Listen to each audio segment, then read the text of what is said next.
You're watching a B.A.S.S. presentation.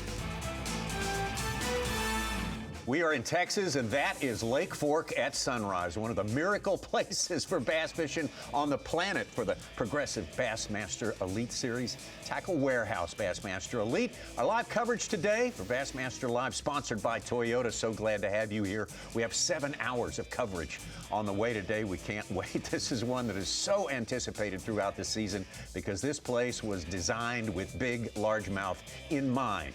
And yet again, on day number 1 of a tournament, it showed that Lake Fork is back. That is for sure. The anglers are back as well, 102 of them, as we take you down to East Texas here, about an hour, a little more than an hour south and east of Dallas-Fort Worth area. And there it is in the Sabine River drainage. Lake Fork here, only been around since the 1980s, but man, it has made a huge, huge reputation for itself, and we are very thankful to be here today. As I mentioned, we got 102 out there. That was a scene earlier at takeoff. Full field going at it, 102 anglers today for the second day in a row, and at the end of the day, only the top 50 will go on to semifinal Saturday here. So we got 8 hours of fishing to get that list pared down, and of course we'll pare it down to the top 10 after tomorrow for Championship Sunday here. We have had some great Lake Fork showdown. As always, we have seen some big limits out there today. We got very talented fishermen. We'll be in the boat with 6 of them today. I want to show you some of the scenes from yesterday's weigh-in, the day 1 weigh-in here. Some big limits here coming in. Yeah, there we go. Yeah, we got 6 guys, our top 6 all in the 30-pound range here, including that man, Dakota Ebear. Dakota Ebear having his best tournament so far. John Garrett, he can catch the big ones. He likes to get around them. Lee Livesey, a disappointing day for the local favorite here. We'll see how much he can claw back on this day, but they just kept coming, the big ones, one after the other. The top 50 all had 20 pounds plus, Davey Height. Yeah, they really did. It's incredible. We talked about it a little bit yesterday and thought maybe there could be 40 with 20 pounds, but you had to have 20 pounds to make the top 50. That's very unusual, even in Texas. And it wasn't a leisurely 20 pounds for any of those guys. It wasn't like go out and get your limit and then leisurely upgrade throughout the day. Very few fish caught during the course of the day, and one of the anglers here, the one who put himself way up high in the record books for 4 days of fishing with the Bassmaster Elite Series, Trey McKinney, and to him, the number 30 is very important. We're trying, man. The song that just kicked on, it gets us ready out here, so it's going to be an interesting day. We got some fish left. Are they going to bite? Are they? It's an unknown game out there. These fish are large, they're big, they're smart, and that's the thing that makes it hard about this. Every day's condition's different, and that depends on how many bites we're going to get. So if we get 10 to 15 bites, we're going to have that 25 to 33, and that's the bag we need. We can't have under 25 realistically to still have a shot. But hopefully, I want to get that 30 mark because every day so far we've had 30 pounds that we've been on Lake Fork, even last year. So that's kind of my goal, is to keep it in that 30-pound mark. So the water being higher than last year, has that had an effect on where? Absolutely, it's made it tougher. I feel like I'd be catching a lot more fish with it lower, but at the same time, it kind of distracted a lot of people. They went up shallow and doing all that. So I mean, it's this time of year; these fish want to get out. So and that's kind of where they are. There's kind of fish everywhere, so it made the field kind of spread out a little bit more, which I was thankful for. You know, started out rough again. We had a decent finish early in the year, and then just kind of fell off the trails again. It's just been a rough few years for us. You know, we're kind of at the bottom of the pack, even on the AOY, and this being the 5th tournament, I really need a good finish here in order to make sure I get to come back next year. This is not a guaranteed job. I mean, I'm in line for layoff, fired, however you want to look at it. So we just got to make it work. A lot of pressure, and we're just trusting God to do the right thing or do everything. But I mean, it's a lot of faith in this sport. We just try to use this platform to tell others, but it's a blessing. I mean, I ride across the lake every morning and just thank the Lord. I mean, it's a dream job with high stress. Them air traffic control guys ain't got nothing on us.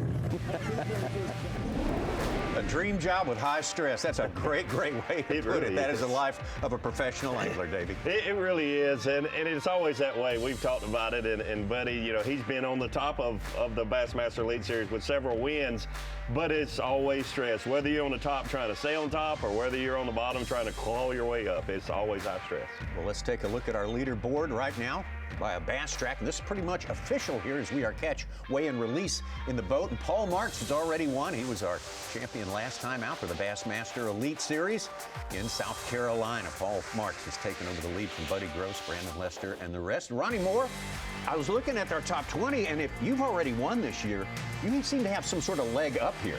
Yeah, it's like our Bassmaster Elite Series winners are good, Tommy. They continue to show out. Yeah. Who knew? Who knew? The good get gooder, I guess, and Yep. the bad try to get better, maybe. But yeah, overall, if you've won, you are on a roll this year. You are dead on, Ronnie.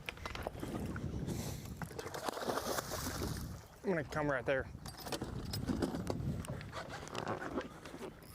Paul Marks, who won at Hartwell. Come here, buddy. Come here.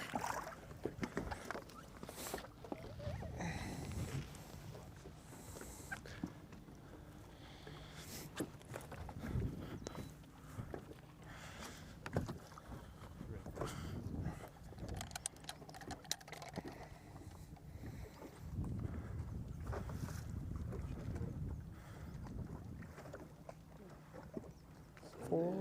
413. 413. Not a bad little start. Oh, sorry. Good start there for Paul Marks. Speaking of winning, he won our last event at Lake Hartwell. Talked to him last night a little bit and said, would you like to try to cash another one of those $100,000 checks here? And, you know, just 1 week in between. He said, absolutely. But he's going to certainly be in the mix. He's on him this morning, it appears. This will probably give him the lead. Come here, baby. It was close before, but if he lands this one. Come here.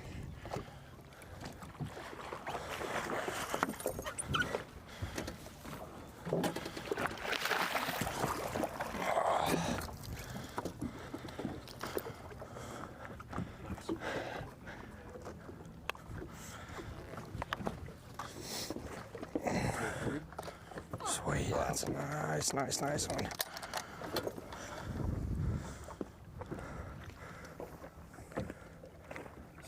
Six five. What a sweet little bass. Big bass. I was just getting ready to say it hasn't been easy for anybody out there during the first day, and it kind of wasn't, but today looks like a different story for one Paul Marks. The only angler I talked to, and I listened to the weigh-in yesterday, he had his fish by lunchtime. And he did share the spot yesterday with Ben Milliken, and even though Ben only had 4, this was the best morning spot on the lake, it seemed. Everyone was catching Ben them was early. best in the morning. Progressive Angler of the Year leader Jay Shakeup. I haven't hooked anything yet. I've had a few lookers, but no interest. And trying to figure out what my rotation is going to be today as far as when to go fish, the spot I caught the big one on, and stuff like that, just because it's a specific spot. It really doesn't set up till a little bit later in the day. So for now, we're just gonna live scope around and see if we can put a couple, just roaming fish in the boat. But like I said, so far I haven't had any luck with that yet. This way of fishing this week has been very challenging. Some of the guys have figured it out, but it's not been easy by any means. These fish now are so smart later in the year like this that, any bite you get is a good bite, and hopefully we can get 2 or 3 of these good bites right away, and then we'll proceed from there anyways. But yeah, excited to see what the day is gonna hold anyways. Been a nice morning. There was a crazy shad spawn that went on this little point I was fishing this morning, but I didn't get any bass. Looked like mostly gar in there, but I'm sure there's a couple bass mixed in, but I couldn't trick any into biting. So anyways, we're gonna keep after it out here and see if we can luck into a couple of these big ones. For all his calm demeanor, Jay Shakura, it never seems like he's satisfied with what's going on. But until he caught that 9-14 yesterday, he kind of let off a little steam. He really did. That was very unusual for him. He is certainly calm, cool Jay. Even with his first win on St. Lawrence River, it was amazing how today morning it's cold. Yeah, really big.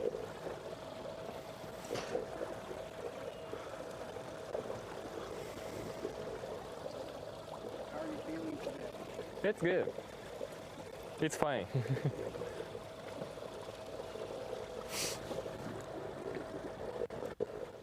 Kyoya Fujita with 31 pounds even yesterday. He's done well in Texas. He certainly has. He mentioned yesterday on the weigh-in stage that his goal was 40 pounds a day, and he doesn't say a lot on the weigh-in stage, but he definitely said he was looking to catch 40 pounds a day. He had done it in practice. A little cooler this morning than it has been. The TH Marine Weather Watch shows us at 58. The low today, 74 going to be the high. So not really, kind of unseasonably cool, just a little bit for this part of Texas this time of year. Yeah, some thunderstorms are supposed to hit around weigh-in time, 2 to 3 o'clock, of scattered storms maybe. Hey, Lee Livesey started his day off today with a 7-pounder from 83rd. He's already jumped inside our top 50, but he's got to fill a bag out, and that's a good start. Great start. Absolutely. Chris Johnson, 7:15. You just wonder, Such, why not yesterday when we had you on camera all day? It's like the day one curse. Have you ever seen him like he was yesterday? He just seemed discombobulated. It didn't seem like Certainly the didn't feel confident, comfortable. assertive Lee Livesey to me. He didn't look comfortable any time yesterday morning. Be in the boat with Kyoya all day today, as we will with Trey McKinney. Trey McKinney, huge day yesterday, as expected. Are you jigging? Hmm? I didn't see what your bait was. What are you? Minnow. Minnow,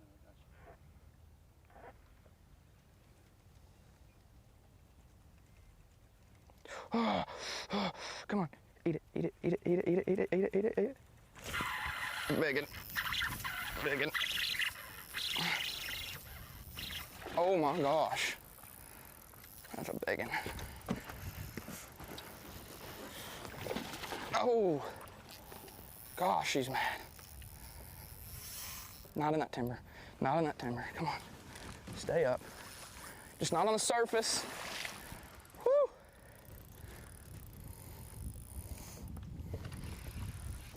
Dude, why is this fish so mean?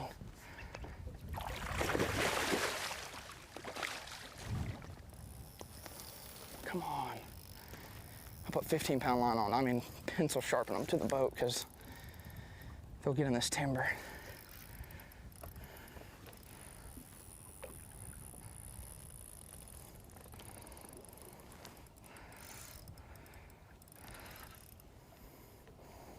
That's a giant.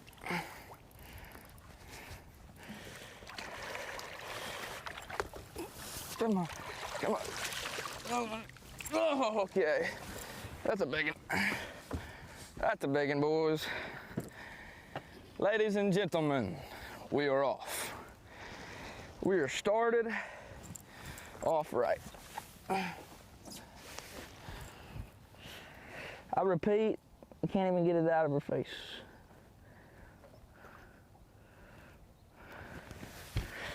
My goodness, she was not.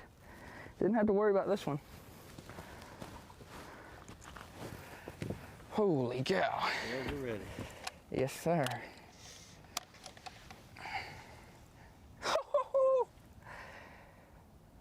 7 pounds even.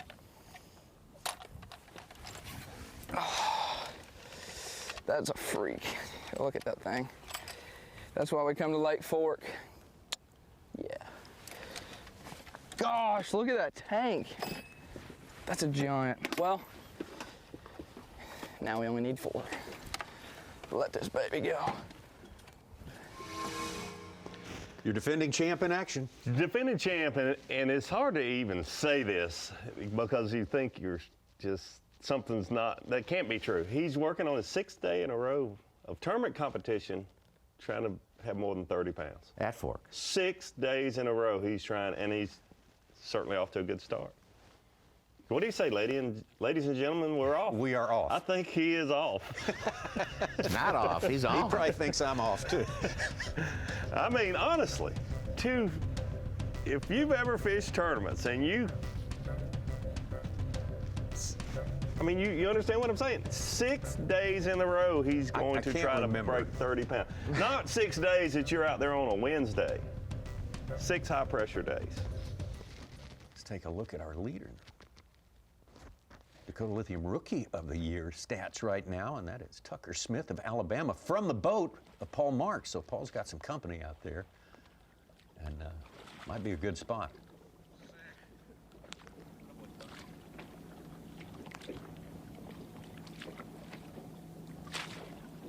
Okay. That was just a couple minutes ago, and getting word from the boat. That's going to weigh in at 6:15. Catch, weigh, and release. This Texas Parks and Wildlife, big part of the effort here, and that is their desire, the way they want to run it. Now we're more than happy to do that. That's 4 fish on camera already this morning, over 6 pounds we've got. Oof. Paul Marks, Tucker, Trey. I guess the one from and then Lee and Chris Johnston were mentioned. I'm talking about that we actually seen live with only 6 cameras out there. Yeah, just 3 so far, and the first one for Paul was 4. Yeah, it was not even quite a 5 pound. Not a little runt. Man, oh man, Lake Fork. Enough said. Those 2 words right there are the theme for this week. It's an incredible place, and the numbers are going to be eye-popping, astounding, for sure, yet again, for the Bassmaster Elite Series. Paul Marks, your winner last time out for the Elites, on top of the leaderboard. We'll be right back.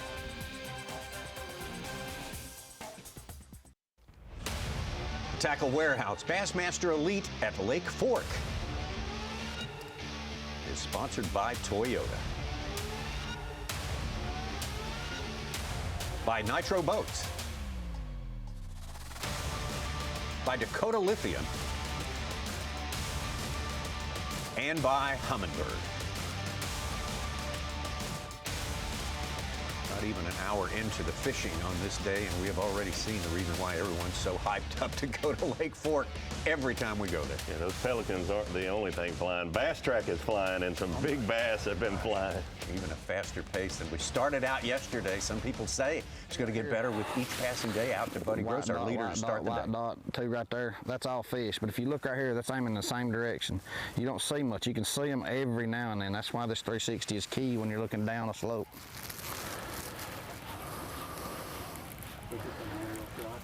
Yeah, 360, all it is side imaging on a 10-second delay, basically. So once I see that line go by, it's 10 more seconds before I can see which way they went.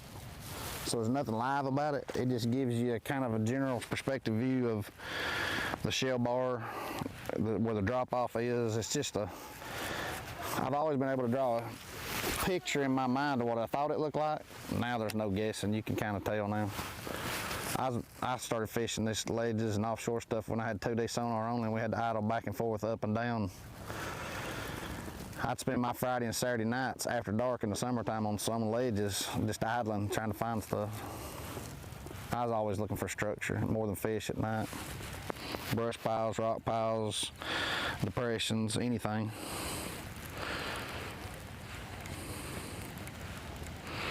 You see them white dots, that's all fish. They're just not wanting to bite, and 90% of that is the right stuff.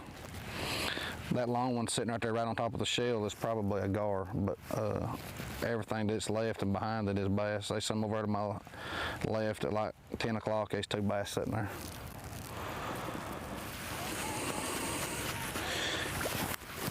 Kind of like us, we sit on the couch all day long, and then all of a sudden we decide we want a snack or a hamburger. I mean, that's kind of the way this thing here is. You're just having to wait on them to get ready to feed, and the only thing is you get behind here in a hurry if they don't bite for you pretty quick.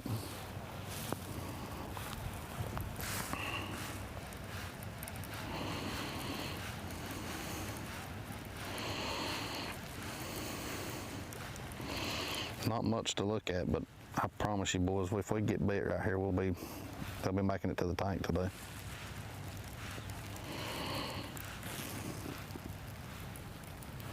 You can watch the end of my rod how rough it is out there. It just bounces, bounces, bounces. I'm out of the shell now. Watch this right here and I'll show you.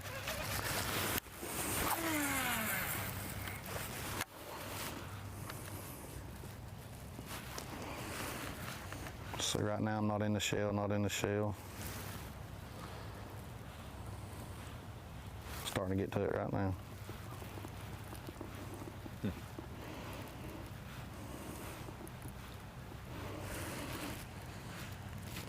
And in a minute, it's supposed to just go slack. They'll be swimming straight towards you. Set the hook, and it's an 8-pounder. So let's see if we can make that happen.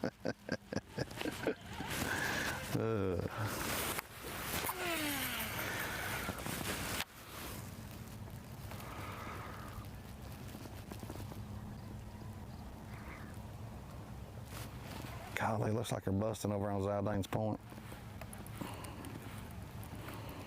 I've seen several splash.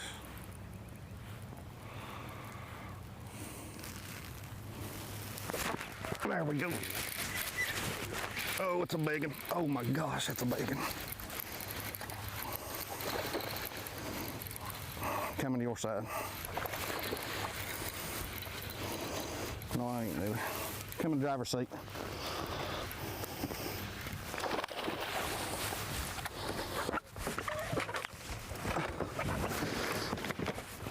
Golly, that thing is strong.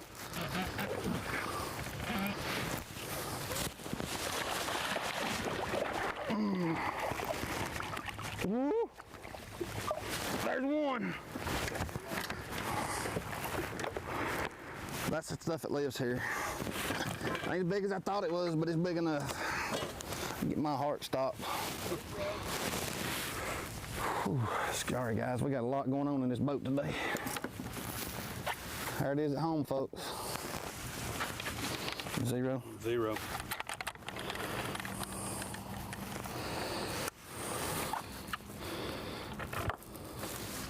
Two. 5-2. I thought you was bigger than that when you jumped. Well, he caught that one. I said that completes the best tutorial of the year, right there. Absolutely. I mean, we give him an A, maybe even an A+, and then when he caught that one, it's an A++. That's awesome. He described the way he uses his Humminbird 360 and what he was doing, the shell bar, the size fish, everything. Good job, Buddy Gross.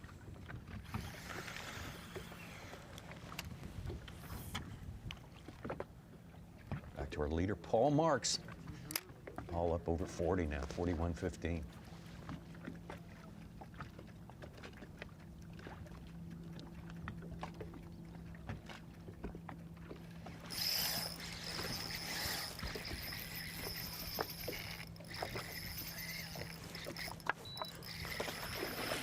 Big one.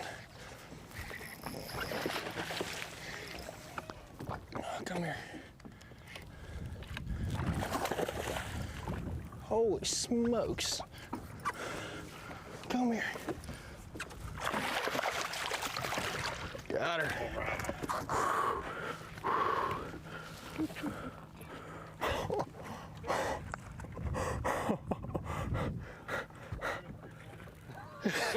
Maybe a 3-pounder. It's ready for you. I'd say it's at least 3. I get it open.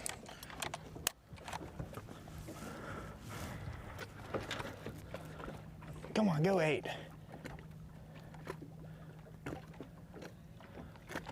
714. 714, yeah. Yep, 714. Cool. Holy smokes. I don't think it'll do it, but Too long. I mean, barely touches, but ain't worth it. Thank you, Bass. Catch one bigger.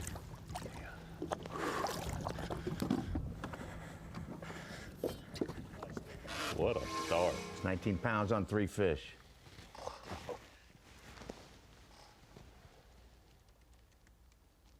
He did it yesterday. We just didn't have a camera with him. Yeah.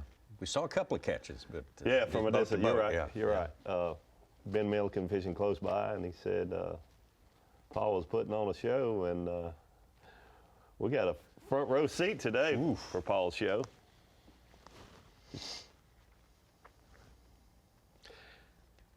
$56.6 now is his total. So according to Trey McKinney, he's officially qualified to vie for the championship here. Oh, big cat. He could catch a 3-pounder right now and prove me wrong, but 99 times out of 100, these guys, Paul and Trey and others, they're only casting at big fish. You're not going to see them catch a small one because they don't even waste their time throwing the 3-pounders on a lake like this. On that side. That's why they're so tough to beat. Come here.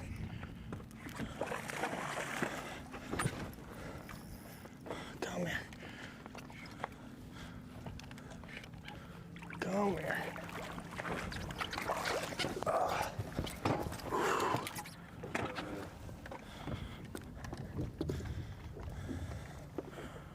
Well, Tommy, if he wasn't qualified 2 minutes ago, I think he is now. I think so. I think he's officially got a shot. See a 6? Yep. Hey. 6'9". Sweet. A little bit chunkier one there. Holy cow, where are we at on fish over 6 pounds this morning? It's 7:30 local time? You opened up a can, Davey. We were not prepared to track how many 6+ pounders we saw on camera It's today. 6, and right? you've already- 6+ pounders already on camera. Lake Fork. Yeah, and all the The reports small were ones are saying good it was ones. scattered out. They weren't concentrated. It's going to be tougher than normal. Heard all those things. Oh, yeah. He's got 25.9 on 4 fish. 25.9 on 4 fish. Paul marks the giant lead as it stands right now. Just an incredible first. That's the first hour of fishing, folks, on Lake Fork. That's the dimension of the place that we have landed this week. Could he win by 45? I'm just kidding. Go ahead. Go ahead. Still a chance. We'll be right back.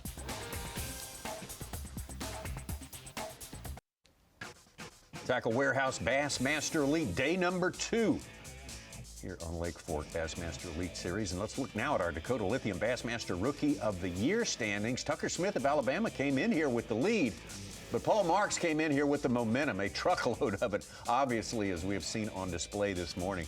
He has taken over that lead by not a lot, 6 points ahead of Tucker Smith. Emil Wagner in 3rd place. Easton Fothergill keeps climbing up that ladder after a tough start down in Florida. Evan Kung, Bo Browning, Andrew Loberg, and Blake Capps. 8 rookies performing out here. And a big opportunity this week. Everyone's got the opportunity to catch a big bass.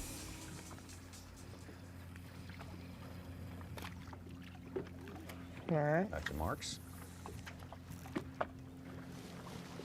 Been a pretty quick little morning here. I think I already got almost 26 pounds with 4, so get one more big one, probably go look rest of the day, but did get one of them first. Definitely some nice quality here. Just need one more to cooperate. I think it's just some kind of little, I don't know, just off a point. It looks like a good shad spawn spot. I have no clue if that's what's going on or not. I have a lot of shad following my bait this morning. I haven't seen that yet, so I don't know if the water got warmer and they started doing it last night and they're doing it this morning or what, but it seems like they're definitely biting better than yesterday. So we'll see. Should be a good day. It already has been a good day, actually. I'd be happy with what I have now.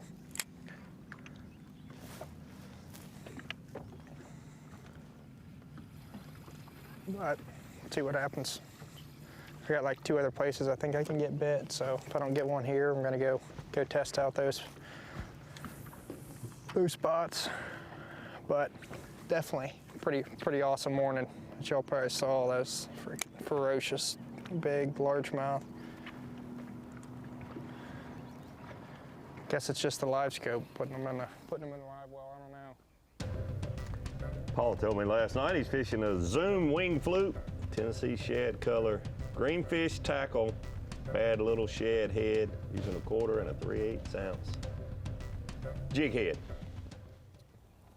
Let's go from our rookie points leader to Progressive Angler of the Year points leader, Jay Shakeup. Expanded that lead a little bit yesterday. This is exactly where Jay caught a 914 yesterday. That was so sick. Heck yeah.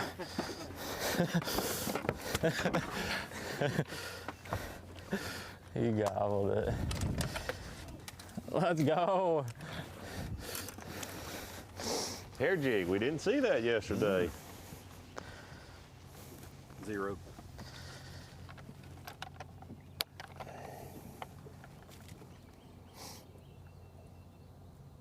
$5.11. That's a good way to start the day. Look at how fat that fish is right there.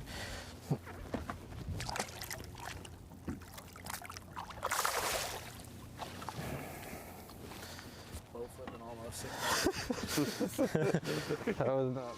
Those scales are so precise. If you noticed, I've seen them up close. It was 510, 511, but it was actually showing 510 and 3/4, then 511, 510 and 3/4, and then it held a little bit on 511. So it's not. It's just jumping a 1/4, not a full ounce. Oh, okay. Back to Buddy Gross. He's got a 5.2 on his card already today. Right there in the driver's seat, please.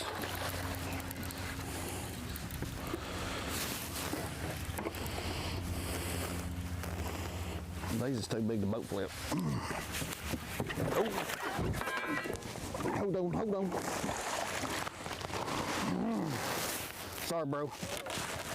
Woo! That's that craft jig right there.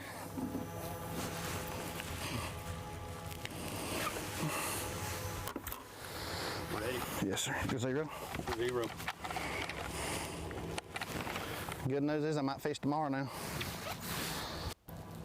5.14. 5.14. There's another one, guys. Right there. Go out there and catch you again, dearie. Fish on the craft jig. The first one was on a Zoom. Thank you, Lord. A Zoom worm with a lead head. We just need a few more then. Woo. 2 baits he caught. He said he caught them on different baits yesterday, but a lot of them on that Zoom worm with a lead head and the jig, a few on a lipless crankbait. There's your Lowrance bird's eye view, Buddy, and his surroundings right there. Buddy told us earlier, I'm looking for structure. I'm a Tennessee River structure guy. Oh, Lord. I misnamed Buddy yesterday. I said he was from Georgia. I'm sorry. We were flooded with guys from Georgia the last few weeks, and that's my default. Buddy's from Chattanooga. Yeah, he lives right there on that. Yeah, he's right there on the line. He's close. Yeah, real close. Yeah. Yeah, you twisted me up on that one. I don't mean this. I mean, like, I know there's a lot of controversy out there about live, but I'm going to tell you something. I make my living with these screens.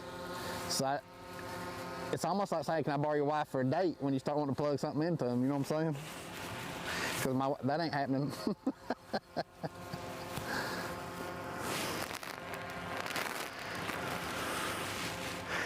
And I'm telling you, that 360, dude, and I know everybody wants to talk about live, but my 360, I don't have to pan around. I just sit here and I can see everything that's going on. And I tell you a feature, and I'm fixing to tell a bank, I didn't even use this till this week, but look, I can go right here.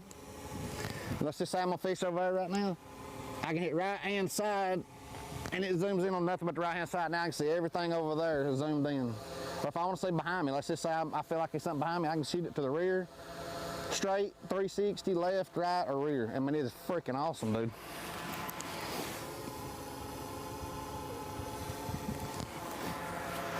No panning. It just sits there and works. It's like a third man. But he does use the 360 more than even the live. Oh, absolutely. Live sonar. one of the best in the business with it. Living on Chickamauga and the Tennessee River, making hay with that, especially, I mean, he's won so many times at Pickwick, done so well at Gunnersville, Chickamauga. Finding those little hard spots, Davey, especially in that immediate post-spawn phase or that pre-spawn phase, that is how he has made his living, even before the Elite Series.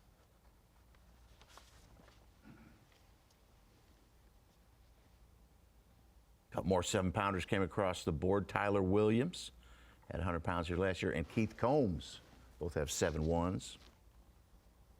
They can build a big bag from that and make their way up. Why not yesterday, Keith? Come on. Exactly. Like it was why we did that. We knew you could catch 7. He's modest. He doesn't like showing out. Camera Keep shot. it on the down low. Paul Marks Is not keeping it on the for down. all to see. Paul Marks is just killing it out there today. About a 17-pound lead. Well, now Buddy's cut into that now. It's an 11-pound lead. To be fair, Trey McKinney started off big, great fish, 7-pounder. Tyler Williams, another second-year angler like Trey McKinney in 4th place. He's just getting going now, Lake Fork.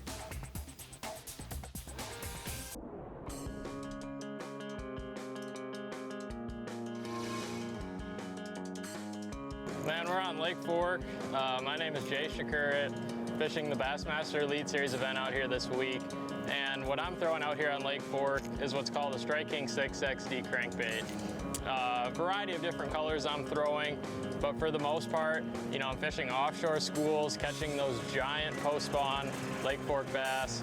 And, you know, it's a very fun way to catch them, but it's also a very nerve-wracking way to catch those giants when you're dealing with these treble hooks. But regardless, I actually caught my personal best bass ever, and it was in the tournament today.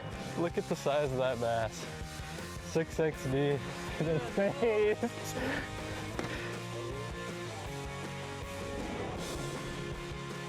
Bass Pro Shop's top tackle with Jay Shakurit right there. What a season. Yet again, Jay Shakurit is having. Let's take a look at our Progressive Bassmaster Angler of the Year points. And Jay Shakurit started with a 2nd place down in Florida this year and has not taken his foot off the gas. Jay Shakurit, Will Davis Jr. Jay has expanded that lead yesterday over the day before. And Trey McKinney right there in 3rd place. He's moving up. Kyoya Fujita. We're in the boat with him all day today. Bill Lowen, winner already this year. The man who won, who was the first leader in Progressive Angler of the Year points. But Jay Shakurit again started 2nd place there and fell off a cliff all the way down to 30th place when we went to Okeechobee. But he has righted the ship and man, looks very, very strong at this point in the game. We've got another event in Texas, one in Oklahoma, and then 2 up north. It doesn't really matter where he is. Good for us right now. He is on the spot where he caught the 914 yesterday and throwing the same bait. So look out.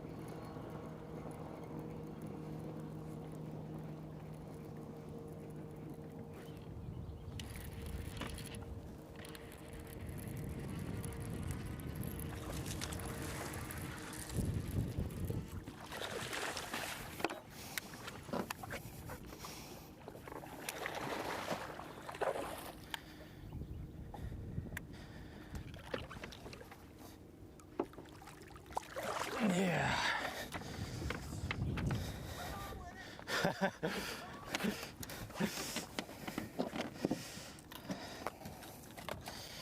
Smoking the big crankbait.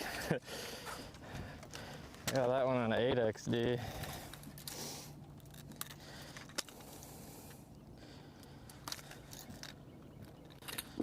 Skinny. 0.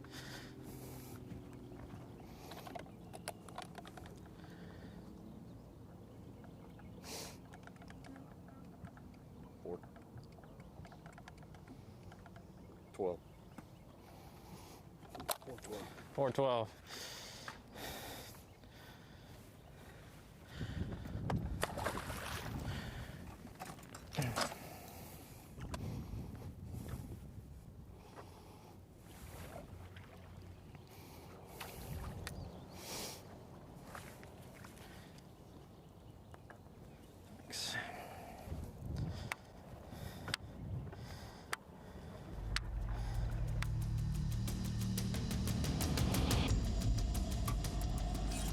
just a 412. Does Jay know the bar that we have set today? Like what? He's not aware of it. Unbelievable. Hooked up, Trey McKinney already got a 7-pounder in. Dude, how big is this thing? Oh my gosh. I don't know how big it is. I snagged it.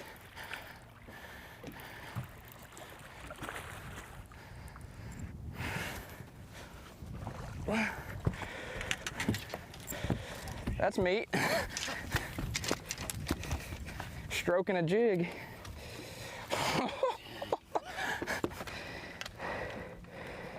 I knew him shooting up off the bottom. That's back in the old days, son. Stroking a jig. Whew, I thought I felt something. And I set the hook and I nothing. No slack or nothing. Whew. There we go. 6 pounds. 8 ounces. 6'8". Thought I might get 9 out of it. 6'8". Straight meat. Guys, we got to. I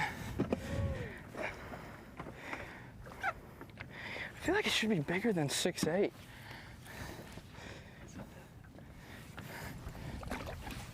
Were the scales zeroed when we started? Yes. Okay. You can reweigh it.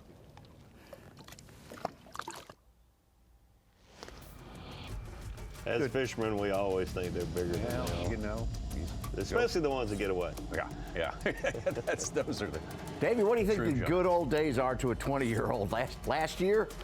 Yeah. I think that's a little bit of a shout out to the old days before forward facing. A lot of the young anglers getting slammed for not fishing old school. What's that?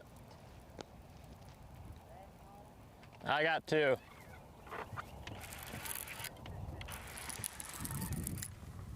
Possible third one coming up here for Jay Shakura.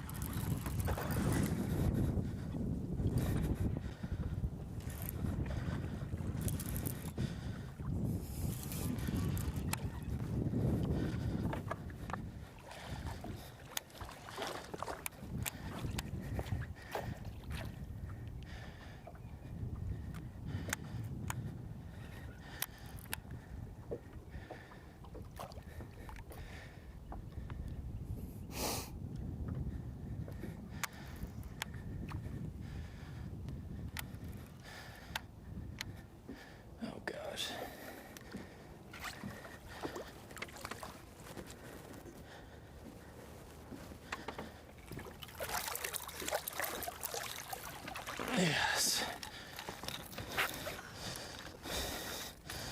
That's a big one. Wow. It's not a 914, but it's the biggest one yet this morning.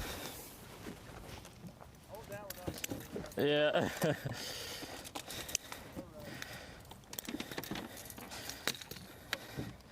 Other side is bleeding. It's bleeding. Let's get him on the scale. Doesn't look bad. 0.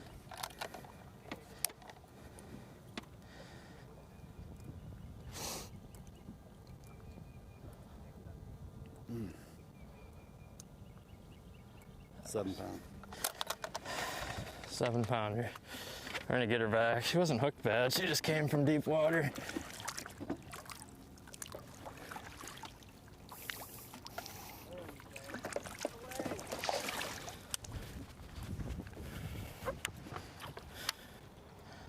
I think that was Matt Robertson asking him how many he had. He said 2, and he was telling the truth. He was. Moments away from 3. Thanks. Now he's on the track, Tommy. He's with the program, a 7-pounder. That's right. Yeah. got that pipsqueak in there he's going to have to get rid of, 4.5, whatever it is. Popular place here, popular game you want to play in the world of bass fishing. Test your skills, test your prediction, prognostication skills. Rapala Bassmaster Fantasy Fishing. Next tournament, you can get in on this, build your fantasy team, pick 5 players from 5 different buckets, see how well they do during the course of the tournament. Fun stuff. Rapala Bassmaster Fantasy Fishing. Just hit the QR code and get yourself in the game.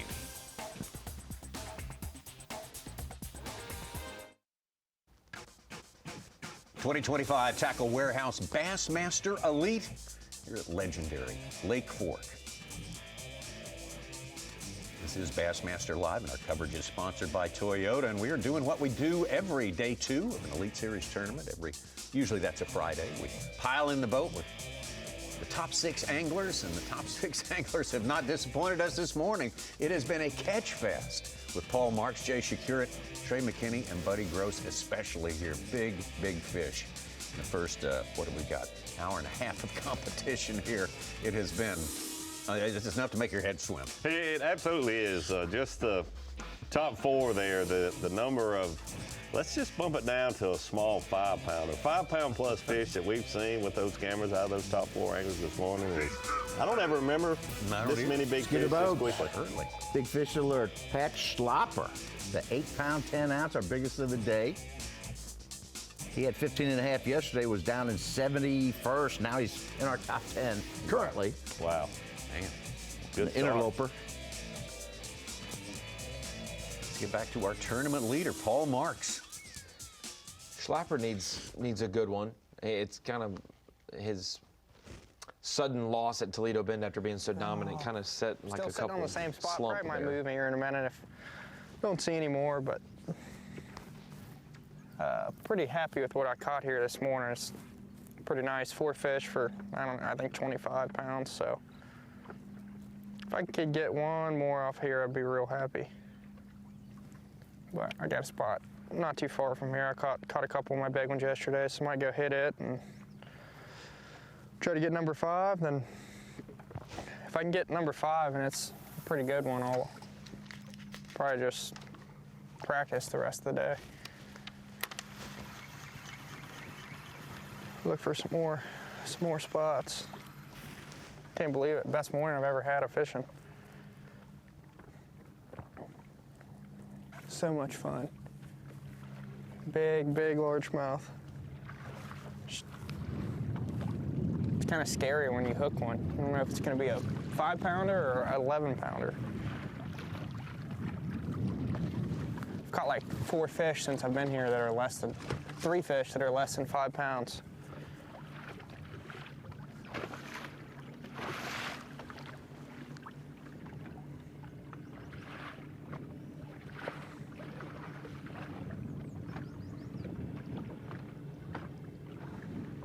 Started the day 5th place today.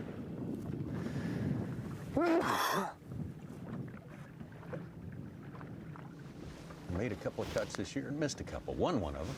That's pretty important.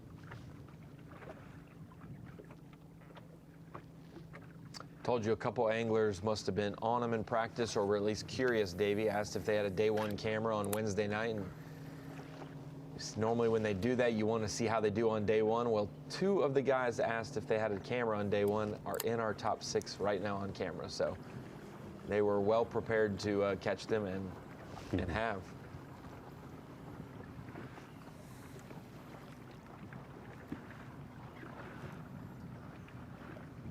Seth Fighter and Justin Atkins just brought in 7+ pound fish, 7.5 for Atkins, 7.4 or vice versa for Fighter. Seth got off to a good start yesterday morning. I mean, he had a good day, but he got off to a real good start.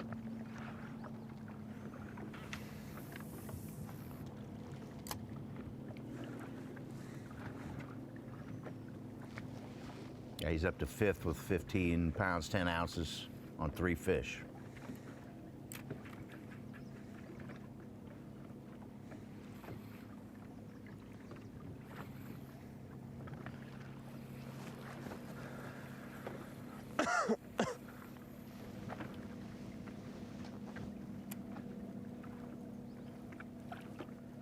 Come on, fish, show back up.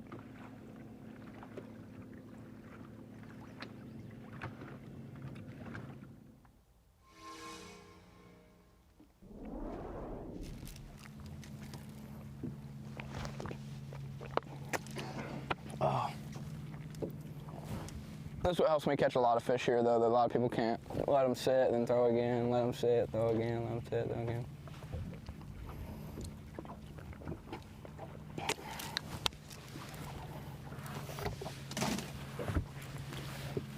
Purpose case scenario, a little shad ball comes through, get them reset.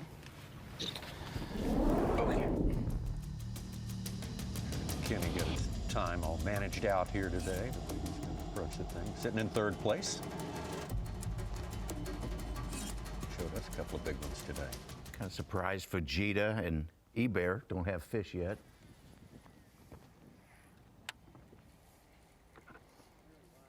Dakota guy had a slow start yesterday, but then got it going. Man, we got 3 really good fish right away this morning, which really takes off the nerves of the day, I'm not gonna lie. Because I was pretty nervous coming into the day, didn't really know what to expect. And that really helps me just calm down and just fish free the rest of the day. This is a place that I had that one that broke me off yesterday and caught like a 4.5 pounder, I believe. And I've caught a high 5, a high 4, and I think a 7. So it's been a good spot so far today, all on the 8XD too. So I stepped it up a little bit to the deeper crankbait. And right now I'm dealing with these dang hyacinth mats that have floated directly on top of my spot. And I'm trying to put my crankbait through them, but it's not really working, so I kind of gotta wait for these things to move. I have had one other bite that I missed. I'm snagged. This is another problem with this spot. It's very, very snaggy. I mean, there's gotta be 400 trees around every bass that's down there. But yeah, so we're just gonna keep plugging away here. Keep throwing that 8XD. Hopefully get 2 more bites here. That's the plan anyways, before they kind of die off. I'm still gonna go to where I caught my 10 or 914 in a little bit here right after this, but so far it's been a good start.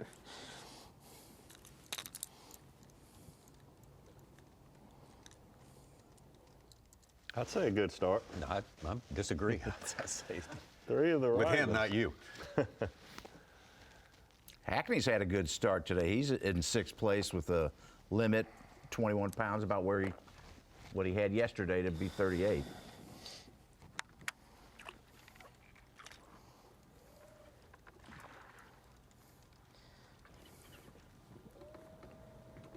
Brad Watley's right behind him in 7th with a limit, though it's only about 16 pounds.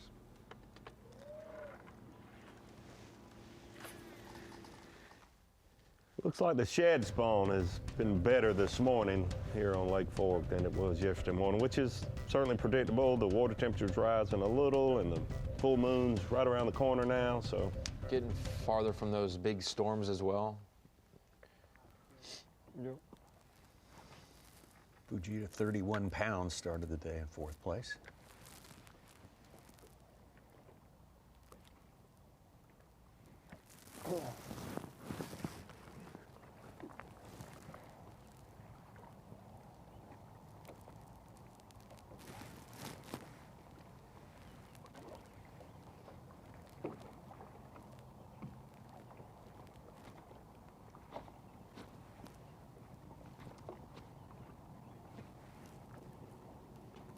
Definitely looking at one right now.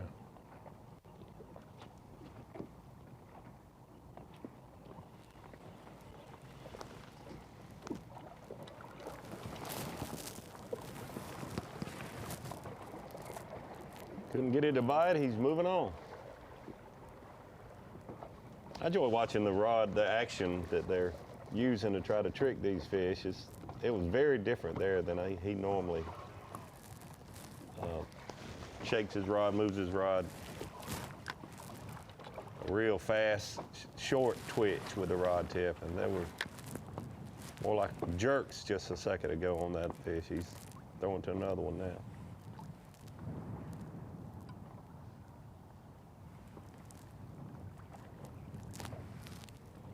See the longer jerks with his rod tip there?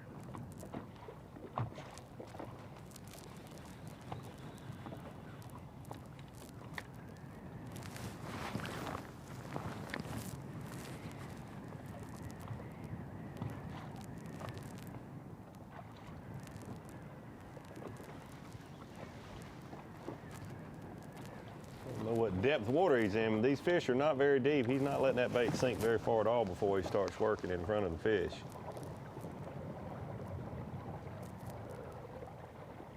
Could be in 20 feet of water and the fish are only 5 feet under the surface, or he might be less than 10 feet deep. Certainly the fish that he's casting to are not very deep.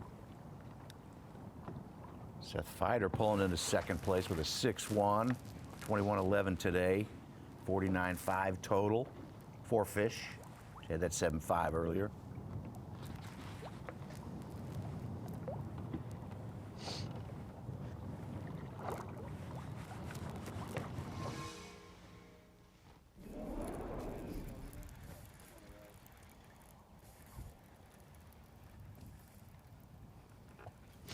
Oh my gosh. Oh boy, these hyacinths might be interesting here. Yeah. Oh, no. Probably totally caused him to lose that fish because he tried to put a lot of pressure to get it up because of the hyacinths.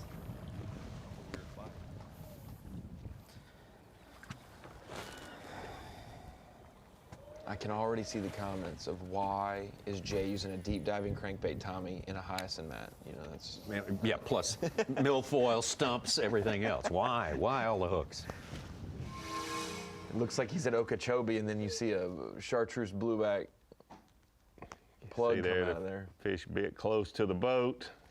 He put a lot of pressure on it to get it up, and didn't work out for him. We haven't seen him lose many this year, though. No, so. or the year before, and so on. Exactly, yeah. Jay Shakeup, one of the perennial top dogs out here for the last 3 years for sure. Paul Marks, though, top dog at this point in the Bassmaster Elite Series season. One last time out, now he's on top.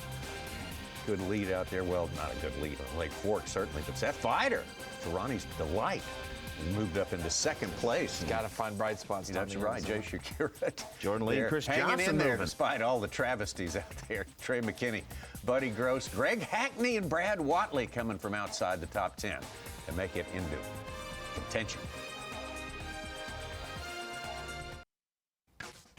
2025 Tackle Warehouse Bassmaster Elite at legendary Lake Fork here in East Texas here. Been around since the 1980s, and pretty much from the onset it became one of the world's great big bass destinations. Still is just a miracle place to come and catch big ones, unlike pretty much everything else on earth. We'll just put it that way. It's first look at Dakota Ebear today. There's eggs. I even Great day have them up yesterday. here on my windshield.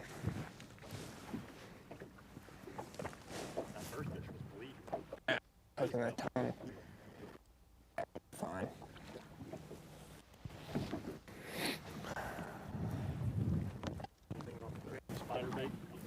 I tied on some bedfish right over there where that guy said, and I couldn't get it to bite yesterday, so I put it on. I'm probably not.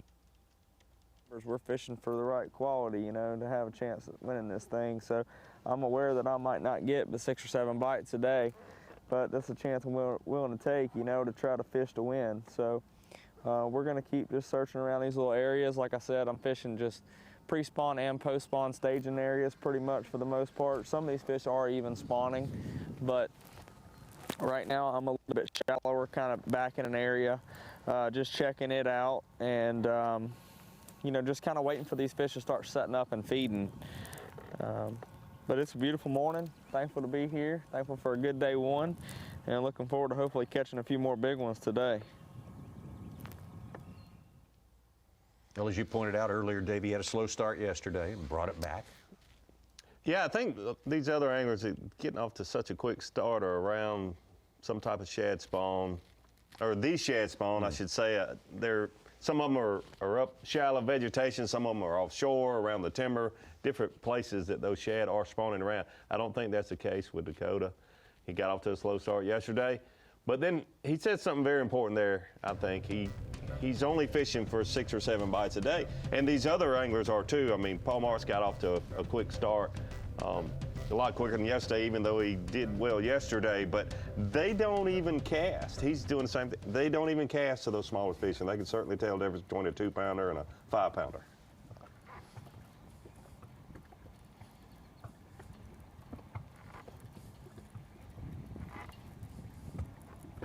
Curate had one come off a few minutes ago, uncharacteristic for him.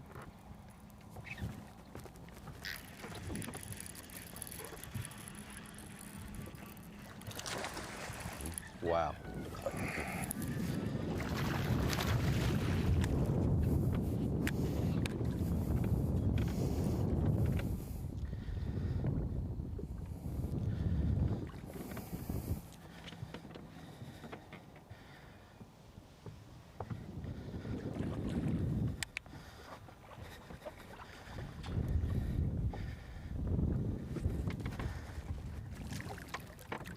Heck yes.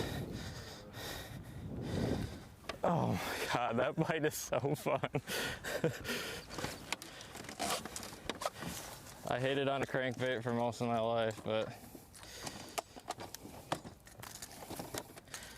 I'm starting to like it right now. I'm not gonna lie.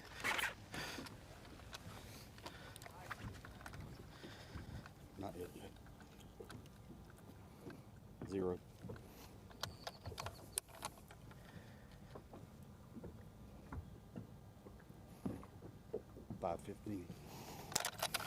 $5.15.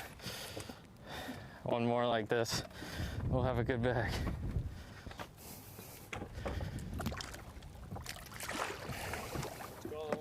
Heck yes, dude.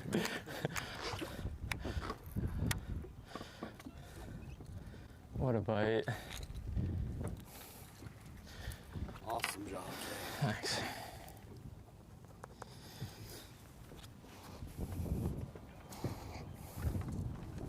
Keeper number 4 for Jay. Only got 23.5 pounds. Got to pick it up. Dang, Tommy. Let's get back out to Buddy Gross. Buddy's got a couple of good keepers on his card so far. I'm feeling like I'm a little nervous. I don't like how slow it is. I know we still got the quality here. I'm just trying to keep myself calm to stick around because I think we'll catch them if we just hang around. But at some point today, we're going to have to make a hard decision, and that is whether we stay and try to force feed these jokers, or do we go try to find some feeding fish? And I would rather leave here to try to find feeding fish with 20 pounds, not with 10. So I'm not over it yet. I'm not scared yet, but I am, wheels is turning. And another thing that's making my decision a little tougher is I know for sure that if I leave, there is one of our competitors coming to this spot if I ain't on it. And he found it. It's not nothing I'm worried about. I mean, I just don't want to, I don't want to leave it and then them have a feeding wind and I missed it. So right now I'm going to hang tight because I don't have nowhere I think I'm going to be able to go make a cast and catch a fish. We got to go fishing. And right now, I know I'm around the right kind if I can just get them to bite. They still some down there. They're just, I'm telling you, I don't know if I'm fishing for the ones that I done caught because we're having to turn them loose. That's another thing I ain't really done a lot of this kind of fishing, so that's what everybody ain't thinking about. I might be sitting here fishing the ones I done put a hole in this morning, so, and not that they won't bite again, but they ain't easy to get to bite. I think I like it better when I know if there's fresh fish down there, but.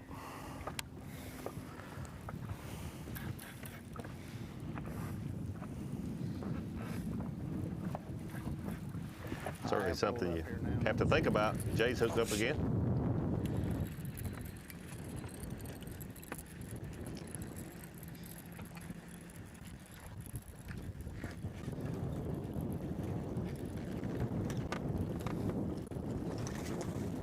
much smaller. What are you doing out here, buddy?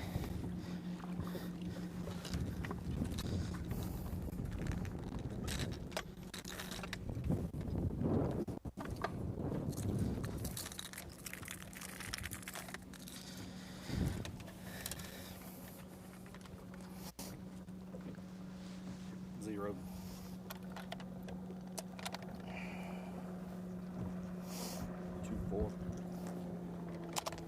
Well, 2-4.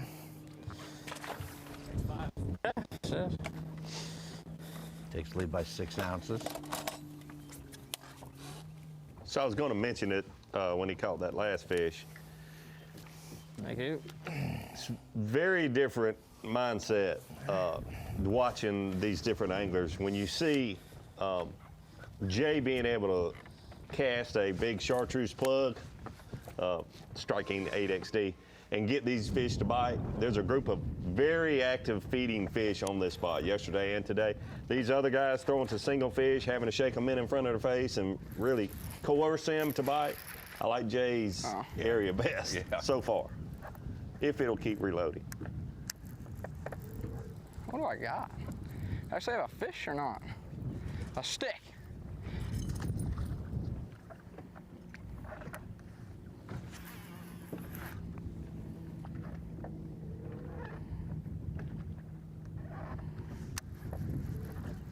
Jordan Lee making a move. He finished his limit with a 7.8 from 66. He's in 8th place with 22.13 on the day, and he's got a 2-pounder and a 3-pounder.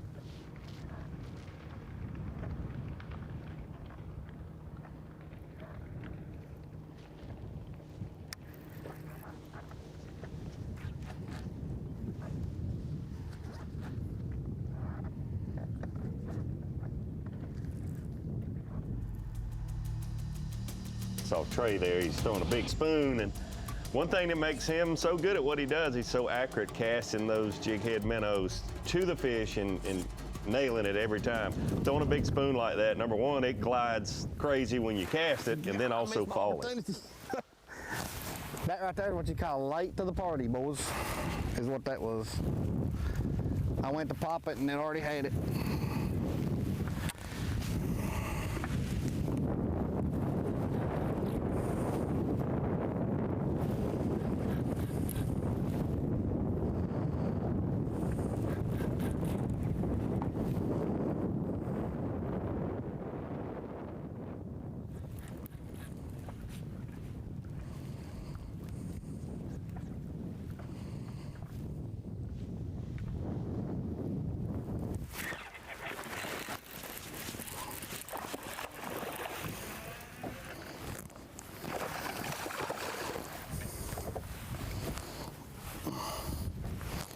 Come here, big girl. Oh. Held my breath going there. Thank you, Lord.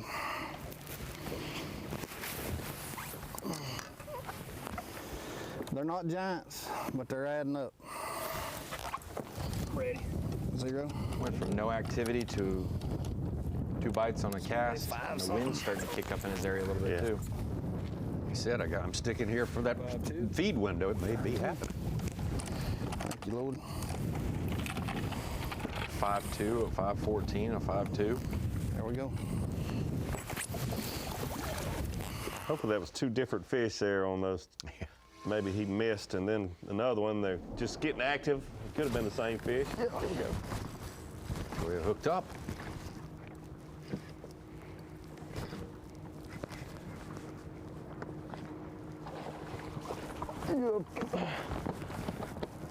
Yes.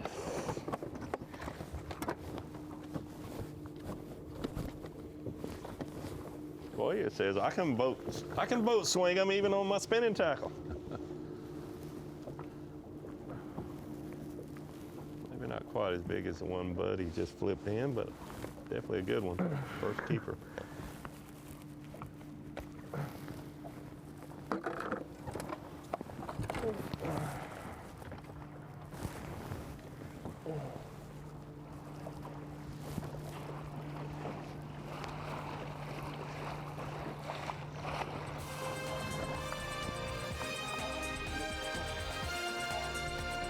to getting on the board.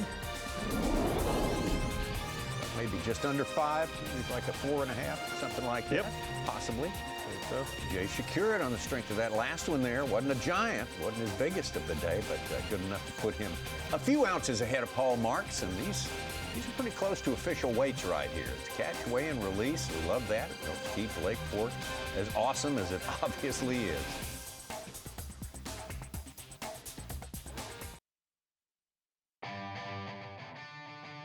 Yeah, I mean, I'm shooting for a century bell. I mean, you got to grasp that start, that 31-pound start. You got to ride that bag out to the end.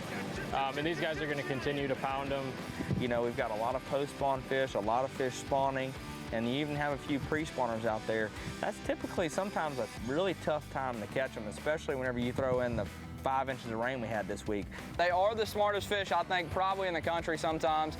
But this place out here, I mean, it's got everything. It's got vegetation, it's got timber, it's got deep water.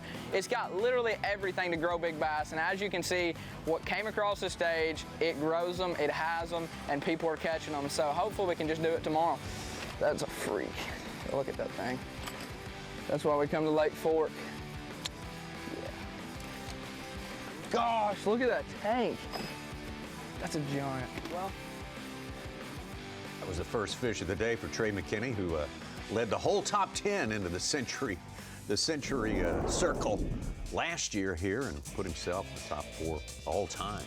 4-day performances of the Bassmaster Elite Series, 130 pounds, 15 ounces. These guys talking about what a special place this is. It's a whole different universe, it seems like. This is Big Bass headquarters.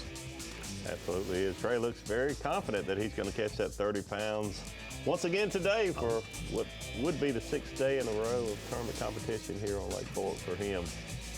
You won't catch me betting against that. Pretty dangerous out here. In most other places. He averaged 6 pounds, 9 ounces of fish last year. Yeah, you look yesterday, look at the standings, a 4-pound average was just barely got you 50th place. That was the average crazy. fish on the day. Yeah. 90 limits. Oh, throughout the field? Yeah, 4 pounds. everybody. Yeah, I feel good. Just trying to present this crankbait to the right spot. The issue I'm having is there's just so many trees around where I'm trying to get it to. I've maybe hit the fish maybe like 10 or 20% of the time, which is not very good. Because I just get caught up in all these trees. But anyways, yeah, it's been good. We got 5. One little guy in there. I did lose like a 5-pounder. This hyacinth Matt's pushed in and it ate it when I was pulling my crankbait up. And it really honestly just had the back hook. But I'm liking this wind actually. Hopefully that fires one more. I just need one more nice one off the spot. I'll probably leave. And then I want to go to where I caught my big one yesterday. It's pretty much the only 2 spots I caught fish offshore, so far it's been working out. Shit, I may drag a worm on this. I don't know. Kind of debating. There. Kind of just seeing them, on live scope, and then just hunking this giant crankbait out, and not necessarily scoping them, just getting it in the right direction, and then just absolutely burning it past them, getting that reaction bite, the old school reaction bite. And there's another tree. The problem is when you hit the tree, then your bait comes up, and then it doesn't give it enough time to get back down to the bottom. So regardless of what crankbait you're throwing, I mean, you could throw a 10XD, it doesn't really matter. You're not gonna get it back down to them quick enough by the time your bait comes up on the tree. It's probably also why nobody's fishing here, because it's a complete forest for offshore fishing.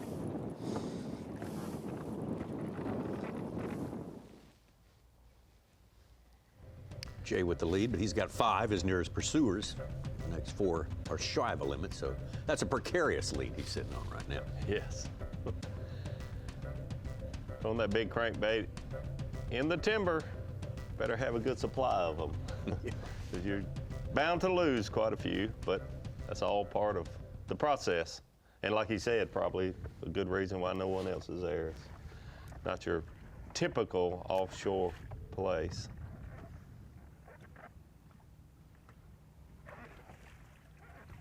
That a lot of guys would find. Kenny started out with a bang today. Big biggin.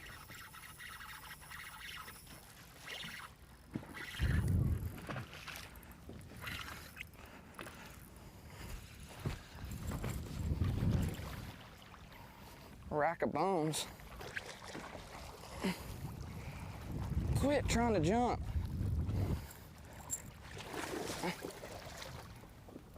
I need your seat. You're good.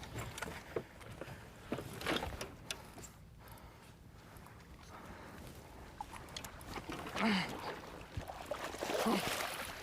always want to jump. Got her.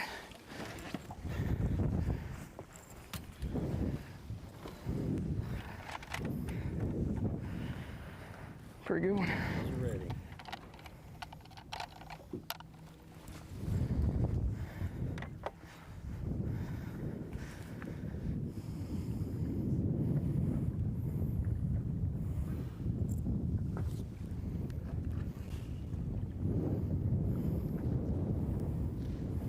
I know it's wavy. Kenny waiting on the wait for that one. It's going to have to be 7-4 better to take over the lead. We took over the lead early last year when we came here early on. Second event of the year, before the Classic even. After the stop at Toledo Bend, we came here and what Trey did was unbelievable. It's like all the rookies last year, a lot of high expectations, but certainly there were big expectations for Trey McKinney, and it didn't take him long at 19 years old to prove that he was going to be one of the best in the business on the Bassmaster Elite Series, at least for a little while. He has certainly done that. Talking to Trey last night, though, he won here last year, and you see him having such a good tournament here. Not fishing any of the same places. Really? Totally different places, totally different things going on, a lot more spawning fish this year and not as many postponed. When you look back at last year's event, to put it in perspective, being one fish, one cull from the all-time weight record, that's incredible. Yeah, unfathomable. not a bad one, you know. We're still trying to, hang on, I got some fish kind of coming. I mean, right now these fish are not set up. I can't really see them, nothing like that. You just kind of got to know where they want to be and just keep casting until you raise one up. And when you raise it up, hopefully he comes up and bites and you put him in the boat. It's pretty, I mean, honestly, my plan here, that's all I've been doing. I just kind of have a feeling of where I know these fish want to be and where the highest percentage area is, and I just cast. Or I see a little bump on the bottom. It's not easy. It's not easy at all. Actually, quite way different. And they move around so fast. But if you throw a heavy head, they don't bite it. So it's just like, it's tough. But we've been lucky. We're getting some good bites. So hopefully, uh-oh, this looks good. See what goes on here.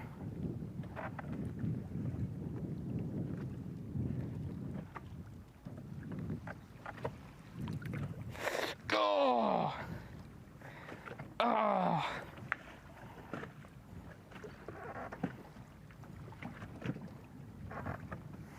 Golly.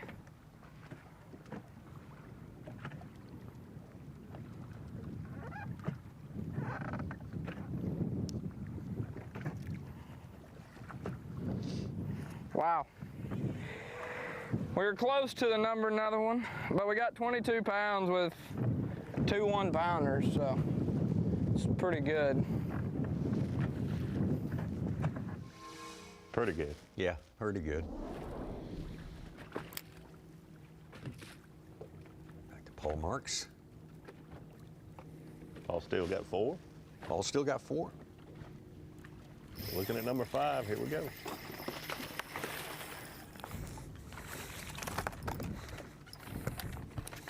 Just get on in here.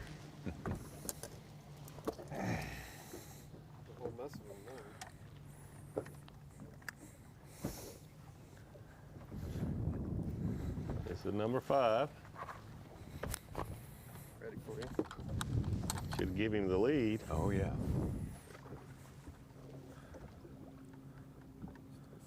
5-2. 5-2. Finally got number 5. I guess that'll put me over 30. Okay. What time is it? 30 pounds at 8:45. Best day of fishing my entire life. So you got Jason Currick catches his personal best There were some yesterday, leading monsters angler of the year, and then in Paul that school. Marks just won last week. Just had the best day of fishing of his life. Davey, you have had a ton of great days of fishing in this sport. When you did so well at Falcon, did you have 30 by 8:45? No. That's so fast. It's incredible. So different from any other place we go. What a timetable today. All that now. Just over 2 hours for Paul Marks and all the rest here. Incredible. But back to Lake Fork momentarily.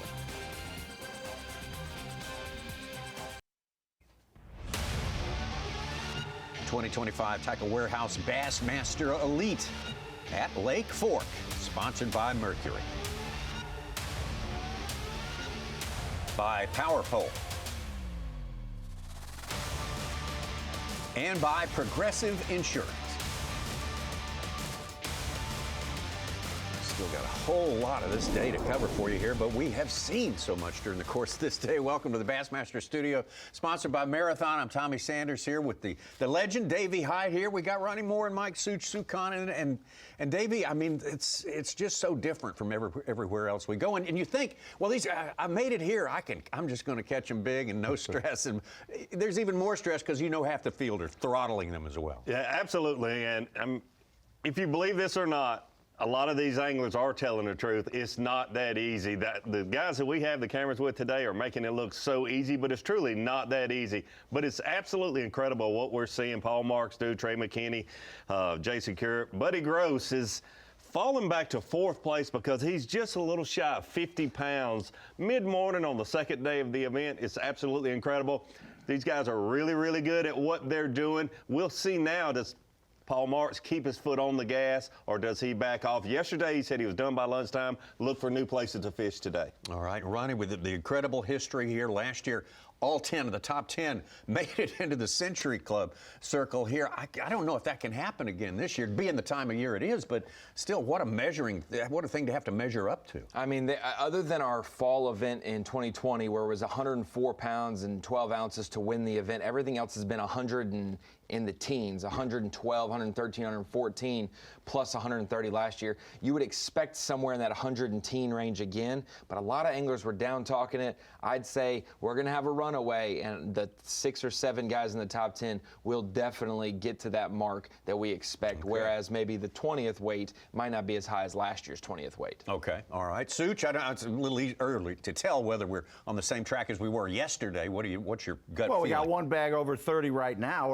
within 2 hours, and 5 over 20 pounds. We haven't seen the 10-pounder. Last year we saw 2 on day 1. We've got a 8-10 today from Pat Schlapper trying to climb up from 71st. And watch out for Tucker Smith. He just caught an 8-1 with 3 fish. He's in our top 10 from 20th with about 20 pounds. We always watch out for Tucker Smith, that's for sure. We got so many to look out for today. Trey McKinney may be premier among them just based on what he did last year, over 130 pounds. Biggin.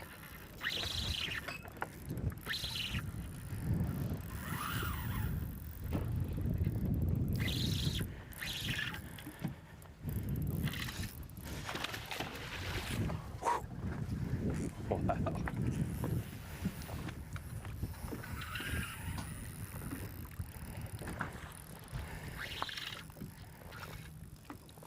Don't jump. Gosh.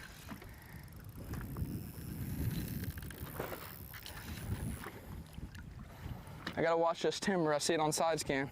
That means no matter what, even if I do pull the hook out of her, I can't let her go down because she'll be gone. Stop. So I put 15-pound gold label on just for stuff like this.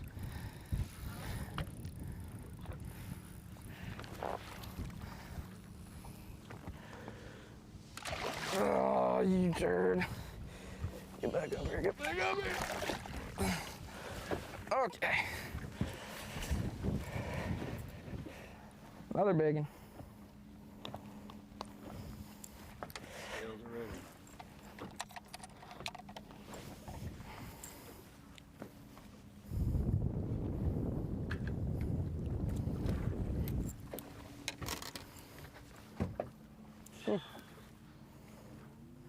Here, let me go on the front deck. Maybe my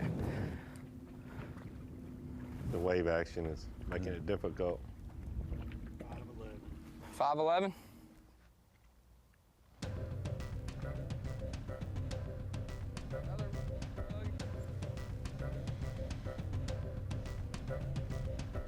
McKinney in second place to Paul Marks. Is Paul Marks done yet for, well, no, he's not done yet for the day. 30 pounds he already has.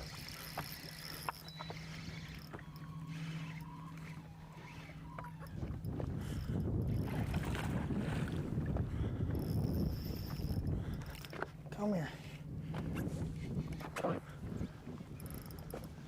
don't think it was that big. Golly. Stay on there, baby. Stay on there.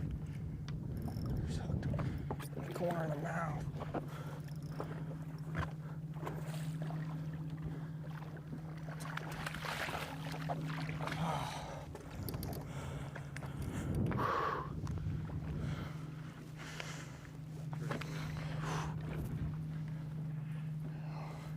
I think he'll help a little bit. Smallest fish you see there is 413. 5'8". 5'8". 11-ounce coal for his pipsqueak 413, Davey, getting out of there. See if they're there. Unreal. Unreal. How about another Scooter Boats Big Fish Alert? Alex Wetherell, a 9-pound, 11-ounce. Pretty much just short of the overall big fish of the event. You think that's the one Buddy Gross caught yesterday? Yeah, tied him. Good talk. No, most likely not. Most likely not.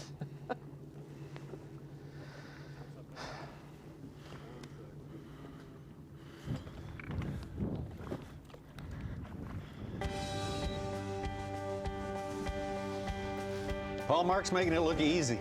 He said, and he just won our last event. Yeah. He said, unbelievable. Unbelievable is a great way to describe what's happening in Lake Fork right now. Thinking of him grinding it out, 6 fish over a day, 2 hours. He's got 30 pounds. It's just, it seems to the outsider pretty easy. So if he says at the weigh-in today, Dave, it wasn't easy out there, the numbers lie, we know that that's false because it was easy at least the first 3 hours. Now, if he doesn't get a bite the rest of the day, we could maybe. All right, Easton Fothergill and Taku Ito bubbling up under the top 10. Hey, thanks to everyone following us today on Roku Sports. We're going to move over to Bassmaster.com for you folks if you'd like to pick it up with us. We will continue with our full 7 hours of coverage.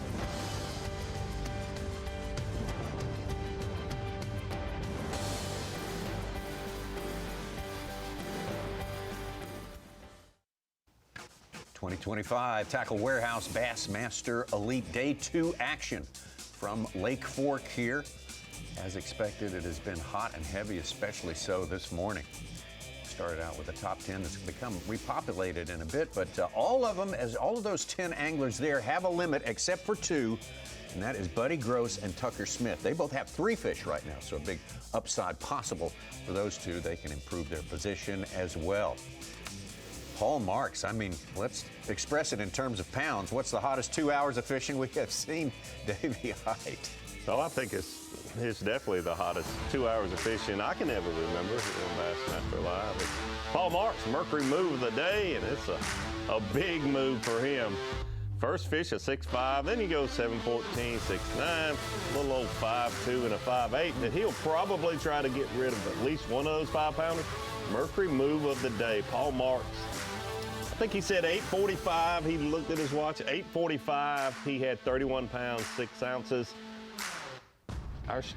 And then I guess he did call up, and he went from 30 to 31 with that last call at 8.54. Paul Marks, Mercury move of the day. Incredible, absolutely incredible.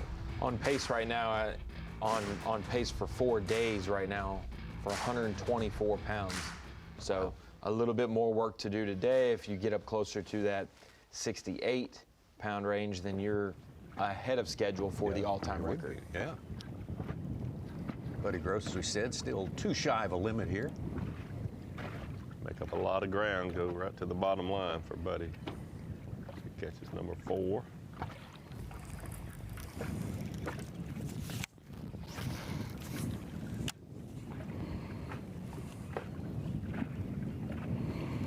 Short cast there.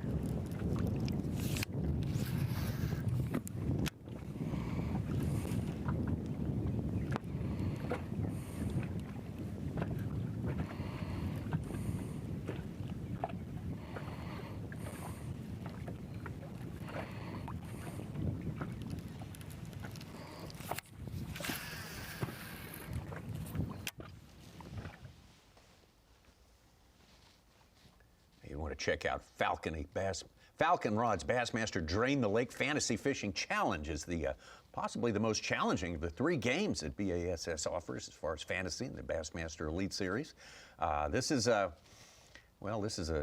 you eliminate as you go along. We'll put it that way. You pick 8 anglers to do well in the next tournament coming up, and those 8 anglers are out of your universe after that.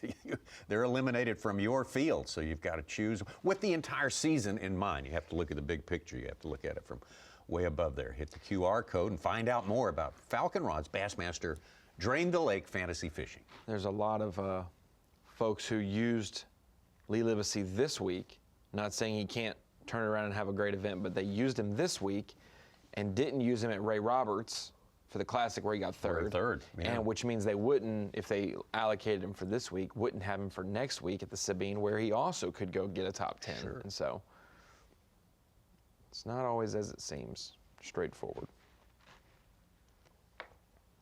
That's why they call it a challenge. Yeah.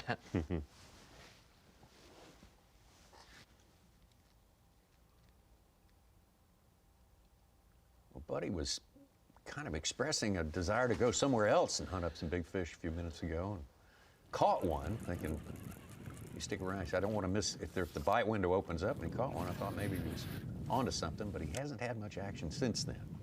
Yeah, it's a dilemma as an angler. You only have a couple offshore places that you have confidence in. The water got dirty. All that rain coming out of that creek back here, I think made it right here. I think it's changed this, and I think that is what's hurting this thing more than anything. I can see my bait a couple feet, now I can't see a few inches. Yeah, I didn't recognize it whenever we got here this morning in the cloud cover, you know.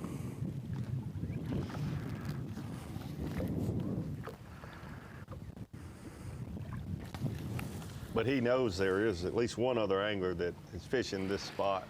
I feel like a one-trick pony today for some reason.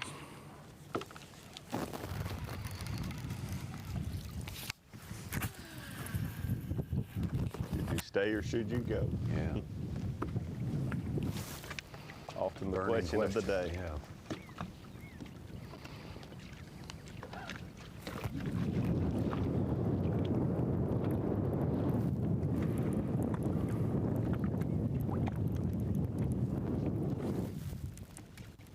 Boy, Kenta Kimura has to be bemoaning yesterday's one fish. He's got 20 pounds on 4 fish. He just landed a 7-1. He had 1 fish yesterday, last place.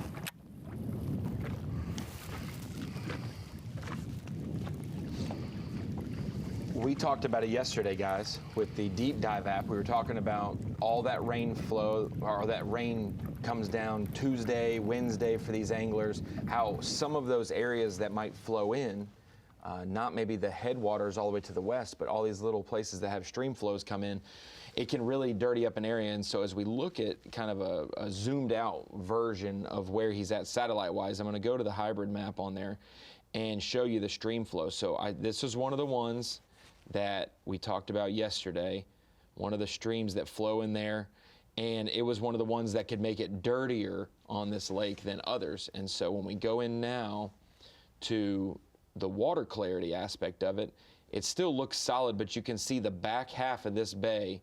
Let me draw again. The back half of this bay towards the creek that it comes in is a lot dirtier of a readout than this area down below. And so we keep an eye on that. And then actually the water clarity, that's the water clarity visual that the deep dive satellite images give. And then when you add in wind today, guys, the wind is blowing from the north, straight from that creek to the, from the north to the south. And so it's blowing all of that dirtier water, all that rain from the creek into that bay a little bit more. So we may see readouts over the next day or two where that water clarity up in the mouth is now all the way through that whole bay. And so something to keep an eye on. We may like the wind for an offshore spot, Davey, but it may also blow sediment and other junk into areas, just like we're seeing it blow hyacinth mats down towards J. Shakeup. The lake has got more water than usual, which not a ton more, but it's so flat around here, it's pulling a lot of stuff that's that's surrounding the lake as well. Pulls from, complicates. farm fields and other things. Agricultural. Yeah. Absolutely. It's just something we were trying to keep an eye on. Not that we're going to see a dirty chocolate milk area, but you can definitely see the water right there to the bottom left of Buddy's boat, where you kind of get the hue of it. It's much different than the guys who are on the main lake. Right. He just said, yesterday I could see it in 2 feet, now I can't see it in 6 inches. Absolutely. And what you could see yesterday from the drones is that water, it was dirty water mixing. You could see the trail of those boats, and you could see that mixing. As an angler, I don't mind dirty water. In fact, I look for it a lot of times when I'm tournament fishing. But when you see that mixing, cloudy, just stirring, fish do not like that. They're not usually very aggressive when it is doing that. Once it, stained water is fine. You just don't want it right when it starts to mix. Those fish don't like it.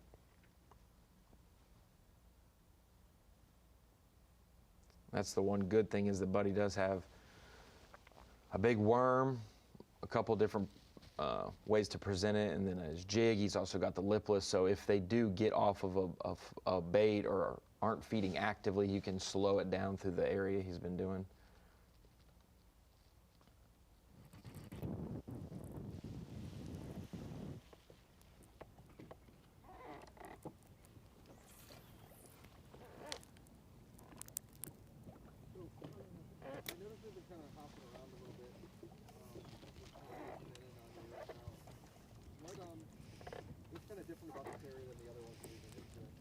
Well, I kind of went back, tried to go back to my main area, but there was another competitor there, which, isn't a surprise. It's not like it's a secret area or anything like that.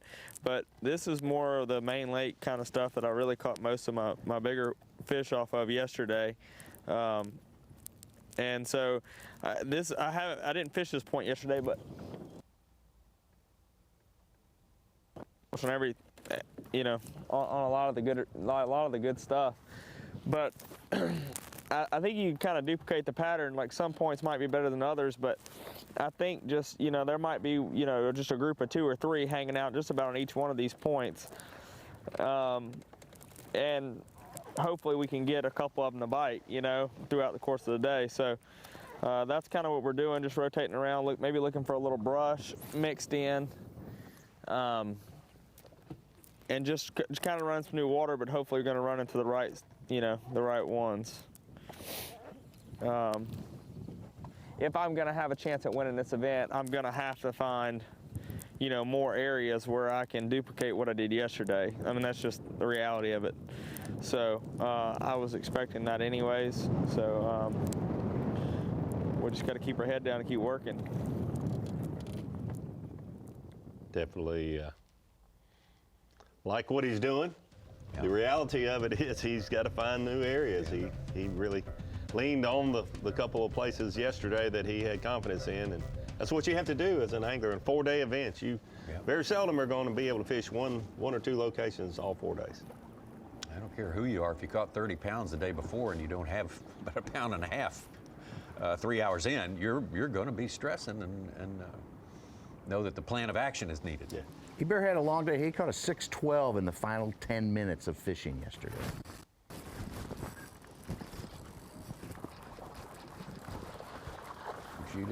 Yes. Yep, not a bad one. I mean, Goya's not playing with him. No, he's. Oh, he will. Boats, bites are few and far between for him this morning, but I mean, those 4-pounders just come on in here. Don't waste any time. They will remember when they got caught by Kyoto Fujita. Last time yesterday, he had 26 pounds plus. Called late with an 8-9. Into his 3rd year, what we've seen of him, he doesn't like the side of the boat wrestling matches. No, he at doesn't. all. Just not. Doesn't have time for that. Taku has gotten that way a little bit, not quite as aggressive as Goya seemed to be. I remember watching Taku land his first fish I ever saw him land as a Bassmaster lead angler at St. John's River. It took like 15 minutes to land a 2-pounder. I'm exaggerating. It's probably a minute, but it's a very long time for a 2 or 3-pounder.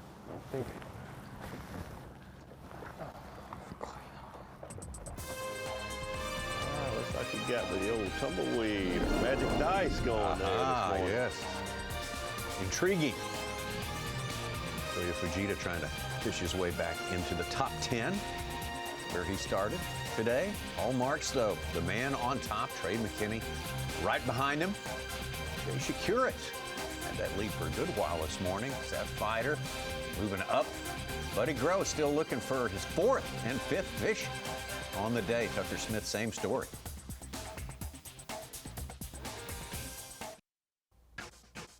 Tackle Warehouse Bassmaster Elite at Lake Fork. Coming up in conjunction with Lake Fork Family Fest. That's tomorrow and Sunday here at Caney Rec, as Lee Livesey calls it, Caney Point Recreation Area. This fantastic facility now. A lot of activities there. We got country music star Chris Cagle. We got cornhole, a big 5K, multiple food trucks, dozens of vendors for people who need refreshments. There's a wine and beer garden, and a whole lot more right there. The Yantis, Texas vicinity, Caney Point Recreation Area for Lake Fork Family Fest. Wood County also part of the great effort. Sabine River Authority as well. All these partners it takes to put together a big-time event, and it all has worked so perfectly this year. A lot of bass fishing fans in that area, no doubt. Oh, man.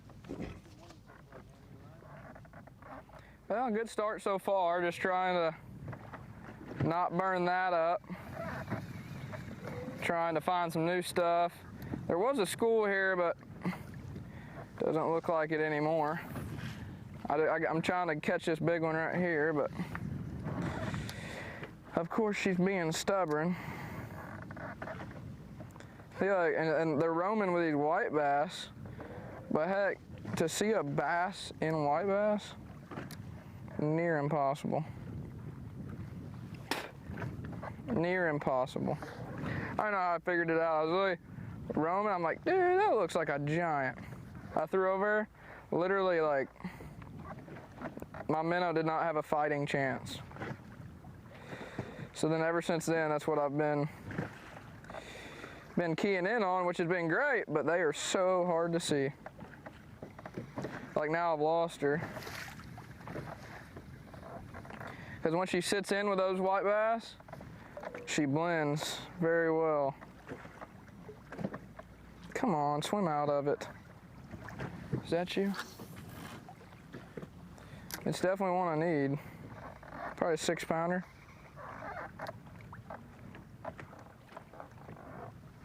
At least.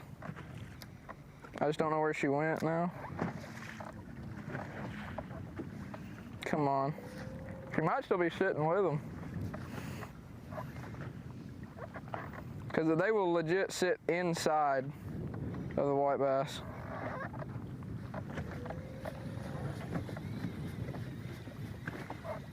That's her, I think. Yeah, that's her. You gotta be real patient, real patient.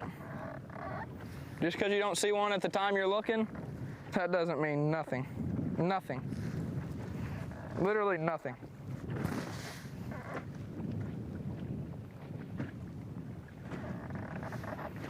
That's why it was so hard to find them.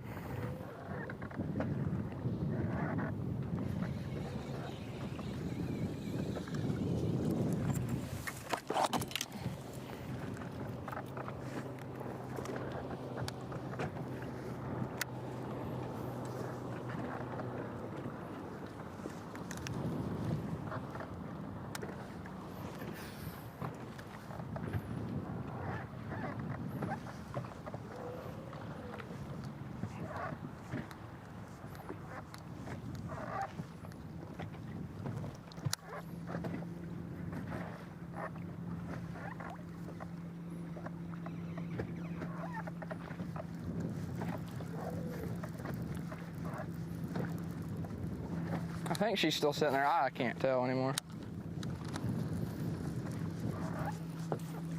Like now, I can't even see her, but I just feel like she's there somewhere.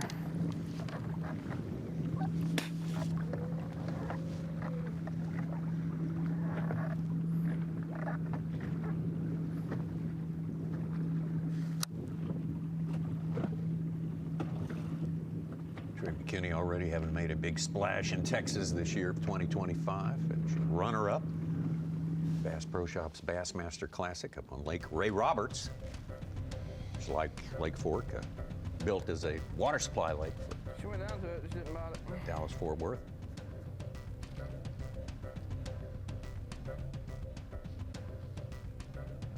Hole marks from above.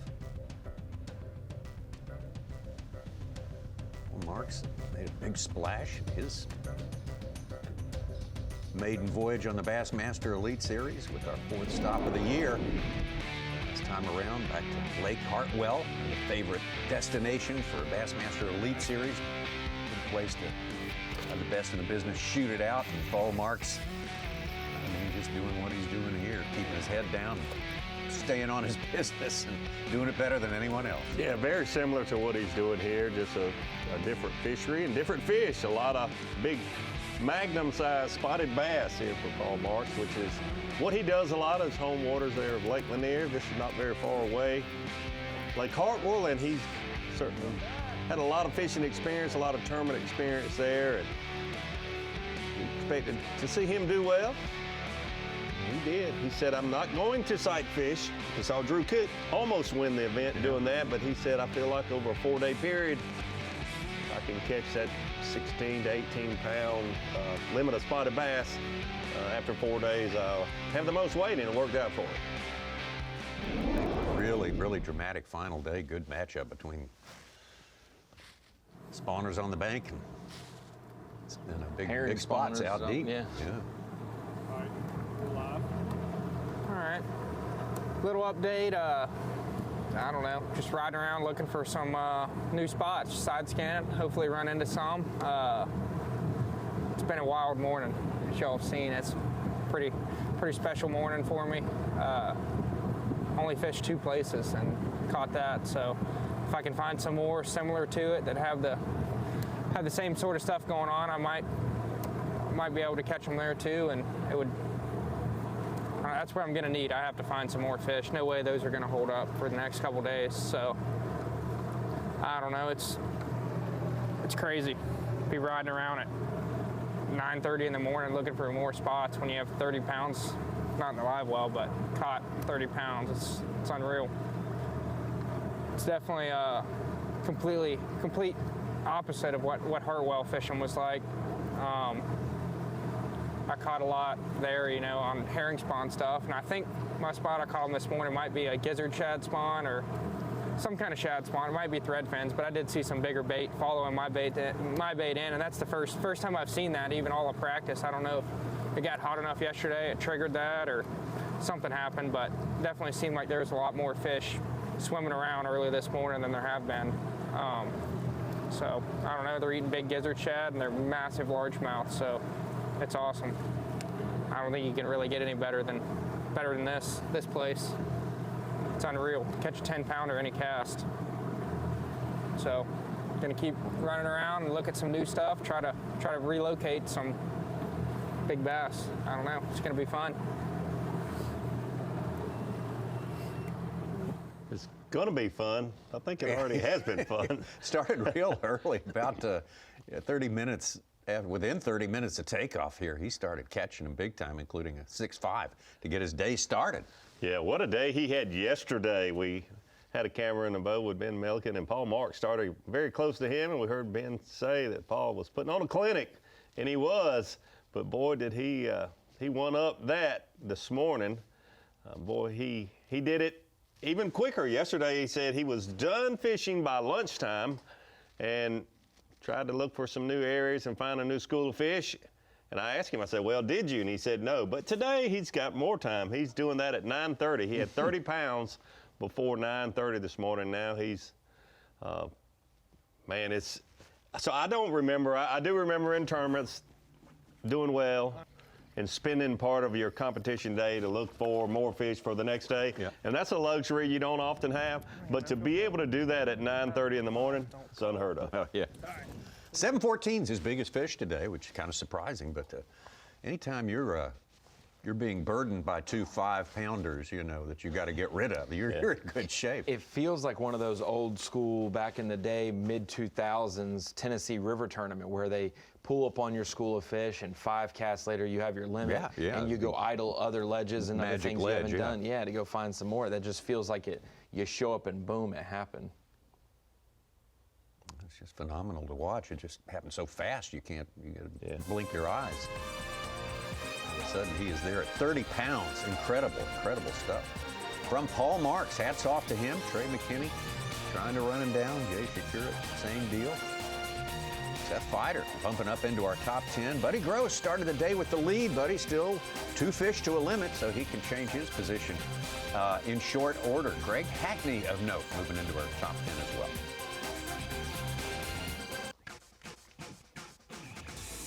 Well, you know, the Newport Bassmaster Kayak Series. Kayak is kind of a new category in the Bassmaster universe of tournament fishing, and very, very exciting, growing by leaps and bounds. Very accessible way to get into the business of fishing and tournaments. Got a big one coming up end of this month, and the first day of next month, Lake Tenkiller, Cookson, Oklahoma. So check it out. Use the QR code there to become more familiar with the Newport Bassmaster Kayak Series. We're headed to Tenkiller. Yeah, in mid-June. Yeah, a little bit of a preview. And the last event they had at Dale Hollow, I believe while we were at Lake Hartwell, they had the second most kayaks ever enter that tournament, 220-something in the Dale Hollow event. So that's incredible. Congrats. That's the Kayak Series.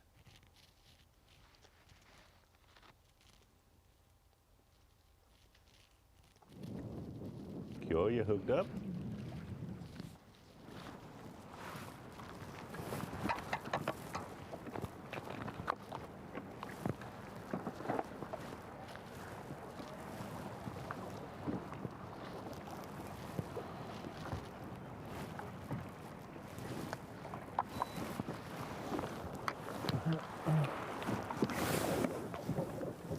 Watching Paul Marks do what he did this morning makes you think all these guys are so far behind pace.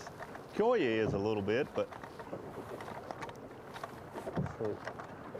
they're all having good days. Jay and Trey, they're having good days. Buddy, he's still got lots of headroom. I mean, he can add 10, 12 pounds in a minute. Yes. Yeah. At Lake Fork, Davey, we don't mention the bad days. At Lake Fork, we mention everyone has a good day, but you have to have a great day for us to talk about you more. You were merely good today.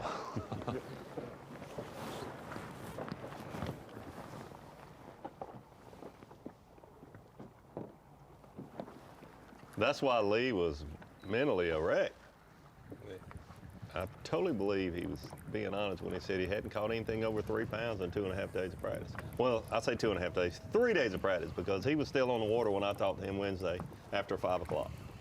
So in 3 days, when you don't catch anything over 3 pounds and you know Lake Fork like he does, you know they're going to catch them. You know they are going to catch them. When you start stressing over 2 days of practice, that's starting early on the stress. You built up a lot of anxiety over the course of, and you're not even through the first day yet. So he was fighting hard yesterday. There are 3 or 4 anglers who are surprised when they have a camera on day one. If you're the AOI leader, you expect it, and when you're the local favorite, you expect it. It's a different kind of deal going into practice knowing I've got the clock is ticking before I have a camera in my boat. Yeah. I haven't found anything worth showing. This is, I'm freaking out here. Submarine just swam by. It wasn't no bias. Oh, no. Buddy Gross might describe it as an air traffic controller worrying about the air traffic the day before work. Yep, before they've even taken off. Yes. The day before they've taken off. Yes. Yes.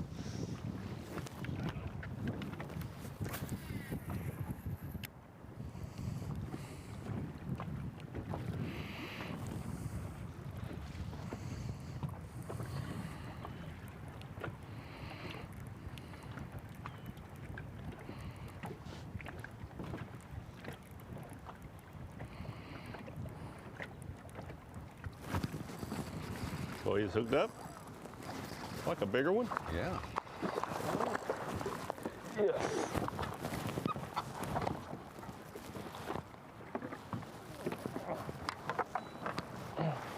What?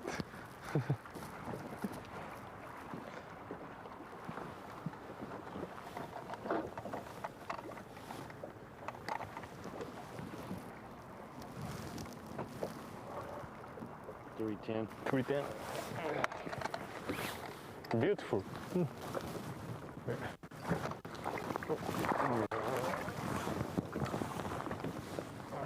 Beautiful bass. Thank you.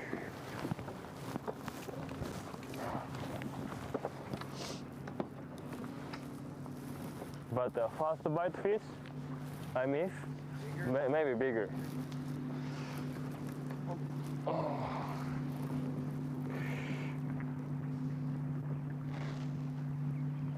Boy, he missed the fish just before he hooked up on that one. I think he was saying that he thought that first bite that he missed was a bigger fish.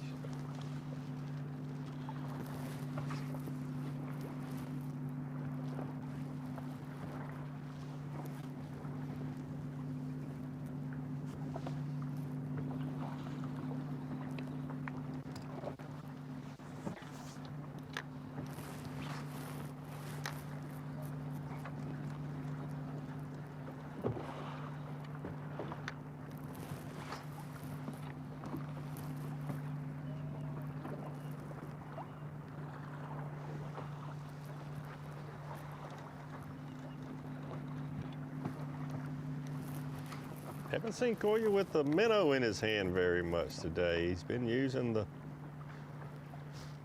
dice. The dice? The fuzzy dice. Wow. The tumbleweed. Yeah. You've used that bait before, I have. Right? Yeah. I have. What's it feel like? I can't deny because I've actually been caught on camera using that bait. So sorry. I'm not so sure I would admit it. To you, Tommy, I would, but not to just anyone. All right. If I didn't know I was on camera using it. What's the key to that bait? What's the key to making a bite with that? Just keep shaking it right in front of his face long enough. It's about the best I can take. Till he can't stand Certainly it don't anymore. claim to be an expert with the dice. But any new bait technique comes around, I'm still going to try to learn a little bit about it, spend some time You're with a it. lifelong learner, I'm sure.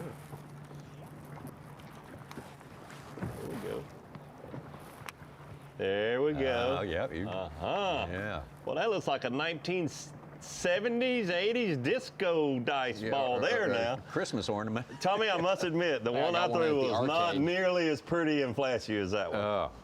Thanks for the cameraman zooming in on that. Let's do that again. Let's look at that again one more time. Definitely is like a sea urchin.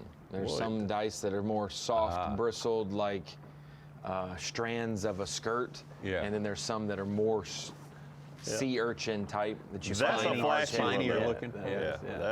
That's flashy there. I think I had my first set of keys for my car on a keychain that had some. No.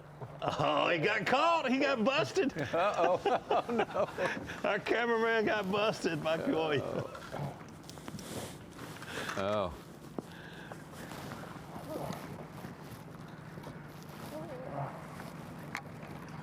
I'm sorry. I mean, we're just doing our job at the end of the day, you know? I can't believe Coy turned around and caught him and zoomed in on his juice. That's great. World of secret baits. Yeah. I got a nice fish from Andrew Lober, an 813. He's just jumped into our top 10. He's over 20 pounds today, 21. He had an 8.2 yesterday. Mr. Richardson, you fish here much? What? You fish this lake? You see this chip I got? You see that? That's all low water pictures. And I'm even, like right now, I'm even able to see where the trees are. I know where I can run and where I can't. You got a boat trail? No, I'm looking at the trees. That's what I'm telling you. That map is like a Google map. I got a hummingbird. It's not low water though. Hold on. Can you talk to us while you're running? Huh? Can you talk to us what you're doing while you're running? Well, it just really slowed down over there, a lot slower than I'm comfortable with. So I fished in here a lot over the years that we've been here. So really what I'm doing is I'm going over here to some isolated hard spots I know about. There's a couple of rock piles that's just like really, really small.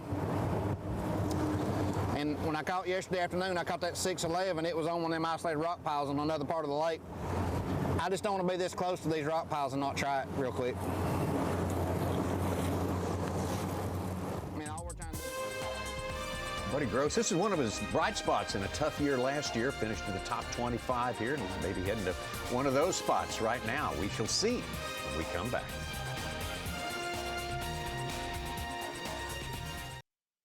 This is day 2 of the Tackle Warehouse Bassmaster Elite at Lake Fork. Good stop of the year for the Progressive Bassmaster Elite Series.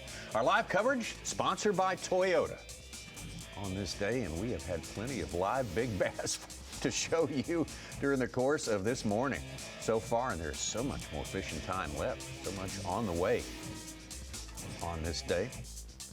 It's all about the 50th position here for these 102 anglers, full field out here fishing today. Be in the top 50, you get to come back out and get another day of fishing on Lake Fork. That's a reward in itself, but also means a lot to your progress through the season. Back to Kyoya Fujita.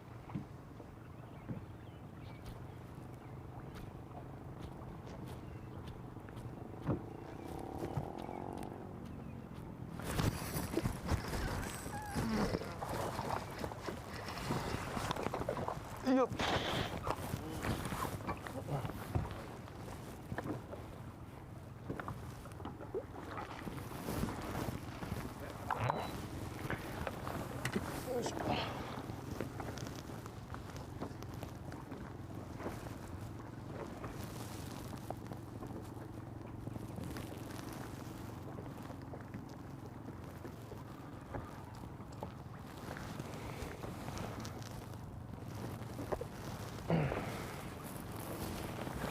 Maybe 4 pounder. Yeah. Oh, break. Oh. You put the big money grip on that one. Well, he did. Thankfully, they do carry an extra set of scales. Yeah.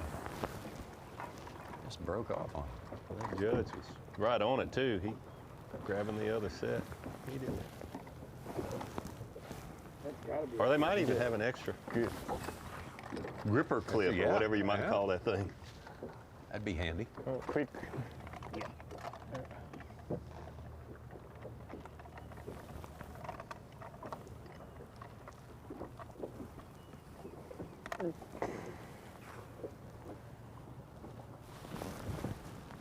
Oh, yes, yes, yes. 4-1. 4-1.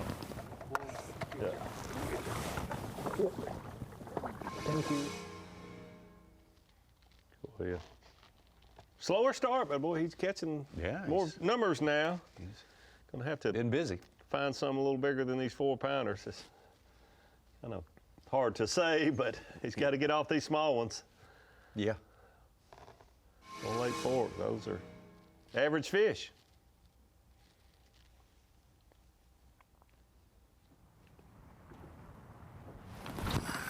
Yes. Oh, big. Big. 6 pounder. That's what the doctor ordered.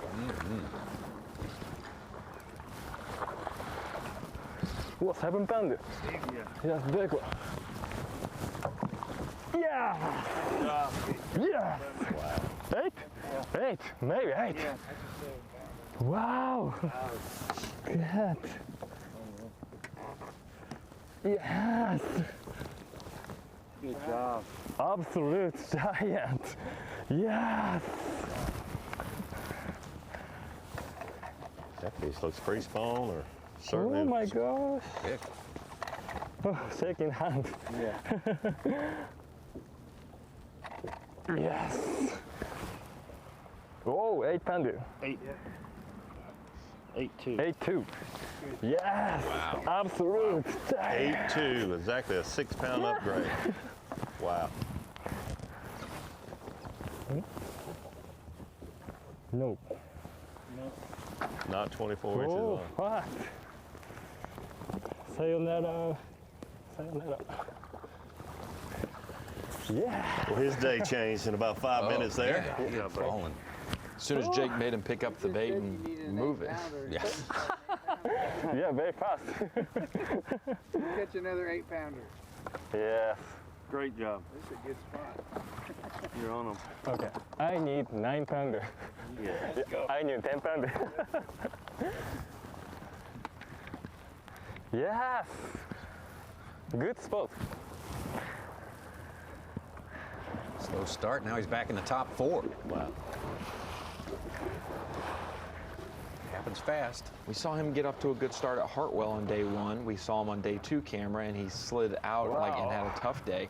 We were on pace for that, and now he is back into the mix.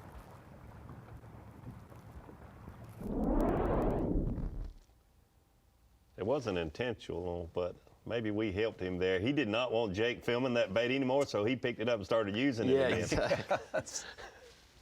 Get it underwater as fast as possible.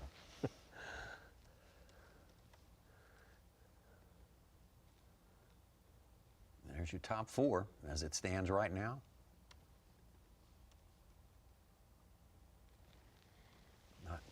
Not yet halfway through this fishing day today. We have seen so much.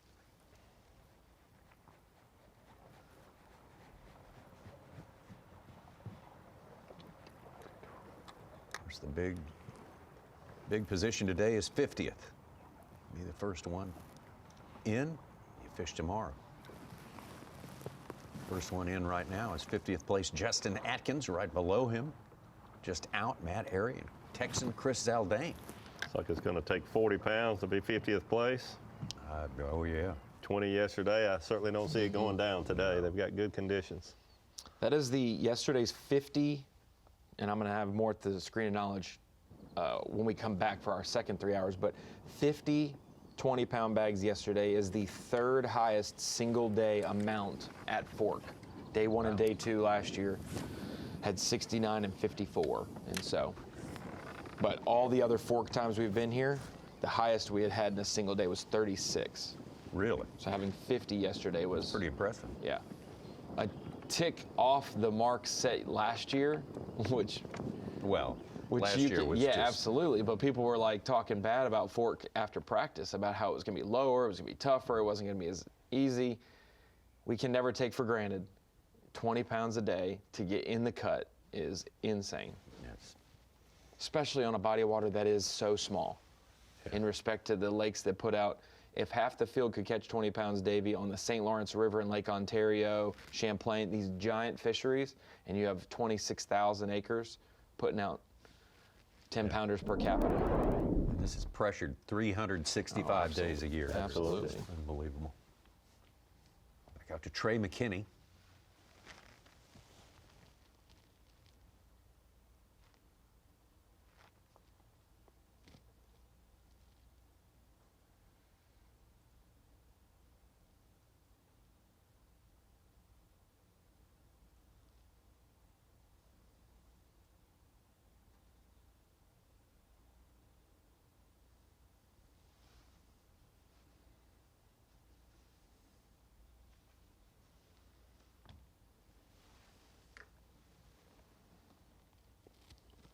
He's got one looking at it right under the boat.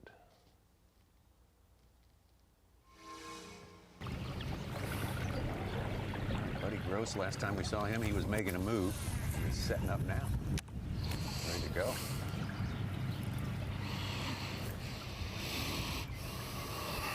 It kind of looks like we waiting right when he's making his first cast on this. Described it as very small rock pile.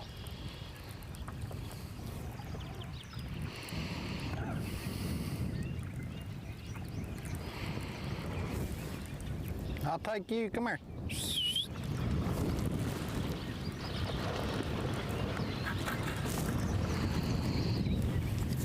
That's probably 30 10-pounders fighting each other. What is with the carp?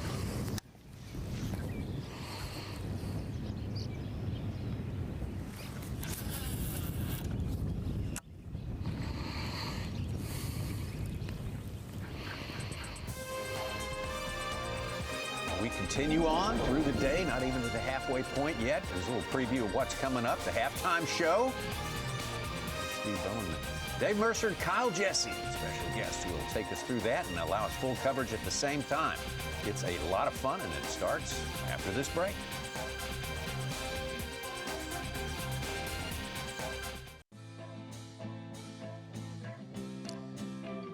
TGIF, thank God it is Friday, and a wonderful Friday it is here in beautiful Texas.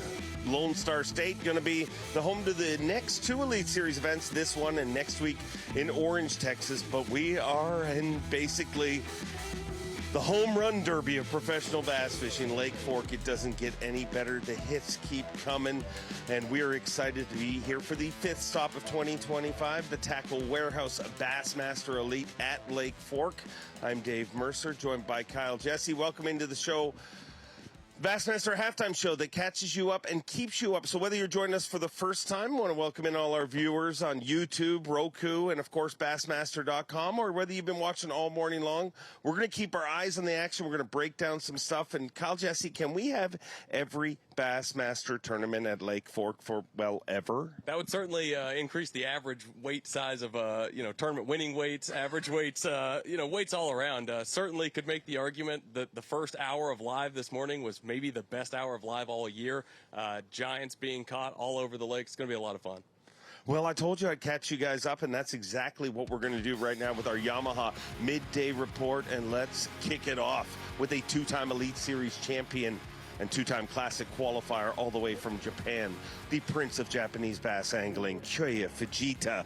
The last 20 minutes have been critical for him. Absolutely. Slow morning for Kyoya this morning. Obviously not what he wanted. Had a quicker start yesterday. Certainly expect a guy like him to do well here. All the standing timber, it's a place you can absolutely utilize your electronics. Had the opportunity to watch some of his GoPro footage from yesterday, and we're seeing it right there. He doesn't play around with them. Usually, you get a spinning rod in your hand, you want to lip them down at the, at the boat, play with them a little bit, and he does not do that at all. 5-pounders plus yesterday on his GoPro clips. He was boat flipping on that spinning rod. Certainly not taking it easy on him. And like you said, just the last 20-30 minutes for him has been critical. Well, a good reason he's not taking it easy on them, you would think. A lot of the Japanese guys get characteristically pinned as finesse guys. He's fishing with 50-pound braid and a 28-pound fluorocarbon leader. They ain't so tough when you're jerking them on that string. That checks out. That certainly has to be the case, the way he's horsed them in this week, and certainly seeing him do a lot more of that this week. He's won before in Texas, obviously did that on Toledo Bend. But a guy who has spent a ton of time at the top of the leaderboard this year. He is leading Progressive Bassmaster Angler of the Year. two-time Bassmaster winner Jay Shakurat. There is certainly a lot to be said for momentum in bass fishing, and Jay Shakurat is certainly the prime example for that. Has started the season off great and has kept that momentum all the way through. He said 2 weeks ago at Lake Hartwell that Lake Fork's never really been his best finish. He's had a finish in the 20s last year, but is really looking forward to coming back out here, getting revenge, and so far so good. Obviously, we've seen him winding around that crankbait. Certainly have been a lot of fun watching him out on the water.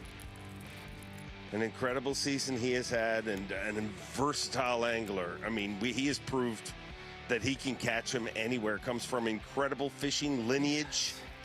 His father, a multiple-time walleye angler of the year.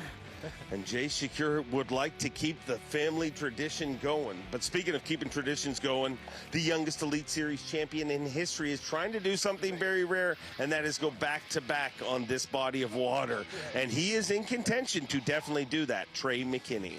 Absolutely. Knew Trey McKinney was going to be a factor here again after what we saw him do last year. Obviously spending a lot of his time off the bank, using a jig head minnow, seeing a lot of fish on his electronics. A lot of them have been, harder to catch, but when he sets the hook, it is certainly better than average size fish. Mixing in a few different baits there, and Trey McKinney is always going to be a factor everywhere across the country. It's more unusual when we see him struggle anywhere like we did early on this season, but so far so good here for Trey McKinney at beautiful Lake Fork.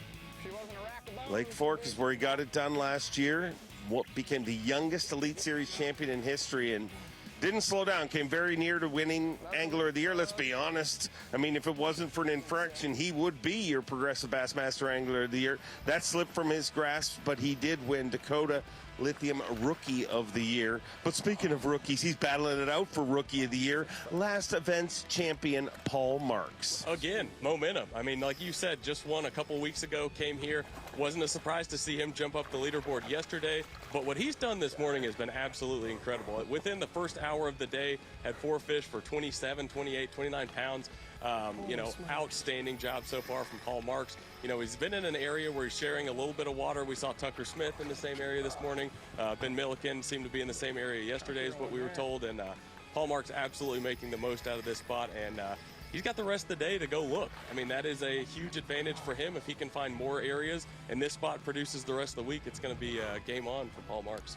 Not just for him, his whole house. I mean, Tucker Smith, Paul Marks, Emil Wagner, and Loberg. Yeah. All in one house. And, man, it's like they turned the switch on at the last event, and they're all catching them. We saw Emil with an over yesterday. We had 6 overs weighed in yesterday. Unofficially, we have 5 already today. So the prediction of things getting better day after day, I mean, it's kind of panning out so far. Absolutely. I mean, from 7 o'clock to 8 o'clock this morning, there was 131 catches, which was more than any specific hour yesterday, and 27 of those were 5-pounders or better. And there's a lot to be said for the afternoon bite. Yesterday, a lot of the quality, the 5+ pound bites came later in the afternoon. We're far from over today. Far from over. I promised you we'd spend a lot of time on the water, and guess what? That's what we're going to do. So I'm going to do a very YouTube thing for our YouTube viewers. Smash that like button if you want to check out Texas's Dakota E-Bear. Let's get out in the water with him live right now. Yeah, man, we're back kind of where I caught most of my weight yesterday, and just trying to see if we can get a bite or two, just kind of seeing how they're set up. It's a new day, they're being a little different, but like I said, I really think the best bite is yet to come, and we can definitely make it happen and make it happen quick. We just got to run into them, and right now I'm just kind of running through this little areas, and seeing if I can find some that are set up wanting to bite. That's just it. And we have not run into them yet, but we still got plenty of time. And, man, we're going to do all we can do. It just seems like it's just been tough this morning for me. I just haven't been able to get any to commit to bite. And I've seen some big ones, I just haven't been able to get the bite that I need yet. But I'll keep working. That's all we can do.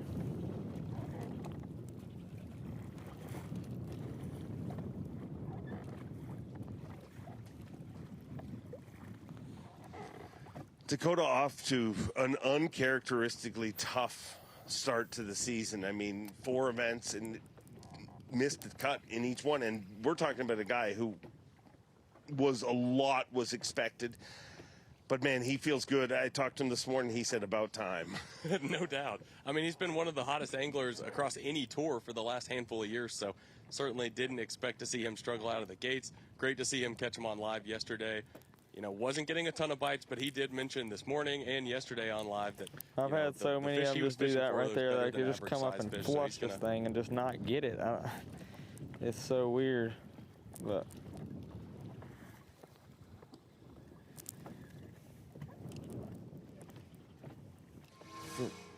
From Dakota Bear, let's get a live update from the guy who is riding Big Mo. As you said, a lot of momentum behind our last event's champion, Georgia's Paul Marks. Well, I've been running around looking at some new places, trying to find something for the next couple days. Haven't found anything yet. I'm fishing a spot where I caught a couple the first day just to see if there's any still around, but don't see any yet. But it's been a really awesome day so far. I won't be mad if I don't coal again, but it would be cool to catch a real big one. So maybe we'll run into one, maybe we won't. Doesn't really matter at this point, but it'd be really cool to catch a super big one.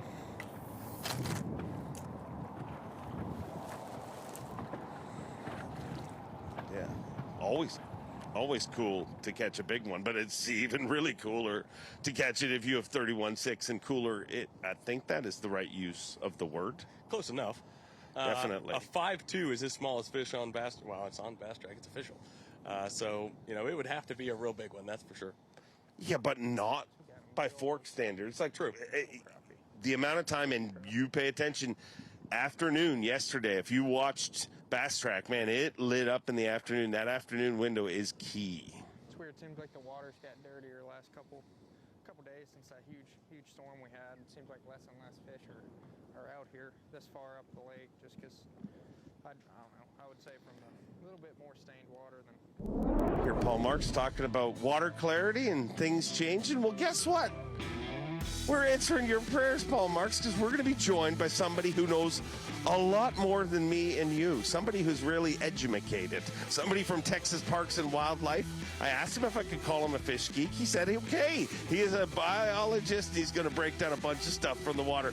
Joining Jake Norman in just a few minutes.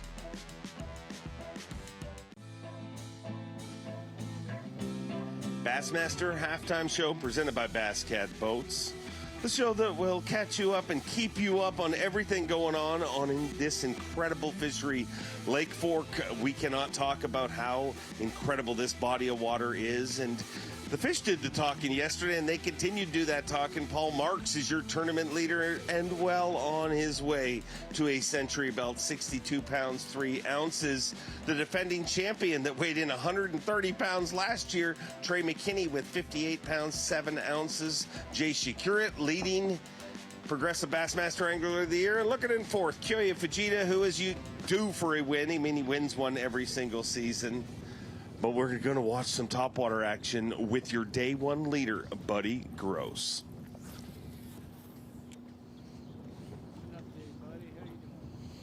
Not good. I'm sitting on 3 fish, 3 5-pounders. Not good. I'm doing something I didn't really want to have to do unless I was ahead. But I was so close to it, I didn't want to drive past it today. So we're fishing our way back out of the creek. I want to be on a schooling spot somewhere around 11 o'clock. So we're working our way out of the creek, I think. And it could change. I'm going to hit one more spot on the way out. If we were to get blessed enough to catch a couple more fish and get us up close to 20, I'll probably go back to where I started for one more pass before I go out. I just have a number in my head, and it's over 20 before I really calm down.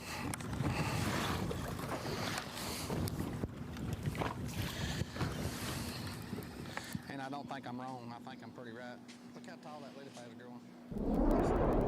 Well, that's what's going on in the mind of your day one leader, Buddy Gross. A lot of time left for him, but everybody raving about this incredible fishery, and we've got a guy that can tell us a thing or two about Lake Fork. From Texas Parks and Wildlife, Jake Norman joining us, and I affectionately called you a fish geek, but you are. It's fair. Yeah, I am a fish geek. I've been called worse. My wife's got all kinds of good names for me. She's probably watching it now, so sorry. But yeah, fish geek's great. Shout out to the wife. Why is this body of water? I mean, it must have been like a postcard for you yesterday, listening to weigh in, the amount of anglers crossing the stage and saying, I mean, every time we come here, it's like that. But why is Lake Fork so special? It's everything from the get-go. Of course, you've heard the story. When this lake was planned out, it was to grow giant bass in this lake. We've done that, but it's continued to. The habitat's still here. The forage is still here. The water quality, the nutrients, everything from the ground up, it just builds and builds and builds. It's just, every year we're going to see fish like this. It just sustains it incredibly well. Some of the aquatic vegetation in the lake, you guys are kind of treating that a little bit differently, isn't that right? Absolutely, and that's really, I think, kind of a hot topic right now. It has been for several years. We've seen water hyacinth mats obviously floating around on live now. Hyacinth has been in this lake forever, and like everywhere people see a species like that, their first instinct is, we've got to get rid of it. We've got to nuke it. Hyacinth can be bad, without a doubt. It can choke off entire embayments. It can cause major problems, make it a complete dead zone. But when we know it's established in this lake, that seed bed is here, those seeds can last dormant in the sediment for 10 plus years and then decide to pop up. Again, I tell folks, we saw that after the last drawdown, 21, 22, the whole lake's bare, there's nothing. It fills up in 23. Guess what? Hyacinth comes right back. We're not going to spray our way out of this lake in hyacinth. It's going to be here. Why not try to work with it? And we're trying to do that exactly that now. In places where it's just mixed in, that's habitat. That is no different than other vegetation in the lake.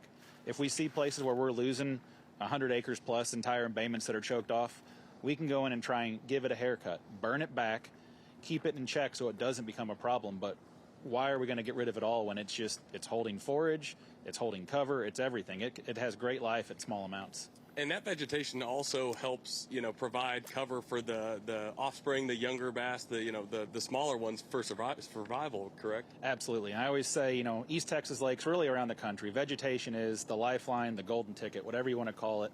When we have vegetation in our lakes, our populations are high, they're stable, we have good spawns year after year.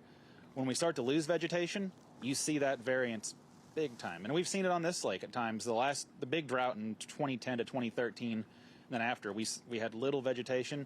We saw the population dwindle some. We saw a lot more ups and downs. Of course, that last drawdown had a weaker spawn that year. You see those changes. When vegetation comes back, the population surges back quickly. So again, I'm happy with any vegetation. Everything has to be managed. Any species can get overabundant, can cause a problem. But when it's balanced like that, it's great for the young of the year fish. It's great for their spawns, and that's what really drives the success of this lake. And you kind of mentioned it, there's other state agencies, other places that they're trying to treat this stuff. They're trying to get rid of it. They're having a different approach altogether than you guys are. Why is that the case here? Sure. Well, for one, I always say it's my first answer. It's Lake Fork. I mean, truthfully, this lake is special, and it just takes some different approaches sometimes. And I'm not saying there's one right or wrong answer. And this is a new approach for us. We may have to look at it later this year, next year, and say, all right, we need to go back to some of those other approaches. But this lake is special, and it takes kind of some unique approaches to really handle it. And there's a lot of parts in this lake. We've seen it again with the hyacinth mats. Go back in Little Caney, tons of hyacinth. But if we got rid of the hyacinth there, we probably wouldn't have any vegetation. So again, we've got to find that good balance. I'm happy with something there over nothing. Absolutely. Our eyes on current Progressive Bassmaster Angler of the Year leader, Jay Shakeup. Well, still sitting on all the fish I caught this morning. I went back to the place I caught the 9-something, and I jumped off like a 4.5 pounder there.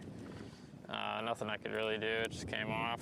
And now I'm back to scoping around a little bit, and then in about 10 minutes I'm probably gonna go run and check on a bedfish that I have found and see if he or she is willing to cooperate, because I'd like to get rid of that 2.4 and then,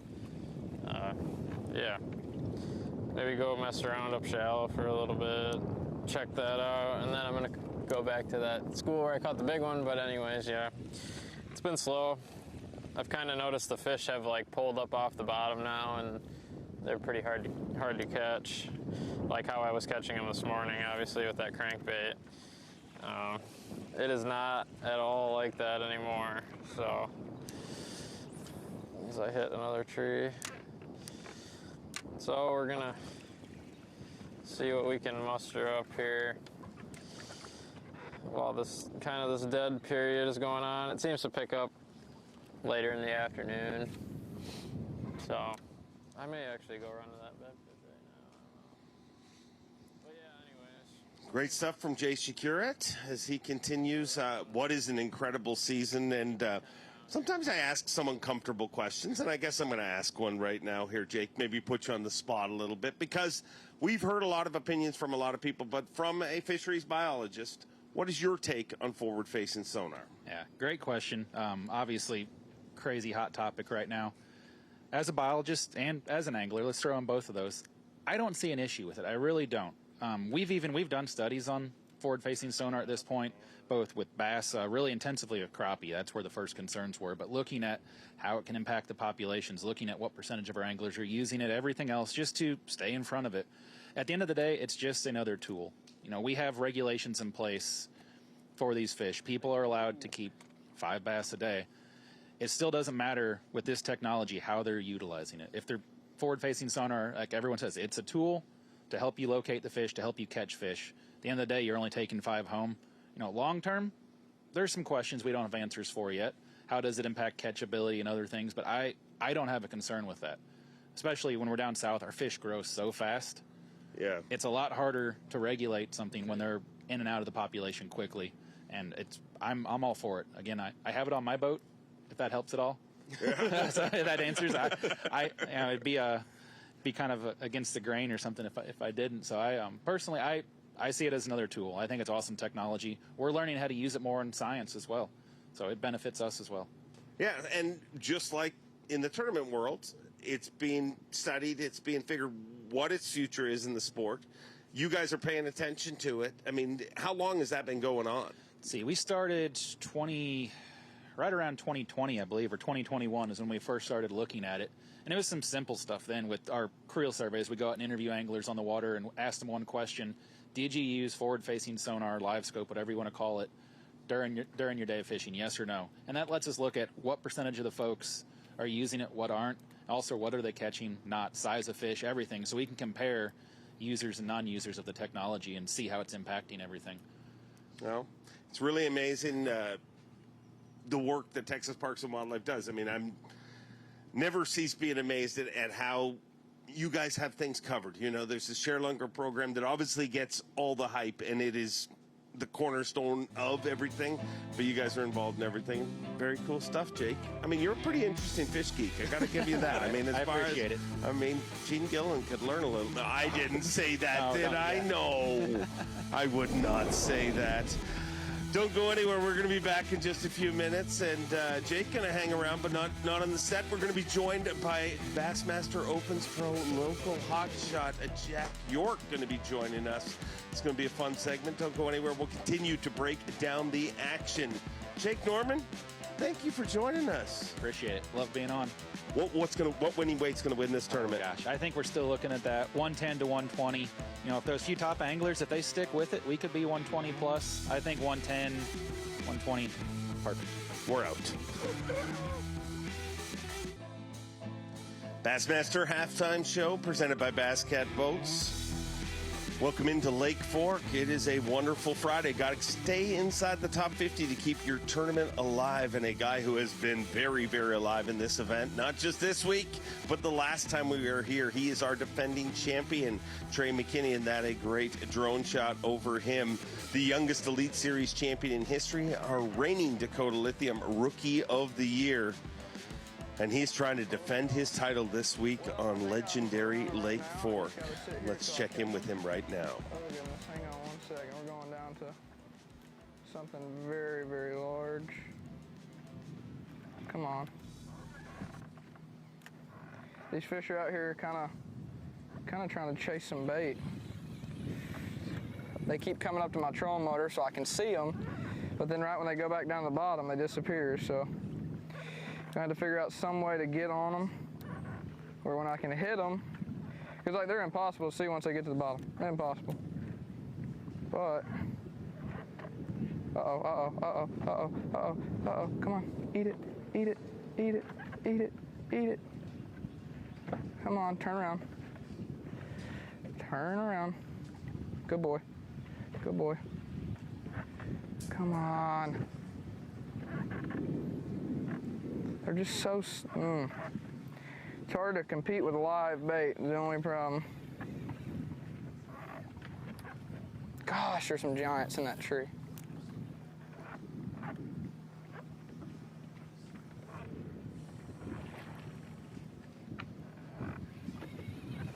There's a bunch of big ones on this point. I hadn't fished it yet. Today's the first day I fished it, but they were even hard to get to bite when I was here. Oh. There's like 5 of them. From our defending champion, Trey McKinney, I am joined on set by Bassmaster Opens Pro, and happy to have him back here, and local Lake Fork hot shot, Jack York. How are you doing? Doing great, man. Glad to be here. What a week. Fork is, I mean, it shows out every single week, but what stands out to you following this tournament so far? Man, really just with the gates being open, you know, I think it's a lot tougher than, you know, a lot of guys thought it'd be, but I don't know. It's going to be a weird week for sure. Those gates are key here. I mean, they don't open a lot, but when they do, it repositions the fish. I passed it just a minute ago, and it's still 4 gates open. Do you think that the fish, I mean, being stable is generally what a fish reacts best to. Do you think those fish will start to adjust, or do we need those to close to really blow the roof off this? I think they need to close, and, you know, that'll kind of free some stuff up for those offshore guys, but most definitely being closed will help them. So far from what we've seen, obviously you fish out here so often, is there anything you've been surprised by, like maybe something you would have thought we'd see more of that we really haven't? Really thought some shad spawn was going to play a hell of a lot more than it is, but, you know, I think just with that water coming down so aggressively, it's kind of keeping those fish off and, you know, really pushing them toward these guys. Lee made the comment before the tournament even started that a lot of those traditional, like, points, like we saw Brandon Cobb a few years ago, catch him on a shad spawn, they don't really get on that as well with the water being as high as it is. Have you seen that as well? Absolutely, man. 100%. Jack, with Lee's a pretty good friend of yours, and having a tough week here this week. Said pre-fish was tough. What do you think's going on there? Man, just, you know, talking to him in practice, he was getting up shallow, and it sounded like with the water being up, he was having a good practice and, you know, kind of seeing some stuff he was excited about. But, you know, I think today, like I talked to him last night, he's going to pull out and, you know, go run some stuff. He can drop 40 and 5 cast on, and I think you'll see him make a move today 100%. You know, he's got the right idea. Obviously has more knowledge of this place than anybody fishing this tournament, and I think he's going to come in with a bag today. A big topic, and Lee brought it up, was rotation. And at times I kind of joke that rotation is now the new, I'm swinging for the fences. You know, it's Exactly. I did not catch him. I was in a bad rotation. But this is definitely one of those lakes that rotation is everything. Absolutely, man. You know, it's a small lake, and you put 100 guys, you know, best in the world on it. They're going to find everything, and kind of trying to fit in and, you know, get on the right stuff at the right time when you can pull in. That's key, but, you know, I'm sure he's going to run enough stuff that he'll bounce into him. You know, he knows what he's looking for, obviously, better than anybody, but it can be tough out there. Only so many schools. Over to Jay Shakurat. As a guide on this lake, I have to imagine that you kind of keep a catalog of trips that you've had, certain times of the year, certain years. This time of the year, you know, this week, somewhere around this general time frame, Lee Livesey made the comment to me as well that, you know, this has always kind of been an in-between time. Absolutely. Like, this time of the year, do you ever see more fish off the bank when the water's down? Like, what is all playing into, you know, the fish kind of being in limbo a little bit? It always, anytime I've ever seen it high like this, it always just kind of has everything split up to where you can't really go all in on one thing or another. You know, you got a bunch of fish that want to be up shallow, but with those gates being wide open, you know, they're just kind of up there in limbo mode. And a lot of these fish that are pulling out here offshore, you know, they're still kind of don't really know where they want to get, how they want to set up, and kind of just puts everything in a in-between stage, you know. For sure. Obviously, the first 2 days of competition, Thursday and Friday, but semifinal Saturday and championship Sunday is exactly that, Saturday and Sunday. How busy is it going to be out here this weekend, and how much of a problem is that going to be? It's going to be a madhouse, man. I know these locals out here, they're going to go out and they're going to go fishing, but, you know, these guys are obviously the best in the world. They'll figure out a way to fit in and catch what they need to catch. Very special shout out to, I mean, not that you have to do this, but there's been a bunch of guides that I've talked to this week that literally say, we take these 4 days off and don't fish our lake to give the elites room. And that's very, very cool. So if you're one of those guides, thank you. Nobody's told you today. It was pretty cool. And they look good.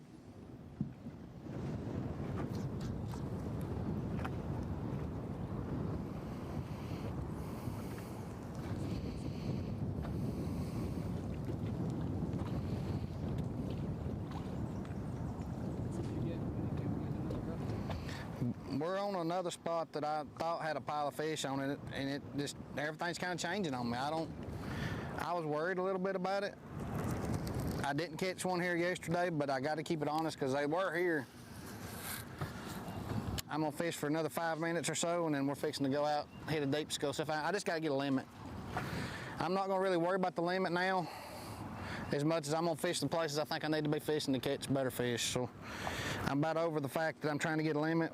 We can't win trying to get a limit, so we're gonna start fishing like I would if I wasn't in the position that I'm in with only 3. I said I was gonna come out here and fish the way I wanted to fish. I've done it so far. I'm not gonna change now. I'm just gonna fish. I am scoping a little bit right now just to make sure there's something worth throwing at before I sit here. Right now we're doing some time management. We ain't out of time, but we're getting low on time. So I just got to make sure and be as precise as I can right now.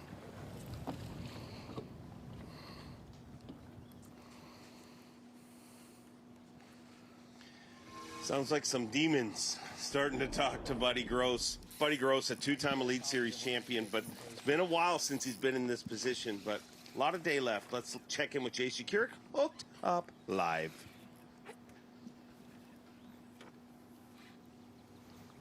Skinny.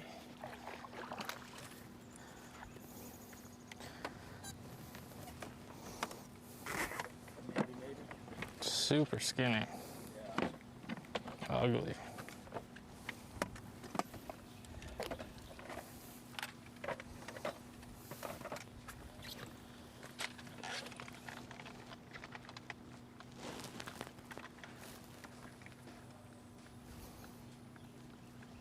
Zero.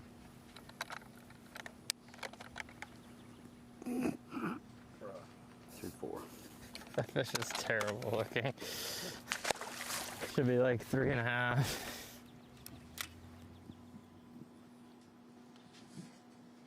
Not much to see there from Jay Shakeup, 2-4. We haven't seen a lot of those this week in Fork, but it's good to know the Fork's got them all sizes, Jack. They're very few and far between, but we definitely have a couple rats swimming around. Going back to Buddy Gross, like you were just talking about a minute ago with the demons running through his head, he's still in good shape. I mean, He's got 3 keepers all over 5 pounds. I mean, that's 2 big bites away from being right back up in contention again.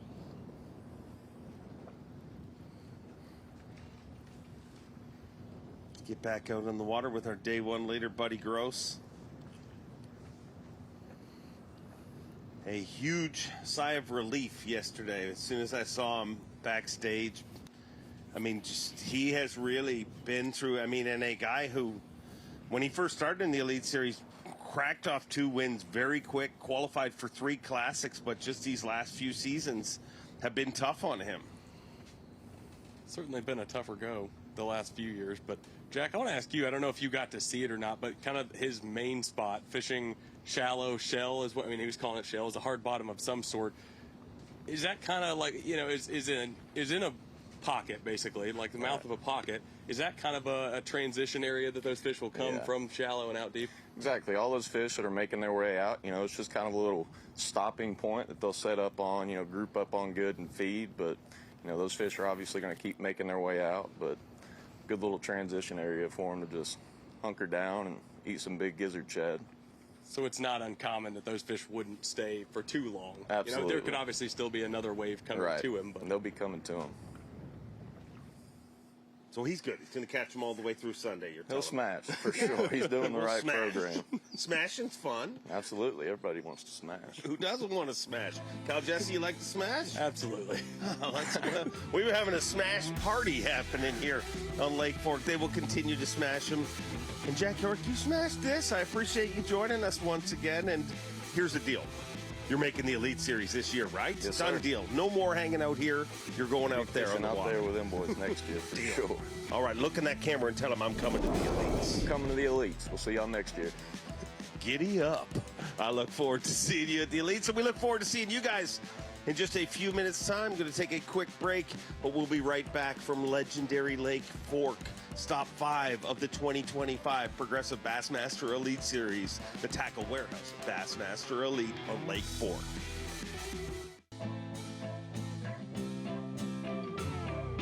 It is Friday here in East Texas. Lake Fork is our playground here this week. This is the Bassmaster Halftime Show presented by Bass Cat Boats, and that a great aerial shot of the lush playground that we are on. You want to see the leaderboard? Guess what? There it is. Atop the leaderboard, the same leader we had at last tournament, Paul Marks. Trying to chase him down, our defending champion, Trey McKinney, and our leader in Progressive Bassmaster Angler of the Year. That is our top 3. But what a top 10 there. And day 1 leader slipped to 7th, but he's only got 3 fish in the boat. Our cast continues to grow. We're adding Steve Bowman to the mix, and myself and Kyle Jesse have continued to catch you up and keep you up with everything going on in the water. And Bowman, yes, this sir. is such a tournament. I mean, it's a lot of fun to watch. It is a lot of fun to watch, and I was just trying to do do some mathing on that deal. Mathing? How many potential 100-pound century belts are there? Forgot your abacus. Yeah. Yes. It's actually my gazentas, I got my digits and my gazentas going. And God bless you. Yeah. Bless you too. So, but it's kind of that whole momentum thing that you guys have been talking about all morning is really amazing in this sport. We see that in some other sports, but it is like a true rocket ship at times. And Paul Mark sitting at the top of the leaderboard. I'm not sure anybody could have really foresaw that outside of the Paul Marks family. You'd have to tell me how many people put him on their fantasy team. Probably not as many as you'd think. Probably not many. Yeah. I mean, and he's done really well. But this lake continues to show out. And we've seen that. I mean, last year we saw that and we thought, oh, wow. I mean, it's amazing. But it was a February deal, And Trey McKinney really kind of took control of that early and just wiped the floor. I mean, it was unbelievable. We saw Robert G. for the first time, and, of course, Koya and those guys we'd seen before. We knew they were going to be strong. But the lake itself was incredible last year.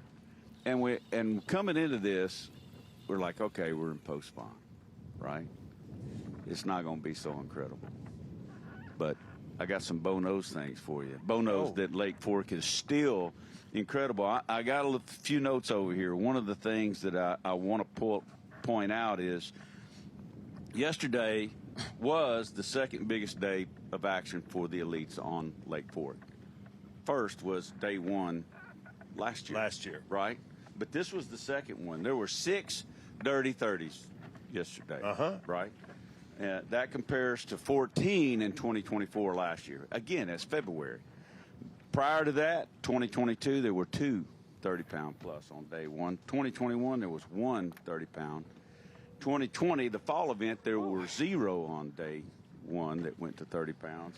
In 2019, there were 3 over 30 pounds. And the real conclusion you can draw there is timing does make a difference. But here this week, it's performing over par, way over par, if you look at that. And to add to that, the fish catches from day 1, 19% of the recorded fish catches yesterday were over 5 pounds. Wow. Wow. That's you know, that 5-pounder, we set that up in our metric because that's basically what the average fisherman would refer to as a giant. So we have anything from a keeper to 3 pounds to 5 pounds, and 5 pounds and above. 20% of the catch, typically that 5 pound and above accounts for 2% of the catch. But yesterday it was 20% of the catch. At Fort, that 19% yesterday was actually graded out to be 6 pounds on the nose. So 20% of the catch was actually 6 pounders or more. It's amazing. And the average size of every fish caught and weighed was 3.25 pounds, which is closer. And if you look at all of the data that we've been gathering, and Kyle and I are coming up with some stat stuff that we're going to put on Bassmaster.com in the future, typically every fish caught is 2 pounds. Here it's 3.2, you know, and so it just keeps getting better. Fork just keeps getting better. Can you go back to that second number, because my calculator screwed up? I was You need trying to have add more that all up, you and got to have more fingers. You and more cross-threaded my gazintas. brain for sure there, Well, Bowman. I can only do it once. I do my best, but I mean, you know, it's amazing. You look at like Jay Chicarrett here, where he is, and then you saw where Trey McKinney is, and any one of those, the next thing you know, they're hooked up with a 6 pound plus fish. It doesn't matter where. I mean, he's obviously shallow. McKinney is obviously deep. This lake performs well from top to bottom, and that's one thing that we probably don't hit on enough, because we know when we go to these events that it's a shallow tournament, it's going to be a flipping tournament, it's going to be a scoping tournament, it's going to be, but this lake is everything, right? Absolutely. I mean, we saw it yesterday on live, and obviously see Greg Hackney inside the top 10, possibly have a camera on him if he keeps it up. I mean, pretty good odds that he's up there on the bank. I know a lot of guys, you know, you're not seeing so much of, you know, the traditional shallow water power fishermen inside the top 10, but there's a lot of them throughout the top 50 that, you know, you see pictures coming in from the ambassadors on the water, and it's certainly what they're doing. So wouldn't give up on the shallow bite for the rest of the week on live. And we've obviously seen our progressive Bassmaster Angler of the Year, Jay Chicarrett, who's balanced both of those. Absolutely. Just saw him up there in the dirt, possibly looking for a bedding fish, and now back off the bank. Has done most of his damage off the bank, but even yesterday when we had him on camera, he started his morning shallow. Guy who has lived offshore, our defending champion, Trey McKinney, and that'll look at his area where he's done all his damage. Total different view. And Trey McKinney doesn't own a home, but if he were ever to buy one, I would suggest Lake Fork is a good place. I mean, it works good for you. But let's find out what's going through his mind. Trey McKinney. Well, right now I like this area because I feel like it has a population of fish. I mean, I won right there, and I know what lives in these places. So that's kind of why I chose this area, but at the same time, it's going really, really, really slow right now. I can't figure out why. Well, it was going slow. Come on. Nipped at it. I don't know if it's just this time of day for a second or what, but this is not fun.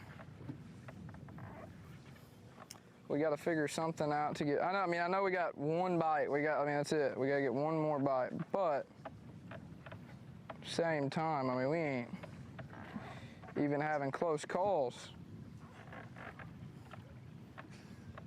In practice, this is what I do. This is actually what my game plan was. I was doing these points. I thought I could catch 30 pretty easy. And then now, I don't know. It's a little tougher.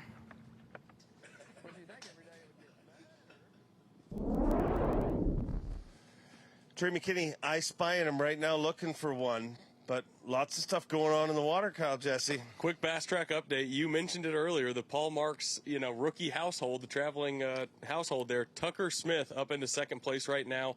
34 pounds even. 59 pounds, 4 ounces total. That household's getting hot. Smoking hot. Smoking hot. Fishing hot here. Bowman, what's going to shock you this afternoon? I'm not going to be shocked by anything Fort brings out, but I'm going to say that there's going to be a bunch of 50-pound plus in that top 15. Kyle Jesse, your thoughts? I agree. I think this afternoon, that 11 to noon, probably in the next hour. Yesterday, that was a hot hour. I think we're going to see a lot more of that on Bassmaster Live the rest of the day. I'm predicting more 30s than we saw yesterday. Don't go anywhere. Going to be joined by the studio guys, Tommy, Davey, Such, and Ronaldo.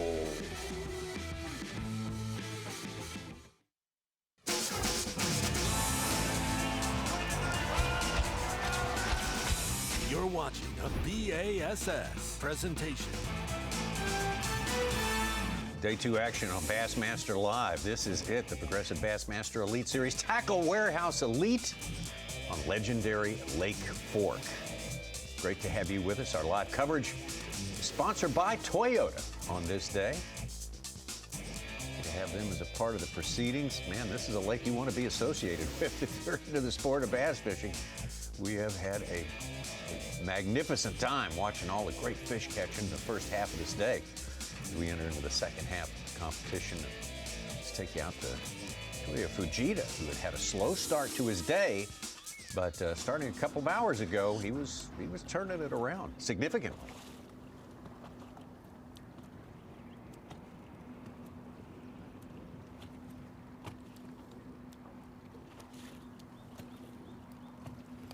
Yes.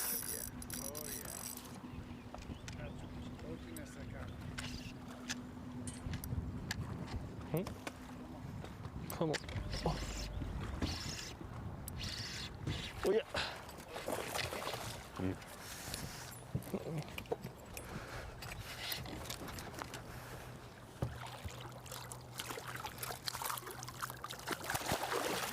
Yes. Got it? Got it. Big one, 600. Yes. Oof. Yeah, pretty spawny. Yeah, beautiful.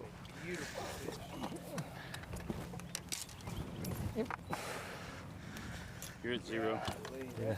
Definitely 6 plus. Beautiful pre-spawner. Oh, yeah. 613. Oh, 6. Whoa.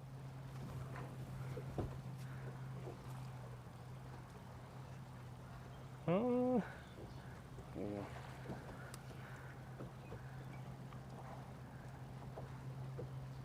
$630? 613. Oh. Come on. That's about as locked as it's gonna get. 15. Yes.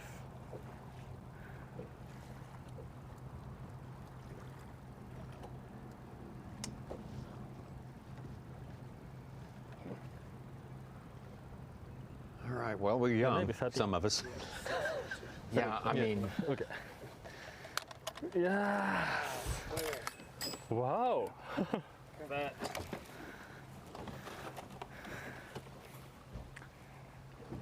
What a beautiful fish. Short. Big one. Beautiful. Wow. Bye. Sayonara. Sayonara. Domo arigato. Domo arigato. It's Kyoya Fujita back in 4th place. That was a 5-pounder full of eggs. He was in 4th before, but recent events, which we'll get to in a minute, had forced him down below that. But this good one, nearly 7 pounds. Very significant. Good thing about having a camera with Koya is I don't think he's going to assume he's good if he does make it that 30-pound mark like some of these other anglers. He's going to keep his foot on the accelerator. Yeah. was stuck on 4-pounders for most of the morning, and well, actually not getting bites in the morning, but mid-morning a lot of 4-pounders. But he has stepped it up here in the last hour or two. Yeah. 8.2 and a 6.13. Get you healthy quick. I need one more 6-pounder.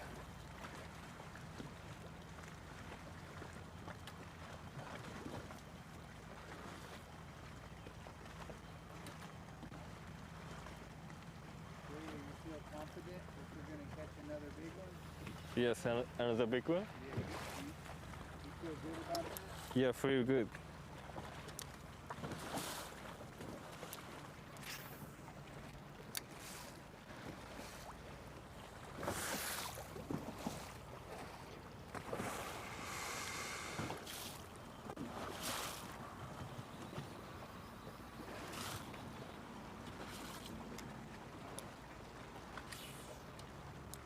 Just checking in with us here, Paul Marks of Georgia, who won our last event.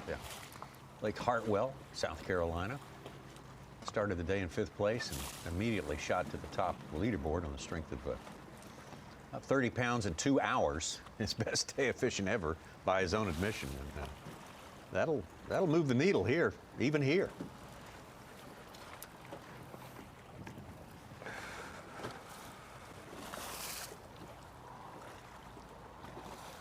Got some company near 60 pounds by Tucker Smith, who had 20 pounds on 3 fish, 6.15, 8.1, 5.8. Finished his limit with a 6.13 and 6.11. Biggest bag of the day, 34 pounds even.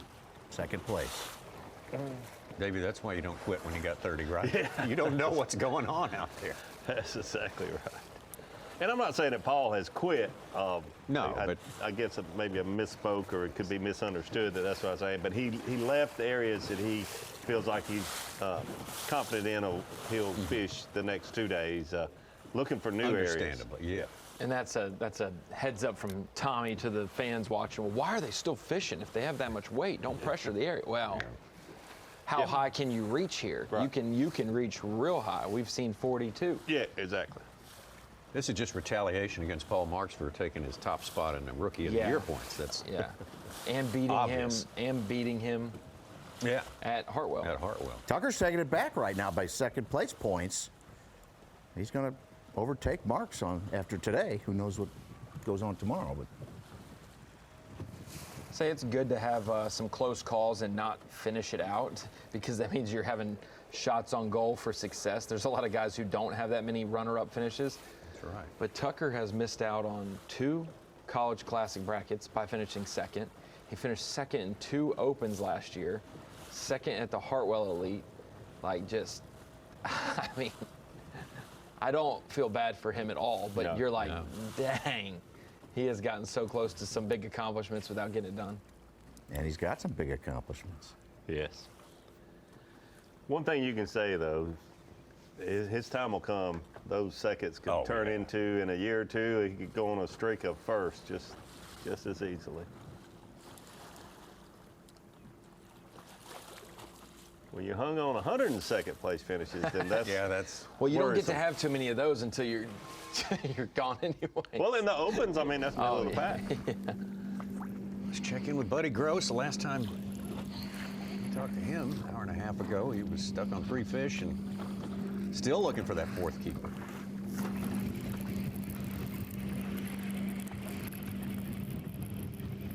Not out of it by any means. Jesse pointed out at the halftime show, he catches a couple of 6s and he's right in the middle of the conversation again. I threw right across that tree and I was trying to get it up as fast as I could. That was hard. Yeah, talking to Buddy last night, he said it wasn't easy yesterday. I mean, God, these 2 sitting in the weight that you saw him come in with seemed like it's easy, but he, along with a number of the other guys in the top 10, just didn't catch a lot of numbers. But they caught the right ones, obviously.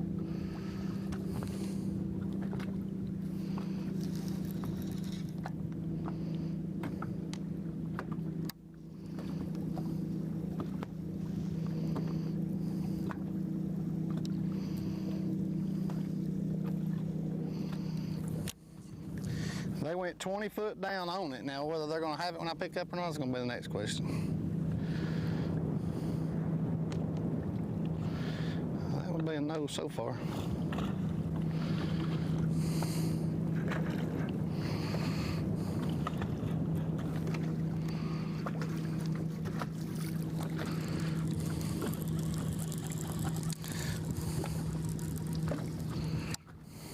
My buddy was casting a jig into a treetop, and those fish were up on the top of the tree and followed his jig all the way down to the bottom, but did not bite it.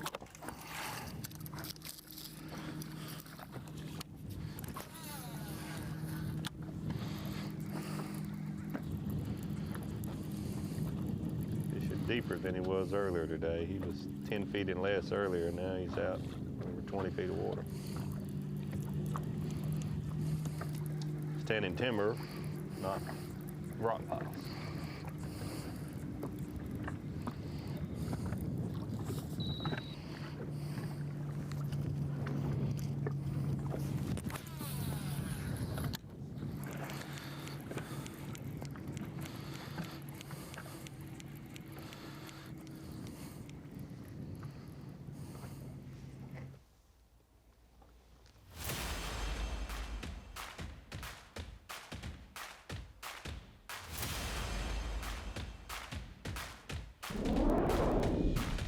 Well, take this quick opportunity to remind you of Bassmaster initiative by B.A.S.S.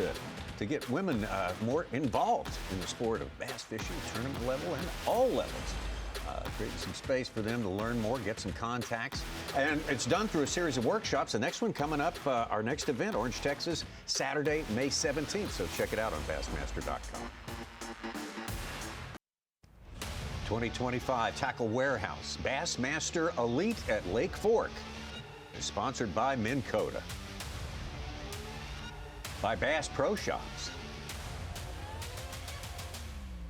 and by Skeeter Boats. Running down day number 2 here, which is all about the top 50 spots. Be in the top 50 spots, and you can fish on semifinal Saturday with a shot, theoretically, of making it to the championship round on Sunday, Championship Sunday.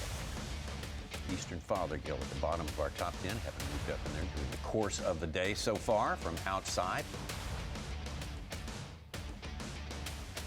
Sure took over the lead earlier today for a short time, spent some time on the top yesterday as well. Caught his personal best yesterday ever.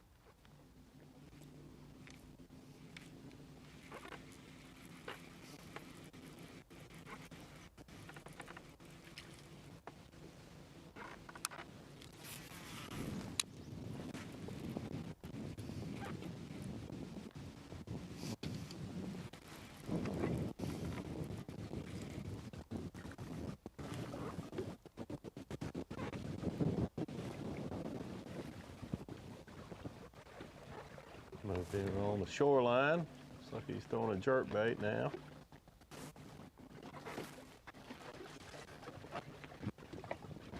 It was a 9.14 he caught yesterday. Just almost got us to the double digits. I'm thinking we'll get there this week. You think there'll be a 10? I think we will.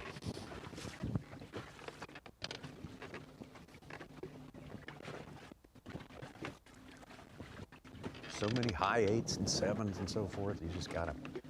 There's a freak out there waiting to be caught somewhere. Hey, easy. Don't talk about me like that. I'm talking about you this time.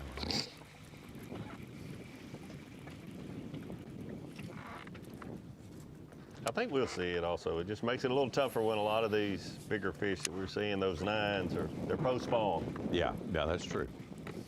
Buddy Gross, the 9-pounder he had yesterday, was pre-spawn. Yeah, short. Only 22 inches long. Wow.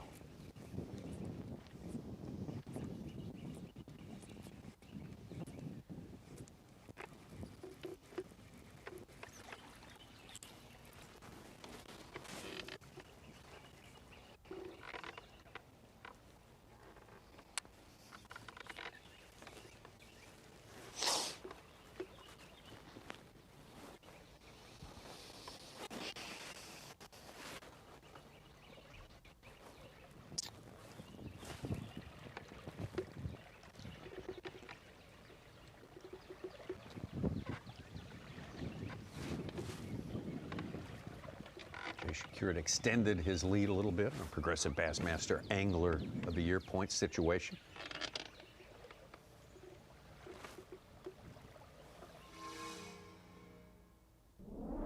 That'll be an ongoing story for probably till the last event of the year. Back to Kyoya Fujita. Yeah, Tom Allen. Fourth place to start today. Fourth. Jay going anywhere? No. Yes. Very big one. Oh, big one.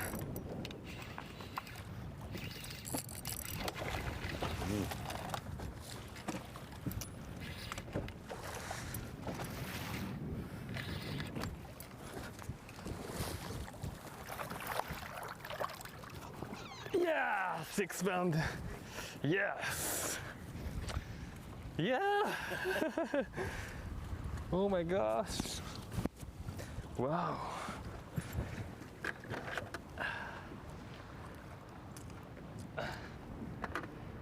Good. Good, 0. Yep. I'm gonna set it low. Oh.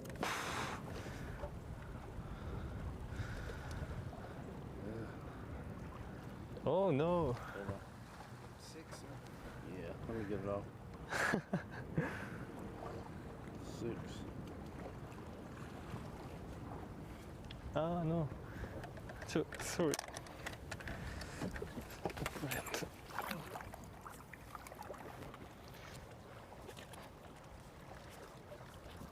Bleeding a little bit, he's good. Put a little miracle juice on there to stop the bleeding. Yeah. Good for him to take time to do that. You take good care of your fish, don't you? Taking care of the fish. Wants to catch him again.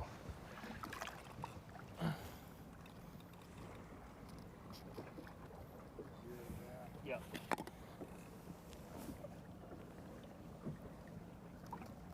Yeah, good. Good. Kyoya just said, I need 2 more 6-pounders. That's one. It was all over it. Yeah. 514 to 6 is somewhere right there within 2 ounces. 2+ pound cull. Get him up near 29. Wow. Kenny moving around now. Complained about it. Haven't slowed down significantly for him the last hour or so.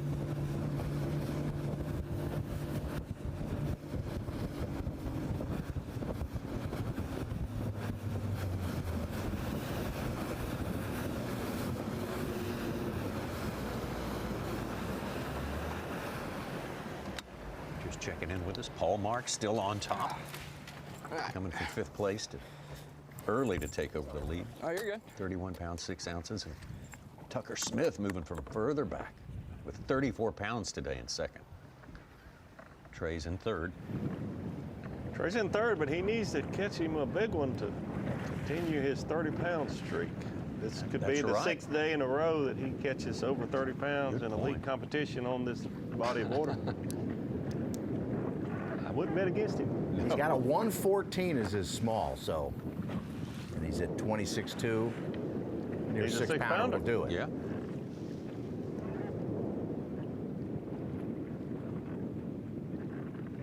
Seth Fighter just culled to our 3rd best bag of the day, 27.14. Got a 5.3 just recently.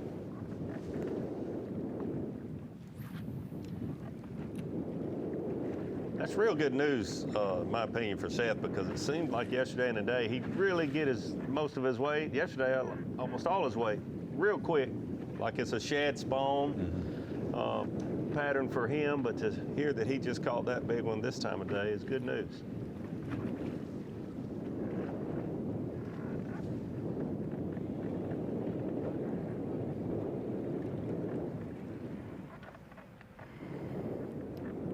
On the other hand, it looks like Kyoya maybe missed that this morning behind, but now he appears he's fishing more standing timber. Yeah, there was. All this is big fish stuff, but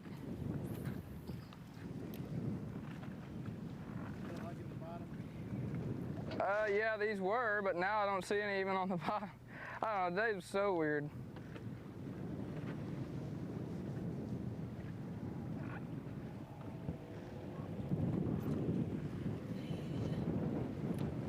Fighter's record at Fork is incredible. Honestly, underrated. 41st last time we were here in February. And then before that, going back to 19, all the way, 25th, 6th, 11th, and 12th. No, that so is he's got good. 4 top 25s. He's never missed the cut here. And he's almost made 3 final days. Yeah, and adding in this week, he could be, another top. He could have 4 top 12s and 5 top 25s out of 6 events. Wins are wins, and I think they're very important for a bass angler's career. You have to have the W's, but if you look at it, he's more consistent here than Lee Leaderby has been. I mean, honestly. Oh, yeah, it's crazy. I'm not saying that the 2 wins don't outweigh that, but if you just straight up talk consistency, that's really good what Seth has done. And maybe that's a way you look at fantasy. We get so drawn into defending champs and most recent winners, but if you have enough sample, like of 4, 5, 6 visits to a place within the last decade, you can kind of see actually this guy, man, his floor is really high. His ceiling might not be first, but his floor is really high.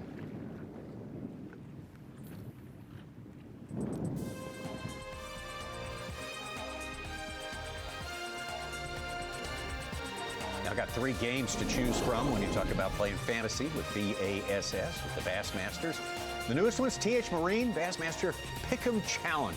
Angler versus angler. 7 head-to-head matches between anglers. A theme at work there, like top 2 in AOY or former Fork champs or I-30 Showdown. We got one of those going on. 2 anglers from Arkansas. Both of them kind of taking a dirt road kind of this time. A pool noodle fight. But check it out.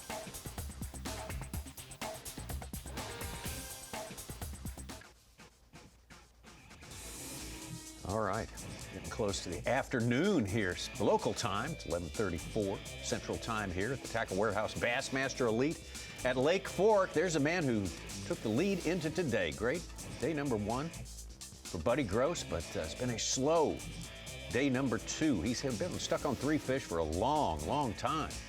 He's still in position. He's got 3 5-pounders in his live well, so he can still stay a part of the conversation for sure. Just needs to land a couple of good big-ish ones there, and he's good to go. Yeah. 3 5-pounders. Certainly right there. He just needs 2 more good ones. The run's over. Now he is. And the pressure is always to be the day 1 leader and be the day 2 leader. Oh, yeah. But if he falls to 5th because he has 26 pounds today and not 30 something, not a problem. That's not a problem. That's kind of a minor victory, Yeah, actually. you're a place in, like this. Yeah, be within arm's range. Yeah. Arm's reach. Well, Brian Schmidt's getting it done this afternoon. He's got a 7.2. He's up to 26 pounds, 2 ounces on the day, 10th place from in the 50s.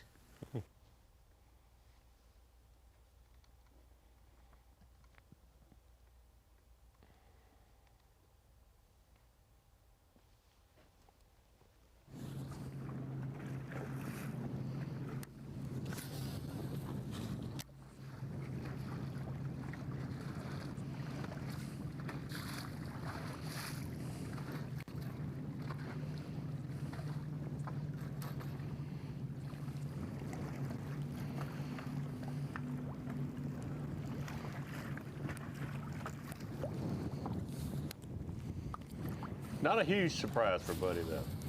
Like Lee Leaderby, talked to him before. We had this camera with him, and I think they both honest. Look at there. Hasn't been easy, but here we go.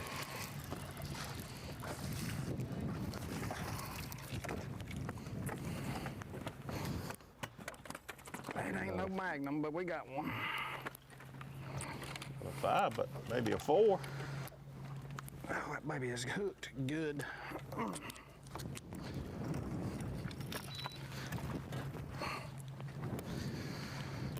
making it look like I don't know what I'm doing here.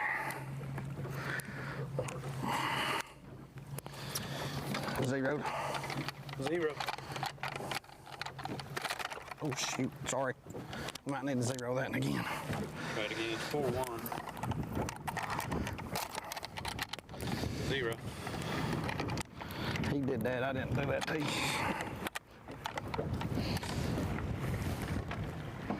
4-1.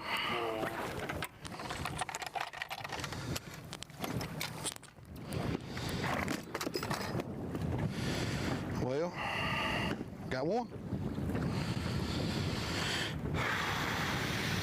4 for 20. Helps the cause. Yes, it does. 3 hours since the last keeper, so that's good to break that streak. Yeah, in this tournament, 16 versus 20 is a mountain. Yeah. You catch 16, you're not. You're in bottom quarter of the pack. 20 puts you mid-pack. And for a guy who was catching them on a hard spot, more open water, not a lot of to go into the timber and catch one, the confidence level's got to go up now. Yeah. Like, absolutely. You would think. Got a lot of time to catch that 5th one, and if it's a 7 or 8 or like he caught yesterday a 9, he's right up there in top 5 territory.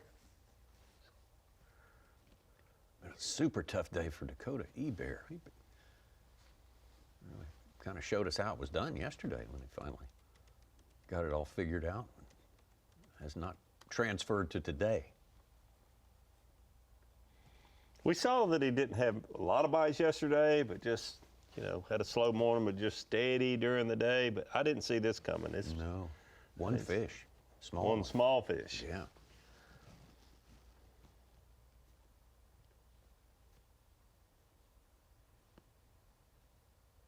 I had a worm tied on it this morning, and that's what I'm fixing to tie back on it.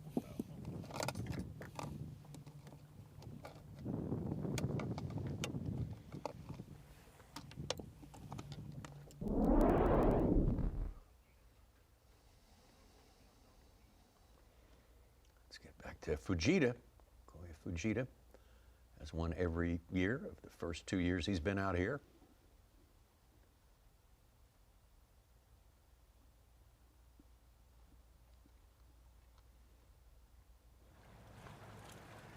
Yes. Wow. Over. No.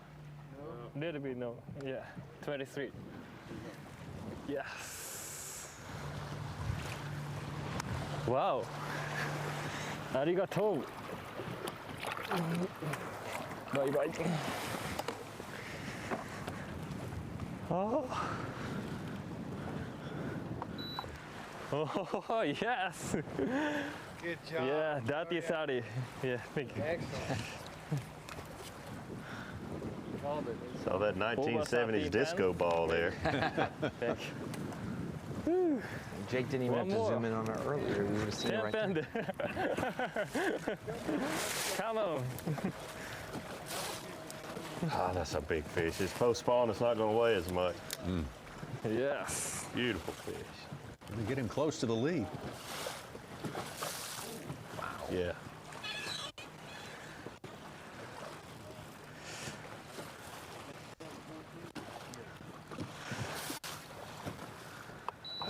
Wow, 740. The wavy makes it really difficult. 32-13. 32-30. Wow, almost 33. 32 what? 13. Dang. Yeah. Wow. Wow. Great day. No. You still got it. Great day. You got it. 8, 6, 8, 6, 5, 7, 4. 4, 1. Cool. Okay. Let's get rid of that one. With a 10-pounder. 10 pounds. Over 40 pounds. Yeah, exactly.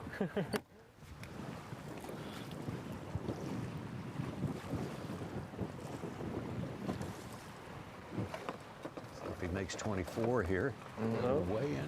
Putting on a clinic, buddy. Good job. That's almost good. David, we talk about the pre and post-spawn sized fish and what they look like. The fact that he's going to have no fish to hold up and almost 60 pounds for 2 days shows that he's catching a lot of really fat, short fish, which means the areas he's fishing, they could be coming through to go spawn and whatnot. Nice 315 cull. To me, what's most impressive is, this time of the year with a shad spawn going, you expect to catch a lot of your bottom line weight in the first hour and a half, 2 hours. And that's what we've seen a lot. He has been able to catch them during the middle of the day and farther, or mid-morning until, noon. That's impressive for this time of the year. That's a little insurance against any irregularities in the shad spawn for sure. If you're relying on that first hour or two in the morning and it doesn't happen and you land on the wrong spot, then your day can be tough, like we see a lot of these anglers that had good weights yesterday. But for him catching them through the middle of the day, mid-morning until lunchtime, it's very impressive. Paul Marks now becomes the hunter instead of the hunted, as Kyoya Fujita took over the top spot with that 7-pound, 14-ounce bass. Total is 63.13. Last year, Trey McKinney, after 2 days, was at 67.5. And he's just under 33 pounds for today, as is Kyoya.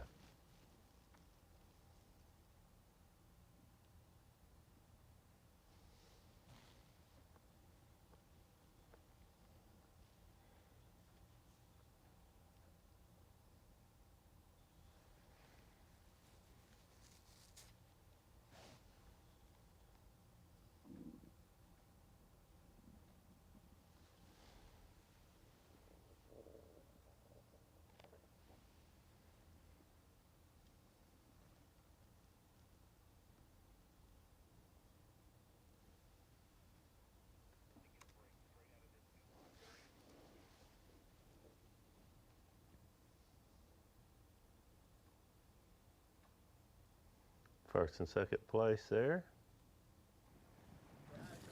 How you doing?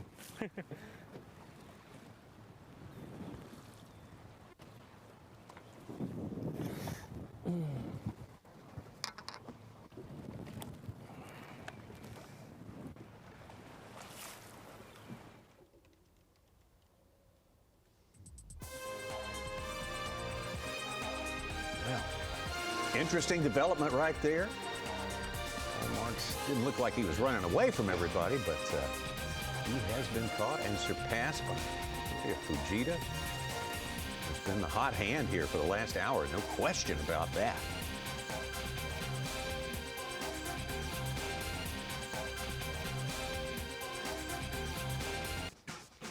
Tackle Warehouse Bassmaster Elite 2025 here at Lake Fork. There's our leaderboard as it stands right now with just over 2.5 hours. Fishing time left for our first flighters here among the 102, and we see a big change at the top of the leaderboard. Kyoya Fujita, kind of on a midday rampage there, has managed to wrestle the lead away from Paul Marks. Kyoya now with almost 33 pounds of fish on the day, so great work there, but it's all about the 50th spot. We'll talk about that more as we get closer and closer to that time. You've got to be in the top 50 to compete tomorrow. And Tommy, I believe that Kyoya Fujita move to first place is only the second lead change of the day. Buddy Gross had the lead, a 4.5 to 4 3/4 pounder, but for Paul Marks gave him the lead. And all this time later, now finally a new lead change. As we're bringing it into the Bassmaster Studio, sponsored by Marathon, I wanted to follow up on the 20-pound bag deal that we talked about. 69 anglers last year on day one had the most 20-pound bags that we've seen at Lake Fork. That's 69 20-pound bags day one last year. Beat out some of the other Lake Forks events in totality. And this is the numbers. In 2019, when we were here in the late April, early May portion, 63 20-pound bags. In the fall, we had 20. The next May event or late April event, 74. And then we went up to 98, and we thought, can it get much better? 171 20-pound bags last year. And you may wonder what the percentage is. That's the percentage of total bags that were 20-pound bags. So 32%, a third of the field, a third of the bag opportunities were 20-pound bags. We had less than 10% in the fall, got up up, and then almost 2/3 of the field with 20-pound bags. We had 50% of the field yesterday, Tommy, 50 out of 102. I think we're already up to 25 or 30 there. So Lake Fork absolutely putting them out. 20-pound bags plentiful, and this place, Davey, has plenty of 30-pound bags as well. And we've talked about it in the Bass Pro Shops bait and tackle section over here. Some of the baits that we've seen, and yesterday we saw a good shallow contingent. We saw some guys try to sight fish some, the shad spawn. We saw swim jigs, things like that. It's definitely two main baits, even for the 6 anglers we've seen on camera today. Yeah, we saw a lot of diversity, I guess you could say, with the baits yesterday. Today, let's face it, those guys are fishing offshore. They're using their forward-facing sonar. But we're seeing a few other baits. We normally don't see a lot of crankbaits when they're offshore using the forward-facing, but we did see Jason Currick catch that 914 yesterday on a 6XD. We've seen some guys using a DT16 also, along with obviously the minnow baits you got right there, Ronnie. Yeah, I think that, and we see the guys in the timber, offshore deeper, some of those suspended fish with the forward-facing sonar and the minnow. A lot of these minnows are in that 5 to 7 inch range instead of the 3 to 5s like we've seen at other lakes. But Davey, one X factor that I think Buddy Gross is trying to get, that hard spot that he has in the morning. 3 different baits. We saw him throw a jig, a bigger worm. I think it's a Z-crawl worm. We'll get specific on that in the weekend more. And then a lipless crankbait. The fact that he has multiple baits that produce on that shallow area, does that encourage you, especially if the bite gets tougher or it changes the next 2 days? Well, there's 2 ways to look at that. Honestly, I think, and I talked about it a little bit with Jay. With Jay Secure catching his fish on this, those fish aren't nearly as finicky. When Buddy has to mix it up and catch 5 fish on 5 different baits, it's great. He's leading the first day of the Bassmaster Elite Series, but it tells me he's having to use every trick that he has, every arrow in his quiver to catch those 5 fish. I like these fish that aren't quite as finicky like Jay Secure is catching. The only thing we're missing here, let's admit it, is the 1970s disco ball that Kioya is using. We'll try to have one of those for tomorrow, even if we have to hand make it. I might have to go to the market and get an actual sea urchin, and we'll just put a wacky rig hook in the menu. Okay, that's what sounds we'll do. good. Yeah. Good luck. Good luck on getting, sea urchin here in our fair city. Well, maybe it's a Arkansas River urchin. I don't know. Right. I don't know. Don't swim in the water. Most of those are not in the water. Thought you were about to go make one here real soon. A sea urchin, that is. Yeah. We'll see. Lordy be if it's. Yeah. TMI. I feel like it'll hurt looks, Let's move on. Stay focused. Jay Secure it. Come on, son, I need you.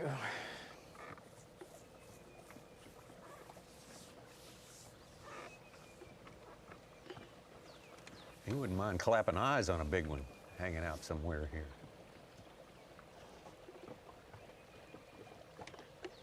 Someone had a bold prediction that the biggest bass of this week would be caught off the bed, so maybe Jay's trying to help that. I bought into cause. that, maybe, yeah.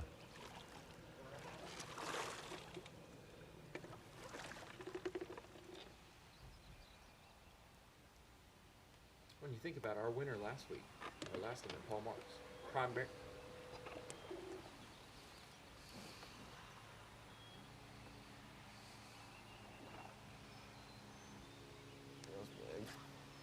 So we take a look at that 914 I was talking about just a second ago. The Paul Marks, our last champion at Hartwell, primarily fishing offshore, primarily using herring spawn.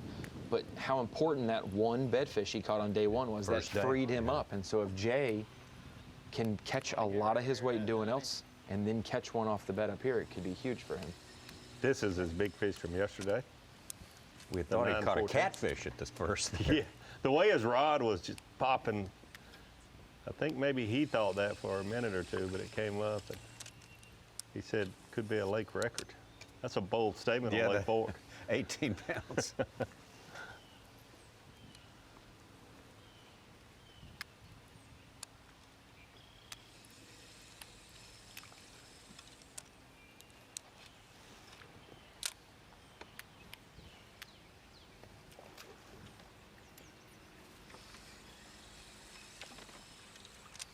There you have it. Oh my God.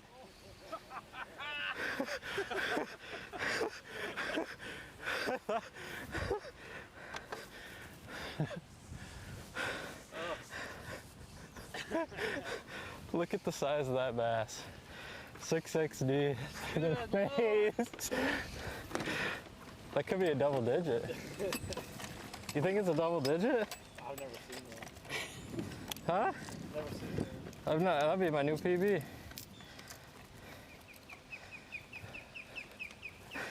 Oh God, I'm shaking. I am shaking. Oh my. Okay. Let's try and get it up. Yep, it's clear. Yeah, okay.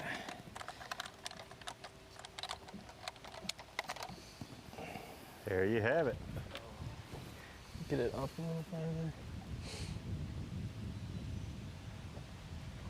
914. Davey, how much weight can a fish that size lose in eggs? 14. Pound and a half? My new pound? personal best More? in the tournament. That's got to be 24. Say again, Suits. How much weight in eggs can a bass that large lose after the spawn? I think it varies. You even when you see pre-spawn fish, some obviously have more eggs than others. I think it's the age of the fish, the health of the fish, all that stuff. But I would certainly say a good solid number for a 10-pound fish would be a pound.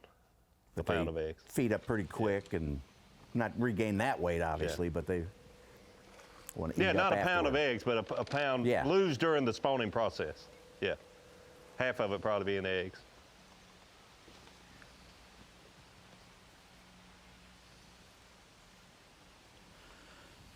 Tyler Williams, the latest angler to join our top 10.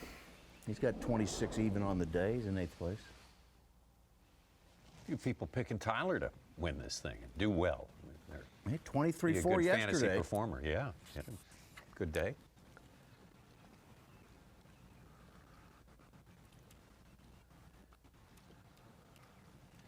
He has a young career on the Elite Series, but I have noticed watching weigh-ins, if he mentions, I found a little something in the afternoon that I hope works for me tomorrow, he almost always catches more. You can almost bank on, if he says that at weigh-in, look out, he's going to catch them the next day. With his 2 jigs. With his 2 jigs. Yeah. It took him 7.5 hours to figure out he needed to go to the white jig instead of brown jig, but hey, can't argue with the results. I can tell you who's really making a move today. Chris Johnston was in the 60s, falling in the AOY to like 14th or 15th. He's in 14th place right now with 26.7, and he's in 3rd place in the AOY standings right now. Wow. Brian Smith has moved up too, and he's in 2nd in the current AOY. Not finalized till after the event, but yeah. Yeah, so if you think about that, Chris Johnston looks like has saved his AOY chances in one day. You think it's the entire season, but boy, if you really fumble the football one day, you can be done. Yeah, that's significant. he did that a bunch during his AOY season. He had good 2nd or 3rd day to climb back up and gain a lot of points. Yeah, he did. 2.5 hours from now, 2:30 Central Time, local time 3:30 Eastern. The weigh-in begins right here on Bassmaster.com, so that's our timetable.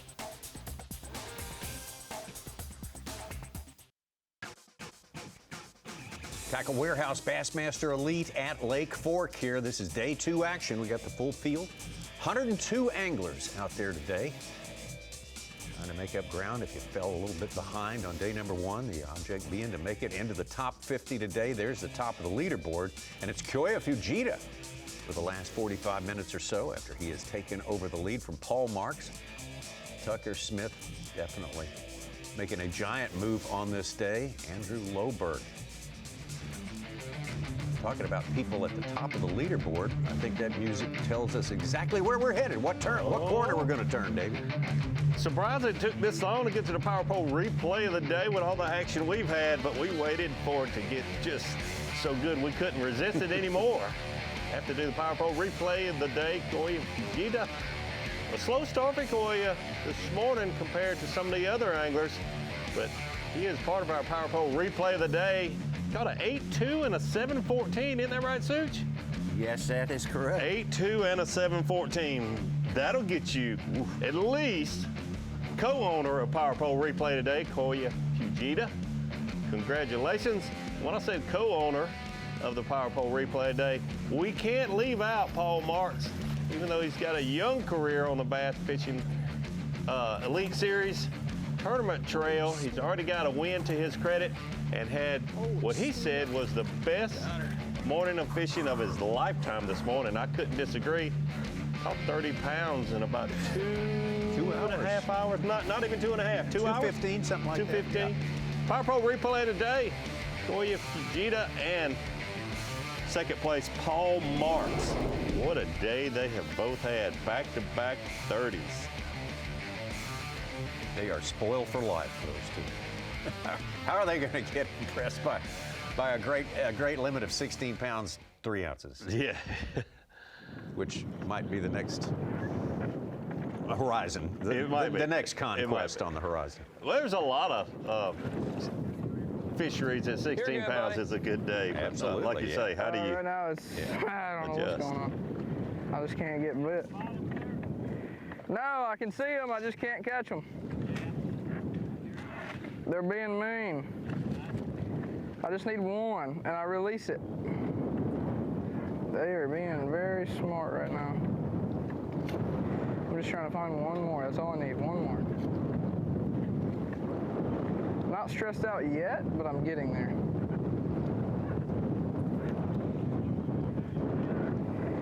Yeah, I got 26 with a 1-pounder.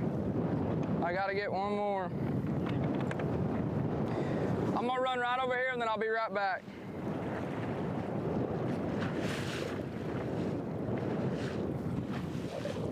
And then we gotta go hammer schools, hammer them. I mean, I just know if I get one bite, I don't have to go use them.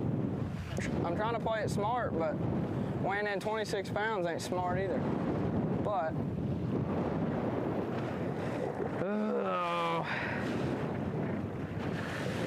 reading between the lines, he's got a school of fish he hasn't had to use yet.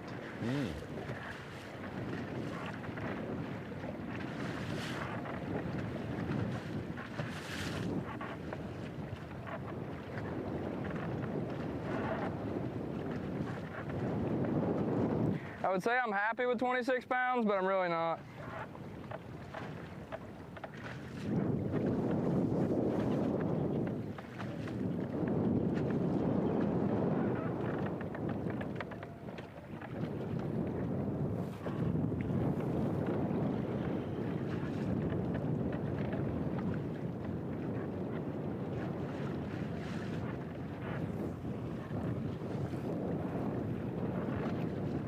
I never thought I'd be sitting here thinking that about 10 a.m. they totally transitioned to the disco ball and stopped biting the minnow. That's right. Wow, that's it's a new world out there. It's definitely a new world. It appears that they have definitely gotten off the minnow at Lake Fork mid-morning, and a 7:14 and an 8.2 is all the proof you need. Golly, come on. For the disco ball. From 63rd, Chris Johnson just called up to 28.5. He's in 10th place. Meanwhile, we got Corey Johnston in 54th place as it stands right now,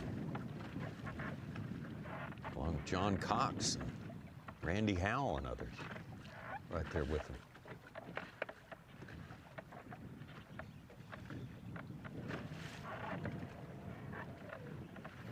Alex Wetherell, first guy in if it stopped right now. 50th place.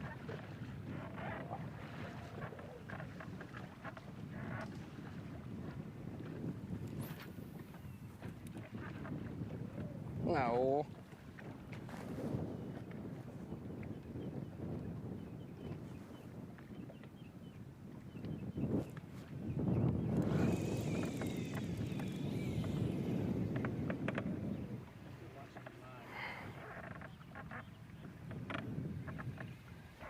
There's a break right here that I had like an 8-pounder. Come on, one be there. Just for me, just one.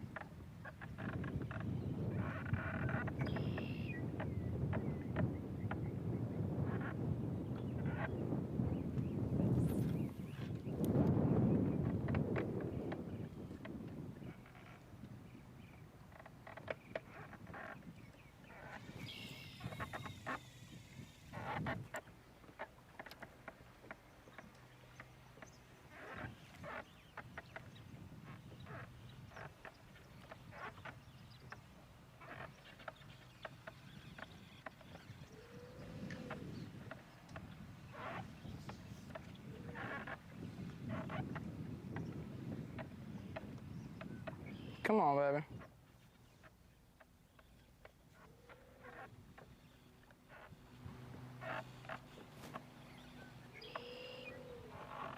Turtle. Nice. So you hooked up? Fujita hooked up. Small.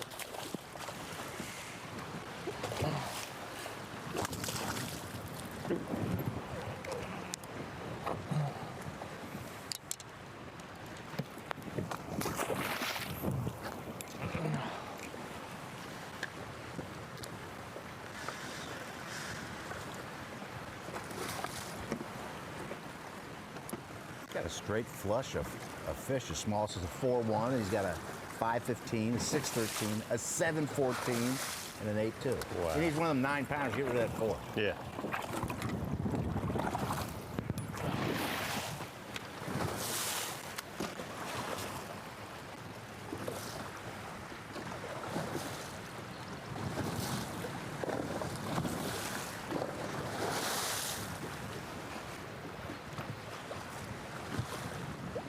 Wind's getting just to the point where it can make it And the scattered difficult. Scattered showers are again back on the forecast, coming in from the northeast.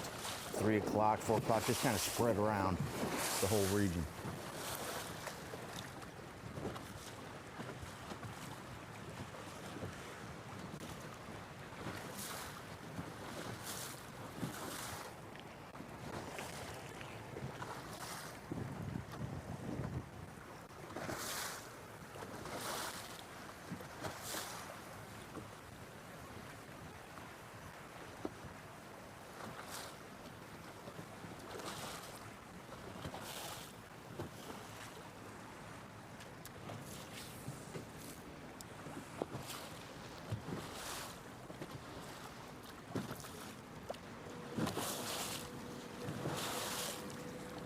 Brandon Palnick had 29 pounds yesterday.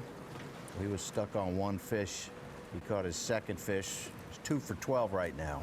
But he's 19th, and the limit would go do wonders for him. He was up there close to 30 pounds.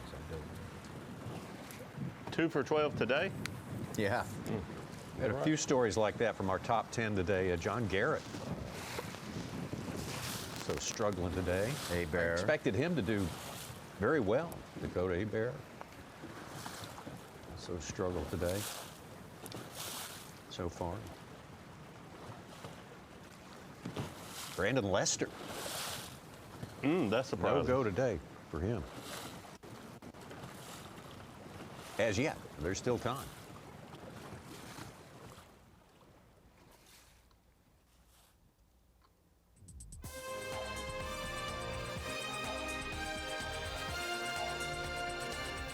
But time is passing.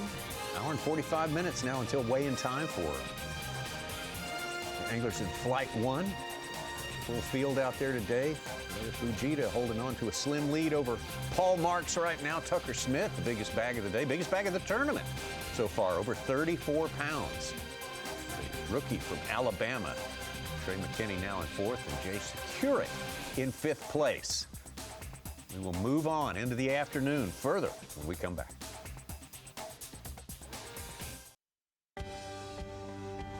Day number 2, very important day. You want to fish for more than 2 days at one of these events if you're an Elite Series member. This is the Tackle Warehouse Bassmaster Elite at Lake Fork, and we'll run you through some of the leaderboard right now. We got Kyoya Fujita has ascended to the top spot, but a very small lead over Paul Marks, Tucker Smith, Trey McKinney. It's a good race at the top, especially among the top 5 there. Chris Johnston having a much better day today, making himself a top 10 member.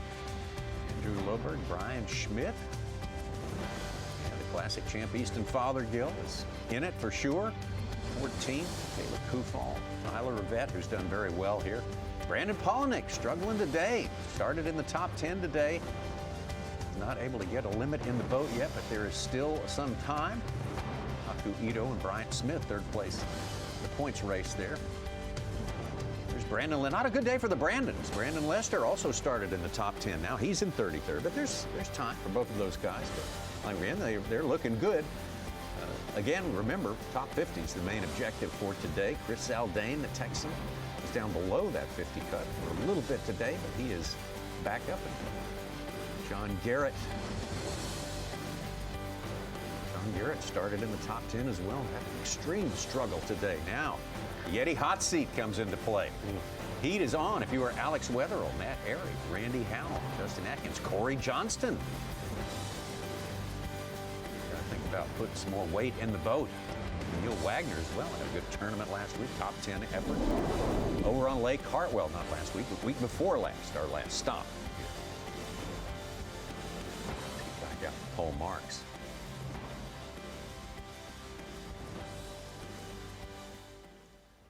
Been basically practicing since 9:30. Yeah. I mean, not bad. Just looking around, I found nothing yet. Got to run up the lake, see if there's some on one of my good spots, just to see. Might fish for them, I don't know yet. But I'm just gonna go look around, look for some more stuff.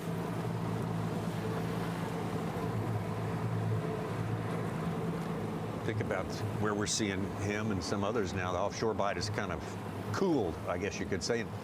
Jack York was a guest. I'd really like to catch like a 10-pounder. It'd be pretty cool. But his guest at the halftime show said that he thought that it could help those offshore guys if they would shut the gates on the dam. They're running full gates open on the dam. What did he mean by that?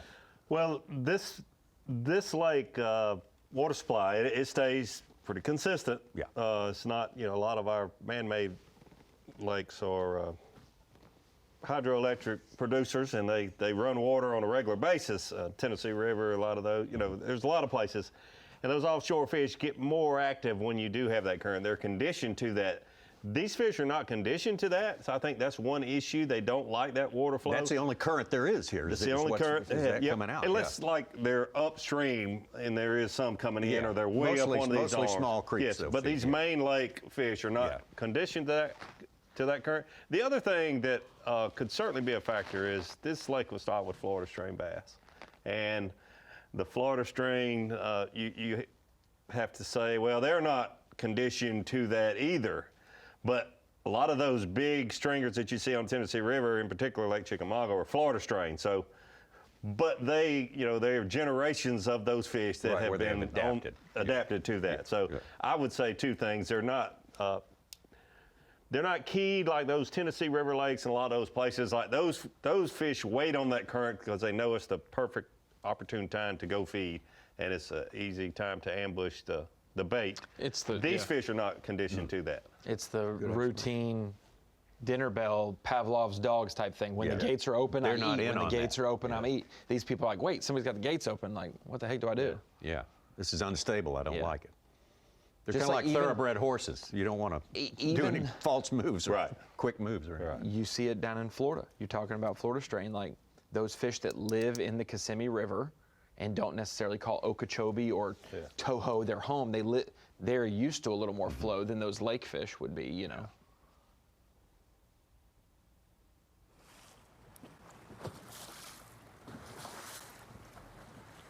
If you've never heard of dinner bell, you don't know what that dinner bell means.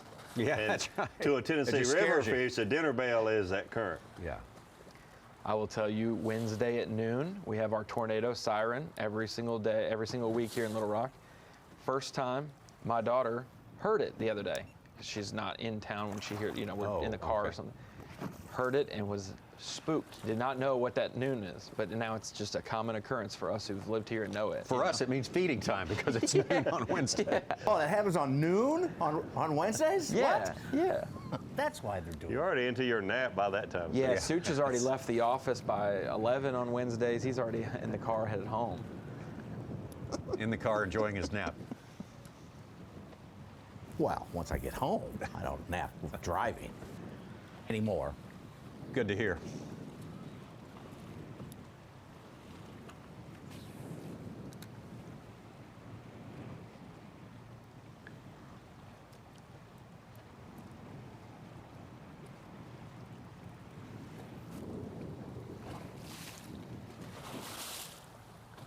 So one thought I had when we just heard from Paul Marks, talking to him last night, he basically looked for new areas, new fish from lunchtime on yesterday.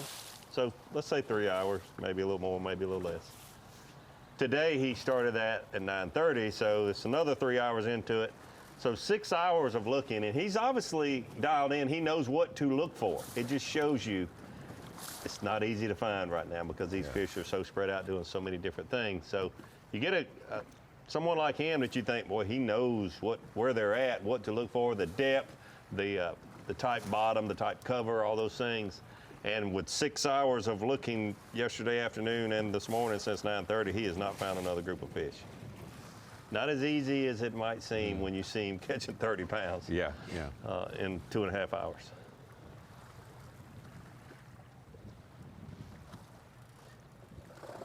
JT Tompkins showing how you can get well quick. He was down in the 60s. The last 10 minutes, he's got a 7.0 and a 5.5. He's back up in the teens. That's incredible. He started near the top 10, didn't he, Such? I think 11th. Yeah, it was 11th place. Yeah, 28 pounds and 4 ounces. Wow. So 2 fish will knock you back here. Yeah, one of the main amusement park rides going there. Check in with Dakota E-Bear, still kind of looking for the solution today. They ain't cooperating, obviously. But you know, man, I mean, it don't take but 5 of the right casts here, so we're gonna stay positive all day. I don't know what's going on. I went up shallow. I've tried to make adjustments. I've ran new water. I've ran old water. I went shallow. I've stayed out deep. I've done everything that I know to do to try to catch one, but it just hadn't happened. And I've talked to a couple other guys. They're struggling too. I mean, I know some guys have caught them without a doubt, I'm sure, but man, it's just tough right now, and I really don't know why. I mean, I've got a drop shot right now, pitching around trees just trying to catch a keeper or two, and it just ain't happening. And like I said, I really, it shouldn't be this hard, but it's fishing, and it gets that way sometimes. The only thing I can do is keep casting, keep trying to make adjustments, and keep a positive attitude, and hopefully we'll run into a couple by the end of the day. And we can just salvage the day and we can start over tomorrow. I mean, if I could just catch a limit, I feel like I could make the cut, you know?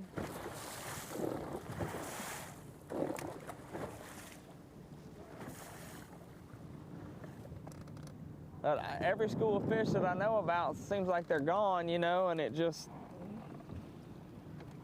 I don't know, it's weird. And the shallow bite, you know, it's not easy either. You pretty much got to be dedicated to it. You can't just run up there and just go, I mean, if you knew a certain point or something, maybe, but for the most part, you know, I mean, it's pretty hard to get bit up shallow too, unless you really got something dialed in or you spend some time up there. So the best thing I think I know I can do is just keep running some of this offshore stuff and hopefully run into a couple. If I can find a fresh school that's just set up, you know, I got a chance at getting right and being right back in the top 10.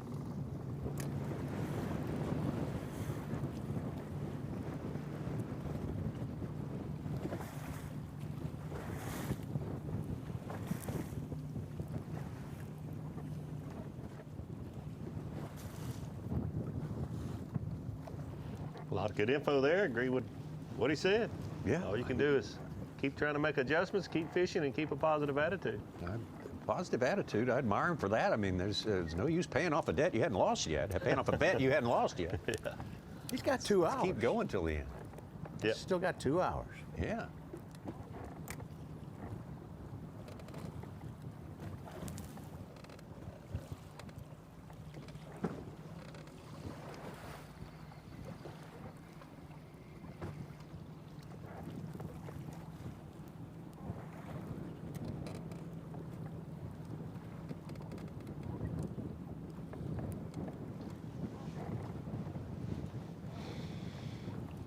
All right, we're gonna make another little move.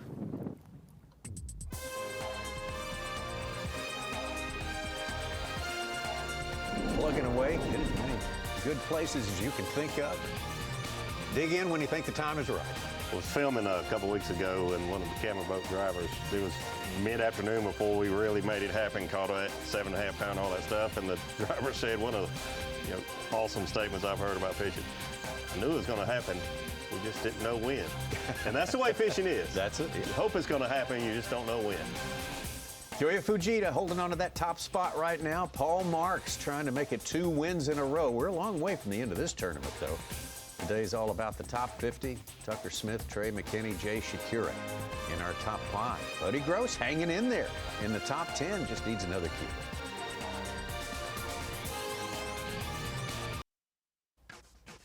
Tackle Warehouse Bassmaster Elite. 2 hours left until weigh-in time for our first flighters here on day number 2 on Lake Fork, legendary Lake Fork.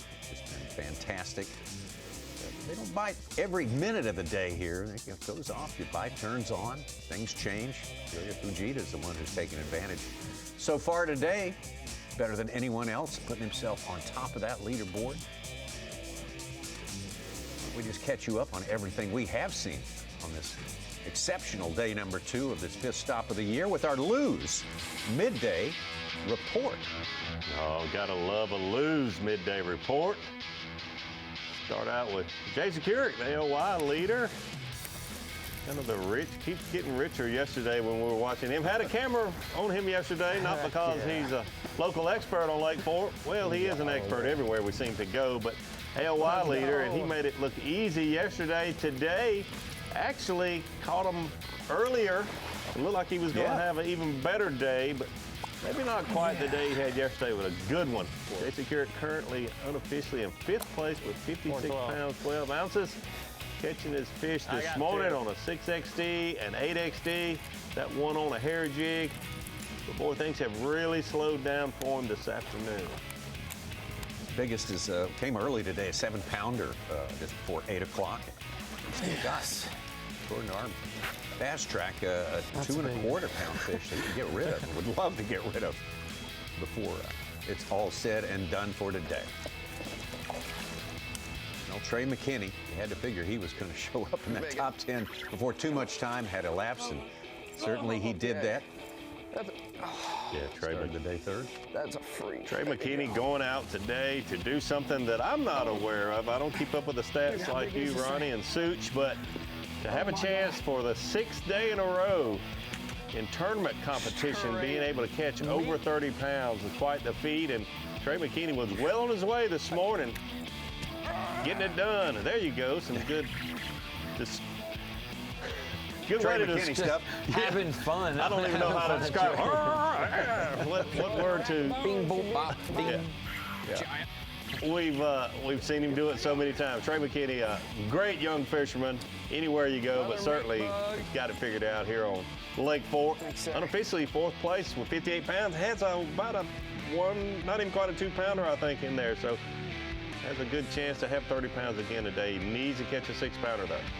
Paul Marks, the most impressive start and completion of a limit today, of a good limit. In 2 hours, he caught 30 pounds, 2 hours and 15 minutes. Yeah, if you missed this morning, I mean, it doesn't get any better than this. Like you said, 30 pounds in 2 hours.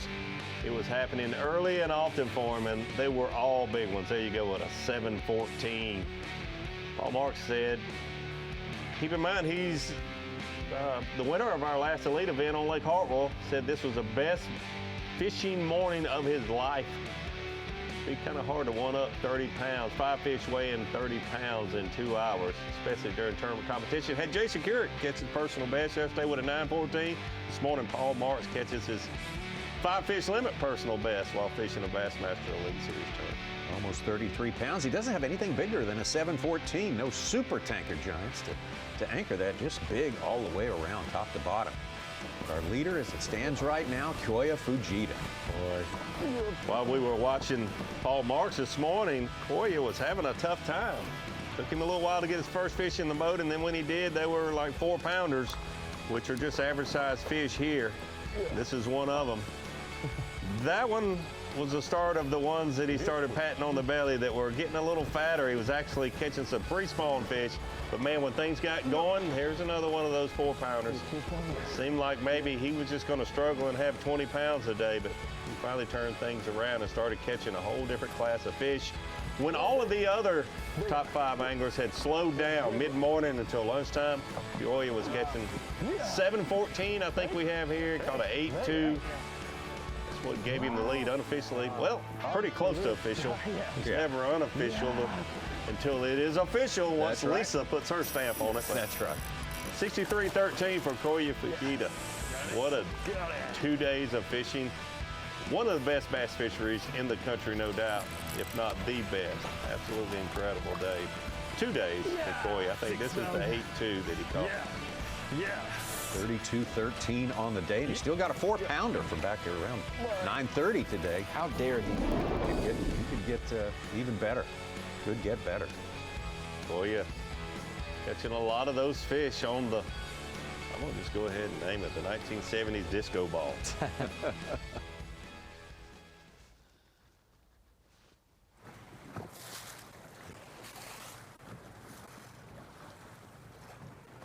Our buddy Jake got a good picture of it for us. Yes, he did. Every good deed, no good deed goes unpunished, though. He got caught doing it. Koya busted him. Definitely did. Noted Chris Johnson is having a good day, but Mark Frazier, 25-15, and Robert G, 25.5 pounds, have risen up from the 70s and 80s. Inside our cut, potentially near around 40 pounds, they could make it.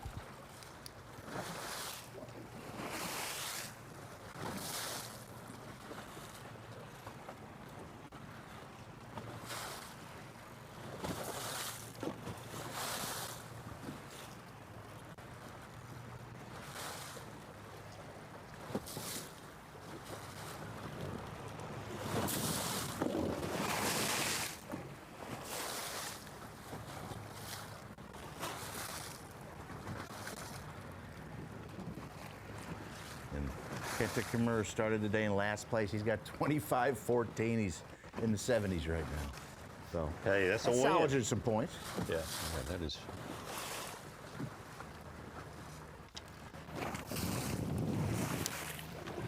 Any day you can gain 30 points, AOI points, classic points, whatever you want to call them. He took the eraser to that. That's pretty strong stuff.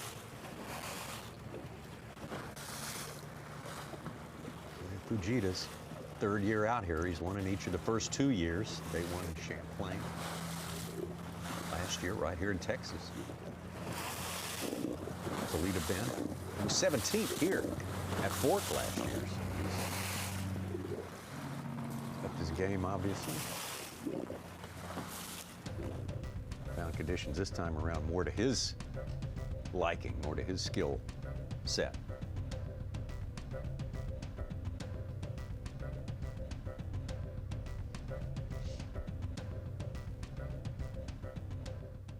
Secure it. Not a bad day at all. Well, I'm still sitting on the same exact fish that I caught this morning. I just can't seem to get them fired up again. Lost those 2 that I'm starting to regret a little more now, I guess. But not really regret, but just wish I would have had them. And they're grouped up pretty decent here right now, but I can't get them to react. So, well, we just need that one bite. We got that one 2 1/4 pounder in there that needs to go before the day is over, no doubt. So we're gonna keep plugging away here. And just hopefully we'll connect with one more big one before the day is up. That's the plan.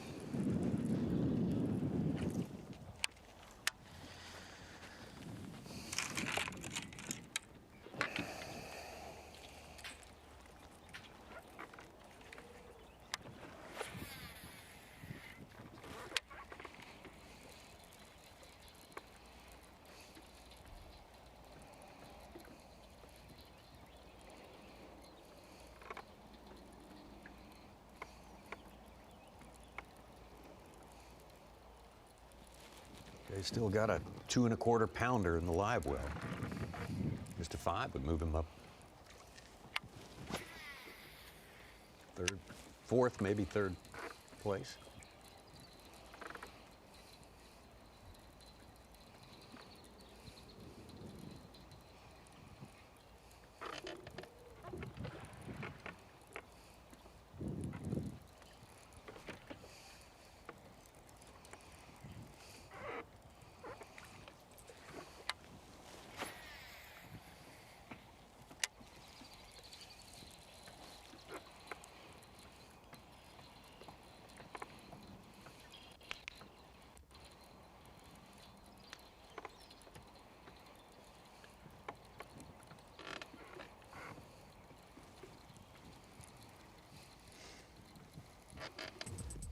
He's got a 47-point lead ahead of Will Davis Jr., but right behind Will Davis, about 11 points back, is Trey McKinney.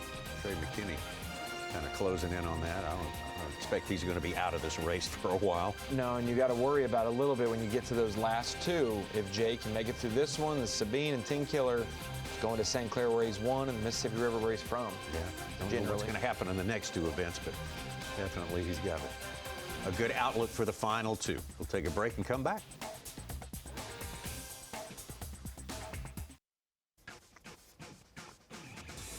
Let's say special thanks to the folks in Wood County, Texas, our official host here. The Tackle Warehouse Bassmaster Elite at Lake Fork. Look at that beautiful facility there.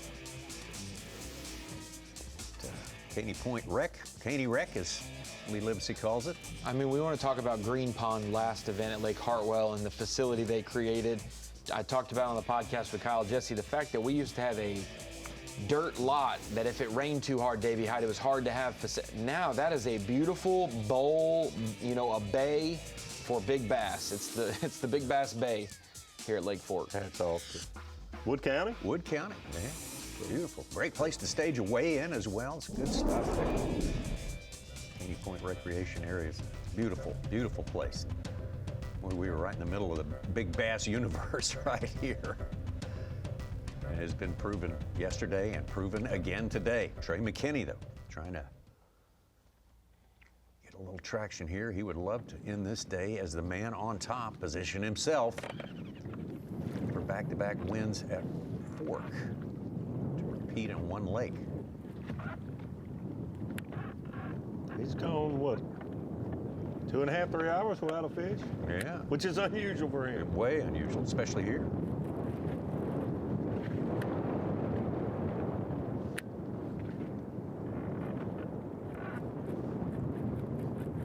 Days can turn around quick. JT Tompkins, he's got 18 of his 21 pounds, 12 ounces in the last 45 minutes. He's up to 8th place. He was down near 60th with 2 fish. Wow.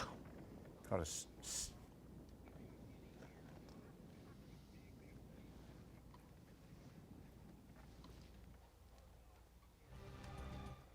Well, Trey McKinney, he told us right before takeoff today, for him, the magic number, for so many reasons, is 30 pounds. It's going to take 30 a day to win. I mean, it's got to, and it will probably.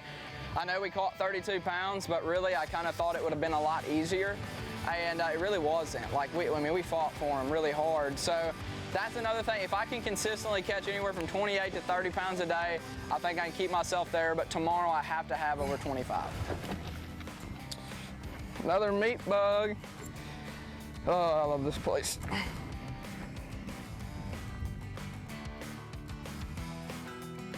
Well, he said he had to have 25. He's got that. Oh, yeah. He's got that knocked out for sure. McKinney sitting at 26.2, and that is all but official. We are catch, weigh, and release here, so the number's been punched in. Yeah, you nailed it. He needs a 6-pounder to top 30 pounds. So he's got that 114.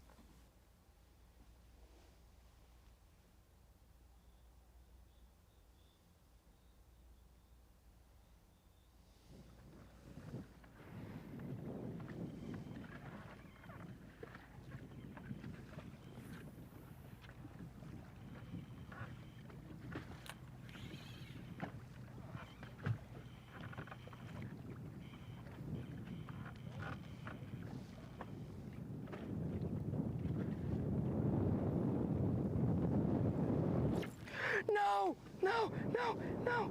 Eat it, eat it. No, no, no, no, no. No, no, no, no.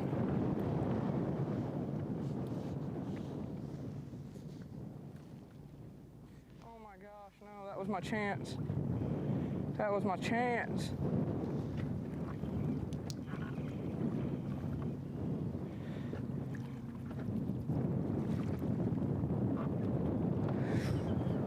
Gosh.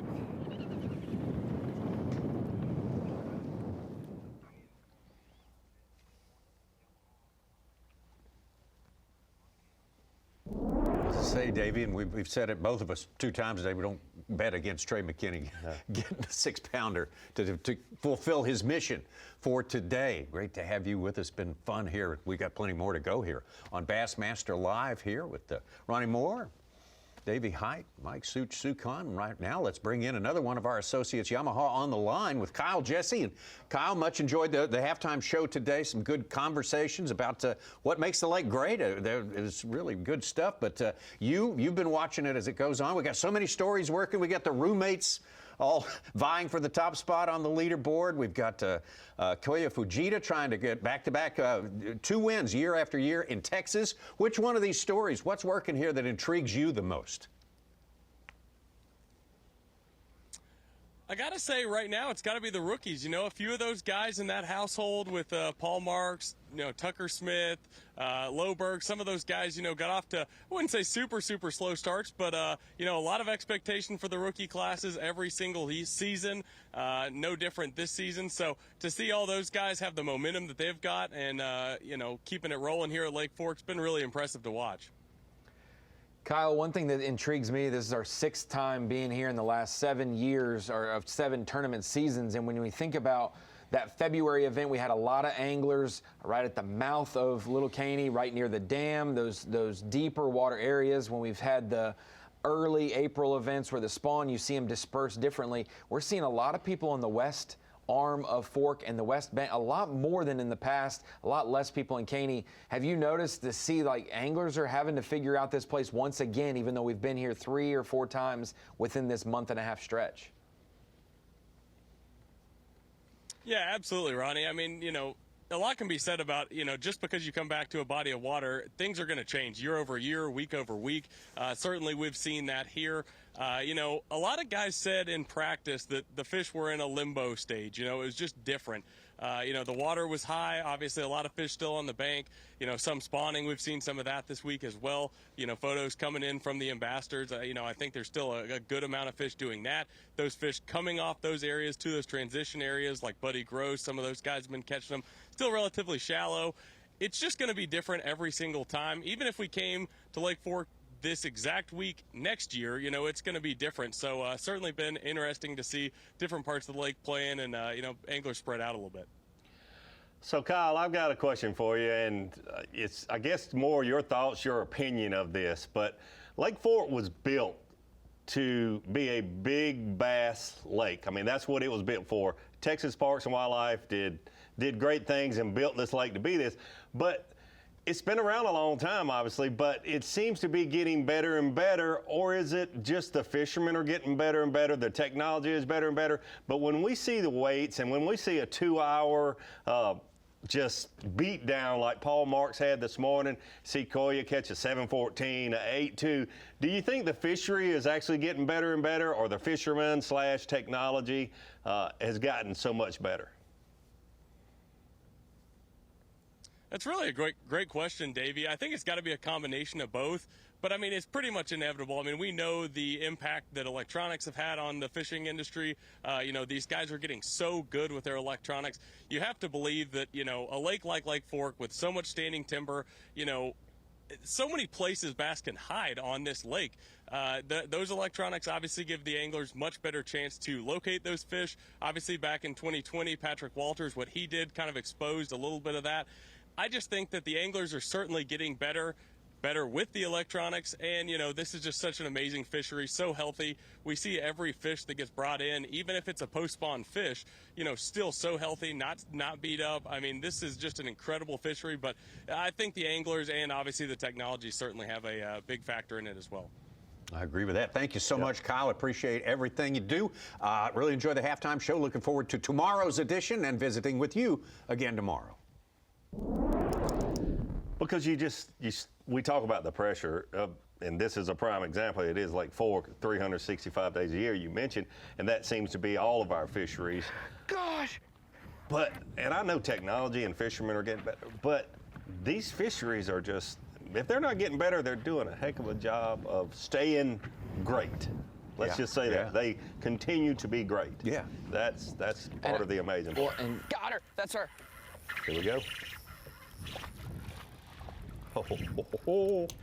After this, I'm done. You can have them.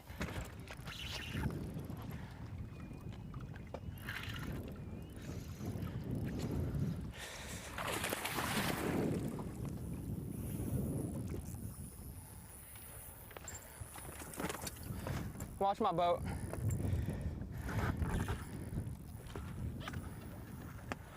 Hurry up and get back in there. They're on the pack.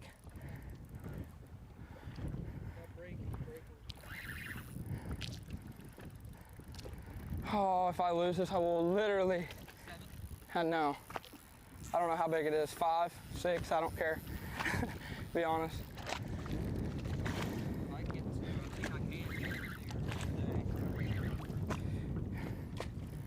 Come on, baby. Stop this. That's, no. Oh. Gosh.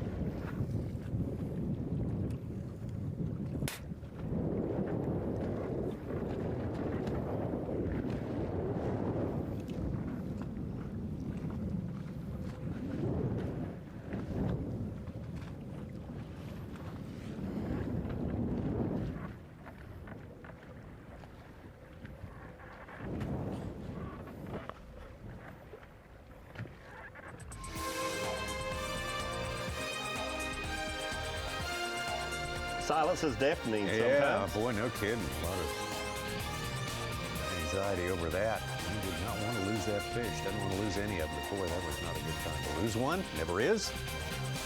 You never know. It's day 2, but make a mental note of that. Yeah. Could mean winning, losing, 30-pound stringer. You know, a lot of things it may or may not mean, but tough loss there. Yeah, could have been a 4.5 pound upgrade there, depending on what it was. We don't know exactly, but yeah, something that may play in the final reckoning. But we're a long way from there. We're not even done with today, not by any means.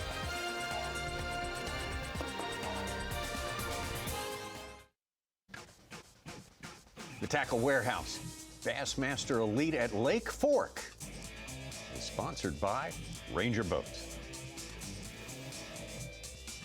by Rapala, and by Yamaha. A little less than an hour and a half till our first flight. Anglers have to check in there. Caney Point Recreation Area. Weigh-in will begin shortly after that. Successive flights will come in. Check in. Some anglers get to fish for as much as an hour or more after that time, and there have been some upgrades so far in this tournament, day 1, that took place during that time period. During our break, Tommy, we had somebody not on camera, but somebody that was 51st. First man out of the cut, first man not with 20 pounds yesterday, Shane LeHue, 19-15. He just got a 3-4 for his limit and a 6-13 to call out a 1-pounder. He's now got 27 plus, and he's, I believe, with 47 plus pounds, should be jumping into our top 10 on Bass Track. Wow. He's a Century Club owner here. Oh yeah, right here. Yeah.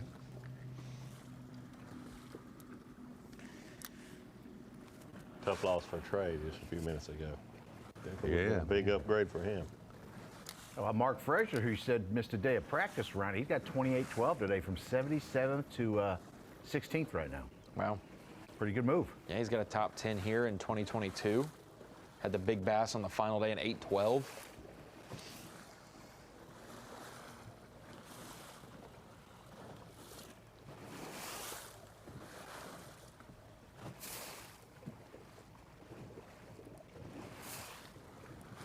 It's funny, Davey. There's a lot of good fishermen from these general regions, but when Lee Livesey talks about Murray and stuff and Hartwell and the way some of those blueback lakes act and how it's similar to Fork for him, and then you think about the Micah Frazier, Mark Frazier, Shane LeHue, Brandon Cobb, how successful they've been on Lake Fork, and they're coming from the blueback region of the country to going there.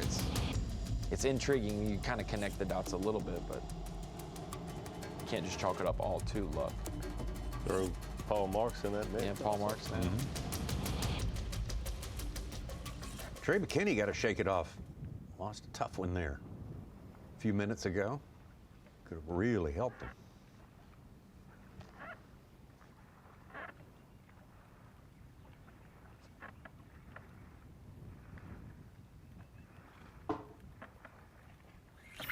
Giant.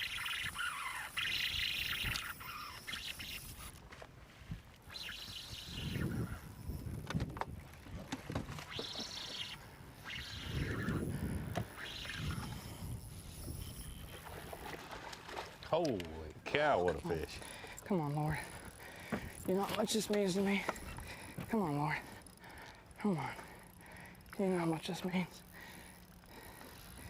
You know how much this means to me. Come on. Oh, man. Come here, baby. Come here, baby. Come here, baby.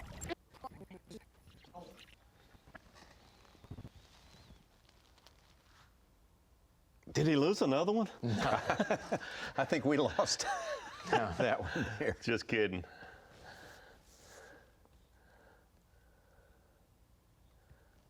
Here we go. Here we go. We're back. All right. Finally. Finally, finally, finally, finally, finally, finally, finally.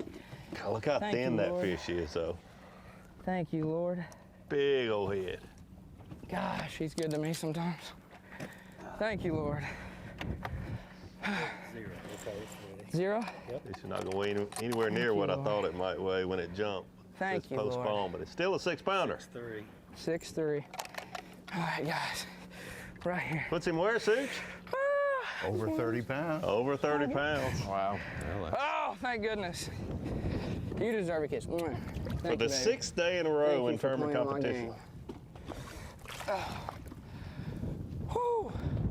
He's got to know that, right?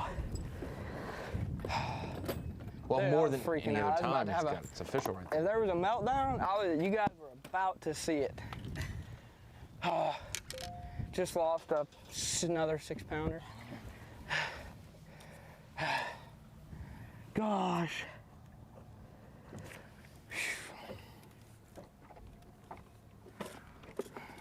It's a 4-5 Cole. He'll be within 1-1 of the Telling lead. totals after that, and we'll see what's happening. Gosh, you talk about a stressful day. I was like, if I weigh a 1-pounder in, I'm gonna haunt me forever because I just didn't run schools. Well, we know tomorrow, don't do what I done in the middle of the day. We know that. That's a fact. Wow. Gosh, today has been terrible. Dude, I was like shaking it. Boom. I was like, oh gosh, set the hook. Oh, what's that bring us to? After you do that, I'm ready. I want to hear it. Okay. Now I'm back in.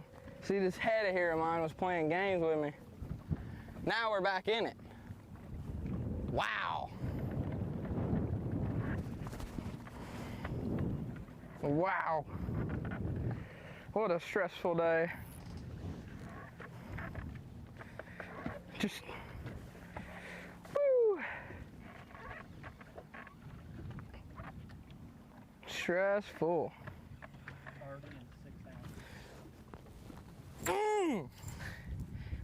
We got the 30, son. Yes, right here. Give me a fist bump. Fist bump. Yes, sir. Cha. All right. Now let's just go eat pizza. Well, that's the way you break a 4-hour drought right there. 4 hours without a keeper will make anybody start twitching a little bit, I would think. Yeah, you ask, how could it be a stressful day when you had 26 pounds in a live well? Well, you answered it right there, Tommy, because he had not caught one in 4 hours. And then he did lose the one just a few minutes ago. And he's used to 30 pounds here. Yeah. Come on. Where's my 30? I say enough. I wonder if he knows that that's never been done before. We've never had somebody have 6 30-pound days in a row on the same fish. Has there been a 5? I don't even think that. Yeah. Well, nobody else last year. You're telling me no one has done that 6 days in a row at the Sabine? You are. Yeah. You need to look that up, Suge. I have. Trust but verify is what they say. Cases like that. Hey, a 6'6" has put Brandon Polnick in 9th place. His 4th fish. He had 29 yesterday. He's got 20 today on 4 fish. Yeah, it's kind of easy to look that 4, 5, 6 30-pound bags in a row up because you got to at least have 120 pounds if you did it 4 days. There's only like 7 people who did that. Did they do it the next time we went there? Yeah. Maybe not. and the people that had 120, they're not necessarily the ones that have the 4 days. They may have had a 29 and a 28 34, one day yeah. and a 30. Yeah, so the list gets real small in a hurry. We do need to look up who has the most 30-pound bags in B.A.S.S history. That would be something. Is that what he said? Yeah.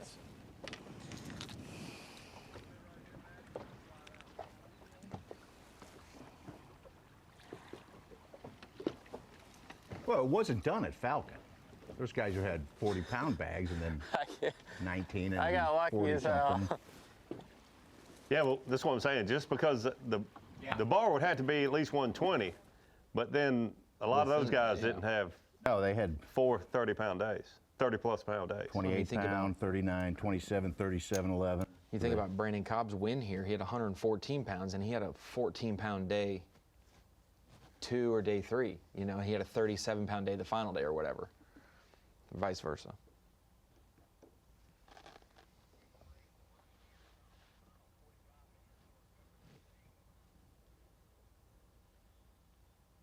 Well, that was some excitement there. Trey McKinney. His spirits are certainly taking a lift right there with that, making his 30. Put himself into 2nd place now and just 1 pound and 1 ounce behind Toya Fujita.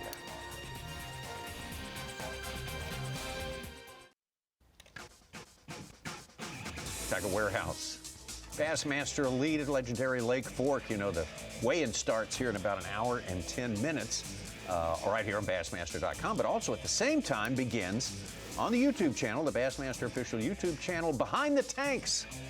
Pat and the gang back there with all the anglers, full field out there, seeing what they can find in terms of inside information, some intel you might not get otherwise.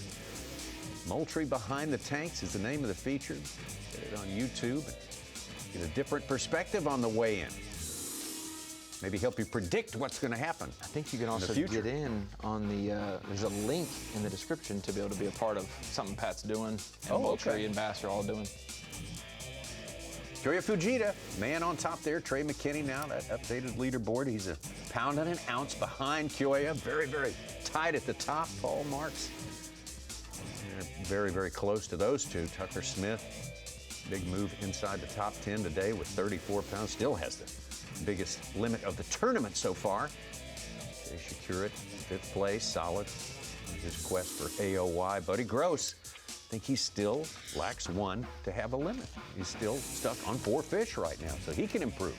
JT Tompkins has come in. Brandon Polnick, after starting in the top 10, going way down, has moved back up again. He performed in the afternoon, later in the day yesterday, so that's the same trajectory he's on today. He's stuck on 4 as well, Tommy. Oh, he's still got it. Okay. Polnick he can move. Buddy Gross. He can move on up. Trey McKinney. Yeah. Well, I was about to, you know, I didn't know what I was about to do, cry, something, when that one jumped off. Or just, I don't even know what happened. My mind was about to just go, poof. And then I was like, you know what?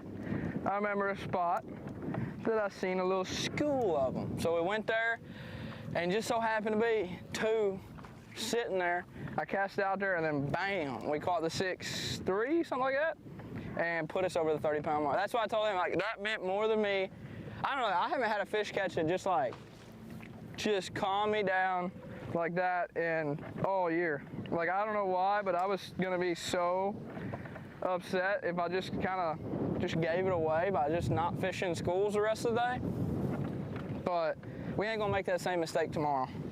I don't know if we're gonna catch them or not, because I mean, nothing's as good as what it could be, should be, or was. So that's kind of a scary point.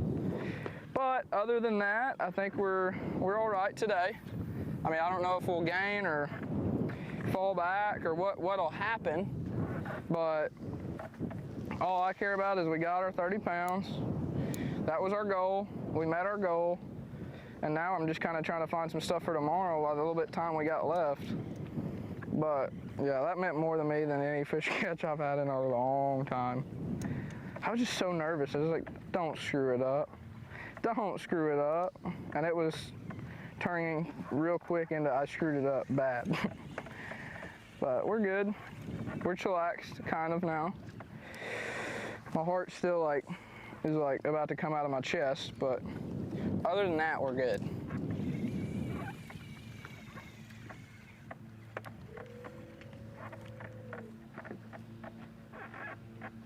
We are calmed down.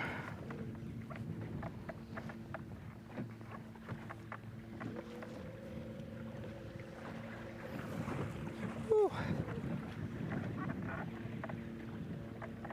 Come on.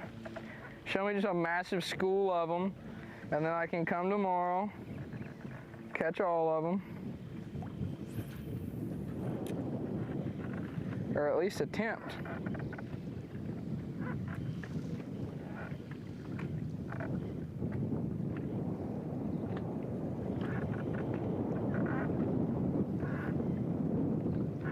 I would have thought there would have been a big one here.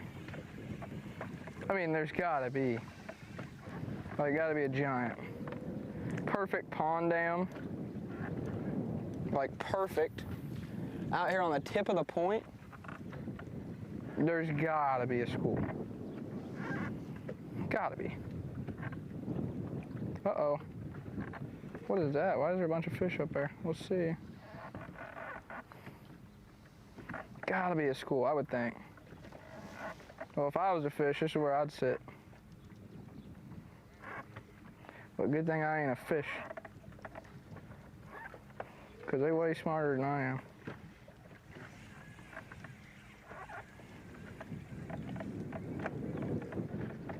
Gosh, that's where they should have been.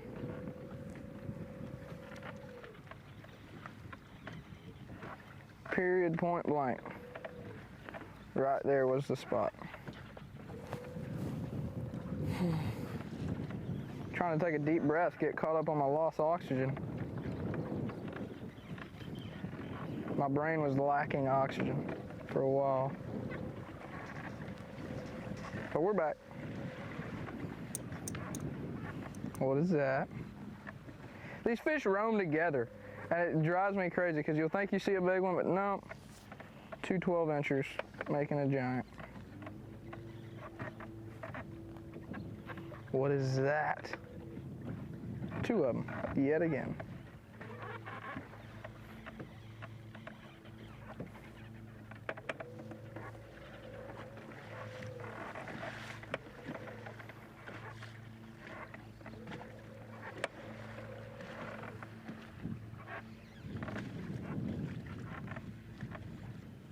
I really thought there would have been a school here.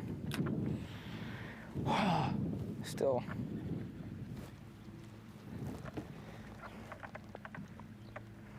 We might not catch nothing tomorrow, but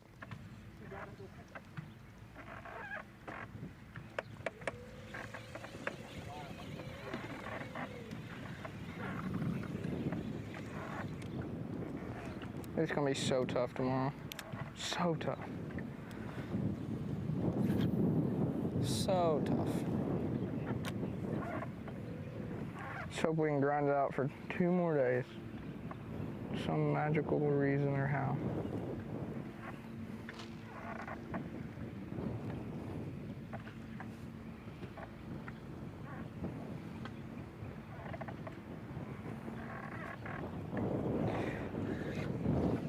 second crappie or place there. One thing I've noticed about Koya, he is not shying away from that stained water. He's staying on the windy side of the lake. Both the schools out here deeper. Hitting. 26 or something. Heard some anglers kind Seems of complain crazy. about it hurting their fishing, and he's been in that type of water all afternoon. He's running toward it, isn't he? No, 0. All right, we're gonna go check one more place real quick. And then probably get closer to weigh-in.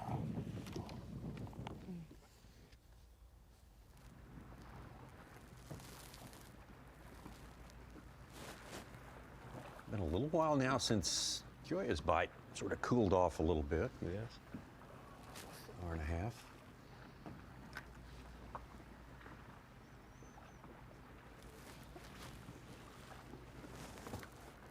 Clouds have moved in, it seems, a little more. Maybe the glitter from the disco ball isn't it's drawing the attention. Quite as it flashy, was. huh? Yeah, it could be.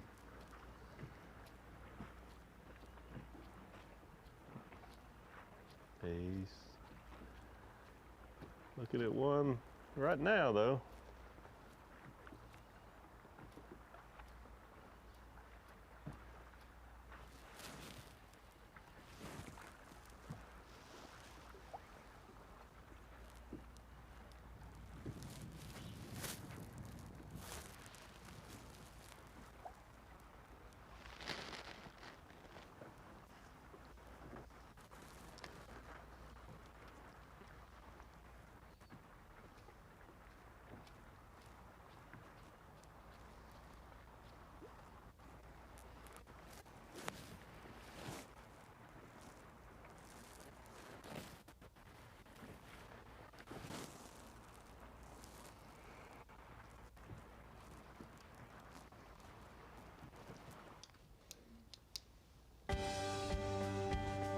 Well, reckoning for the first 2 days of competition means that half the field's going to be hitting the road.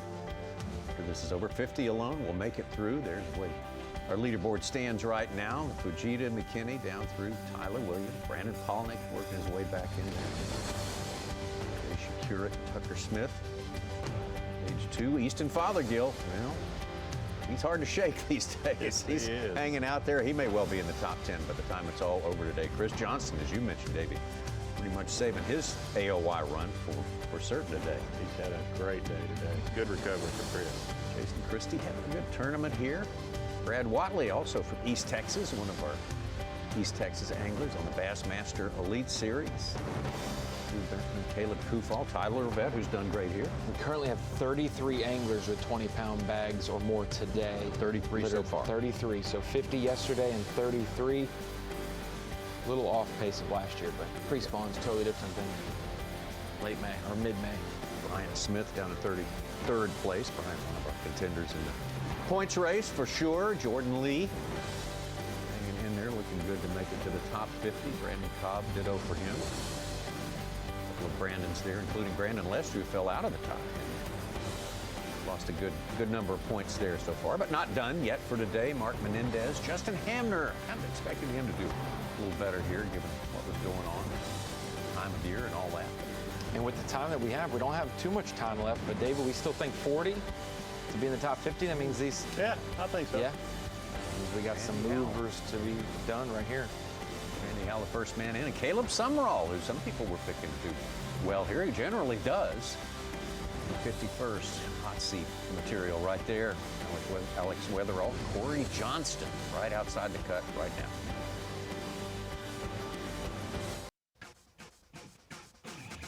Bassmaster, Progressive Bassmaster Elite Series. 5th stop of the year, the Tackle Warehouse Elite here. Legendary Lake Fork, Yantis, Texas. Our live coverage sponsored by Toyota. A lot of people will be coming out to the recreation area there. Caney Rec. Yeah, Caney Rec for Lake Fork Family Fest. Cornhole, critters, music, and pickleball is what they pill. What more you want? What more you want? It's going to be great. Bass Country fishing. music. It'll be a big time. This is a bass fishing loving community here. It definitely is. Definitely is. All the crew from the minnow bucket will be heading over. Oh, that's right. I forgot about the minnow bucket, or minnow bucket, as we say where I grew up. Yes. Uh-oh. Him to say yes means look like a big one. He's getting down on his level. It must be big. Yeah. Yes, 5 pounder. Yeah. Don't know about quite 5. I'm gonna say it's over a 4-1. We shall see.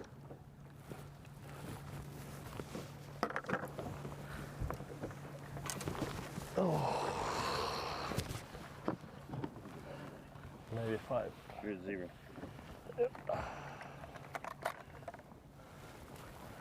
There you go. Oh, yeah. Yes. 5, 4.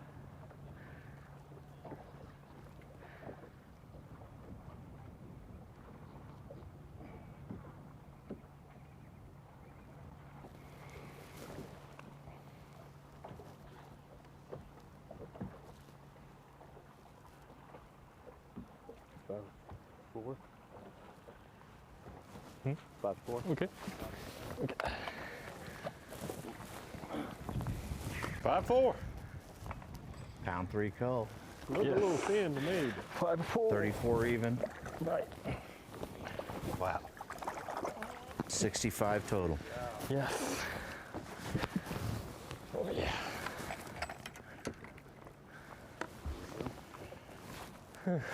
Little upgrade. Lucky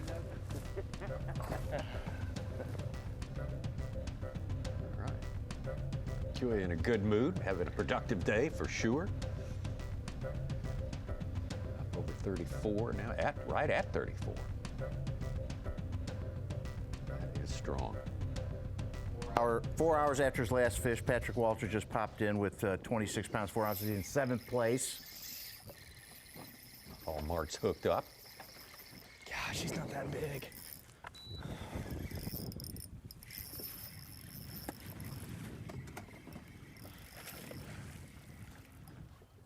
don't even think it will help.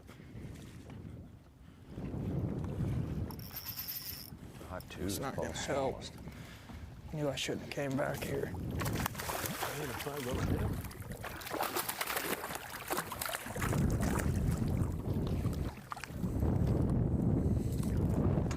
Super skinny. Gosh, he's gonna. They should have come back here. Yeah. It barely helps. 5-6. Finally, another bass. 5-6.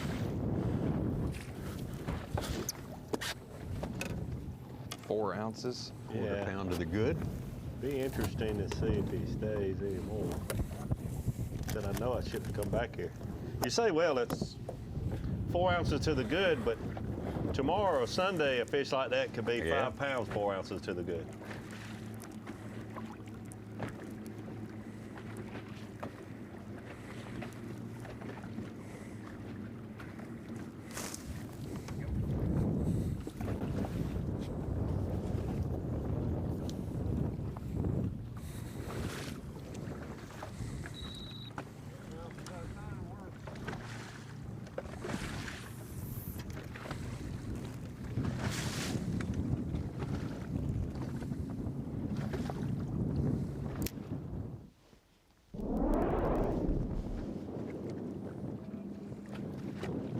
Remember how I said Mark Frazier was having a day? Just want to catch one more. I want to catch a big one so I can get a little bit more weight. There's one next to my lure right now. Just will not bite. 2 of them actually. Look massive.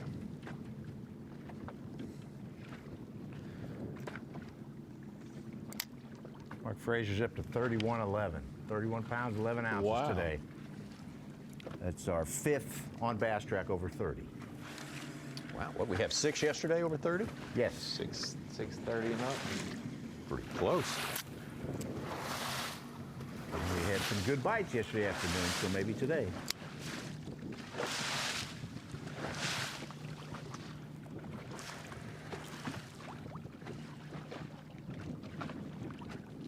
Last year we had 44 30-pound bags. But happy with what we caught today, for sure. It really is. One more than I want Falcon to catch an over. 2008. I want to bring something in.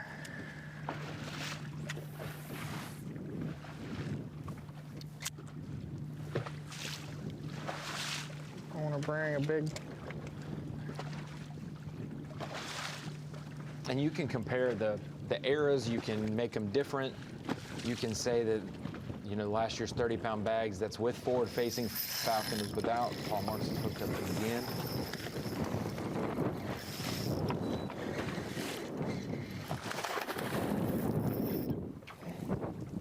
It's all right.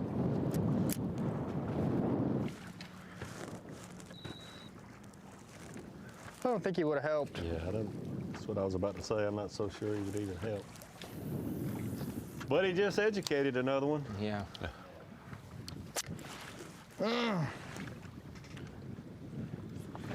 But also the differences of these two body of water, like how far away Falcon is from a lot of metroplexes Wadded my bait and up on the pressure, hook and how before it come much off. pressure this place gets. It's how much bigger it is. Yeah.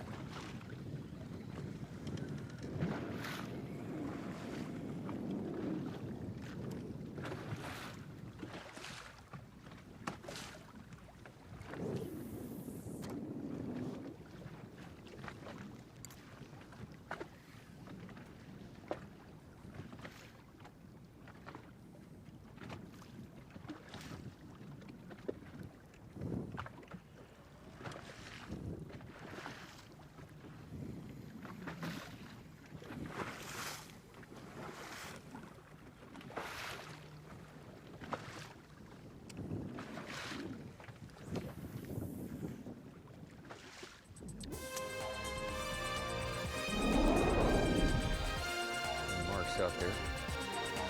Still making a few casts on this day, catching a few fish. Boy, a help for 4-ounce upgrade there. Trey Fujita himself back on top. Trey McKinney, or advanced himself at the top.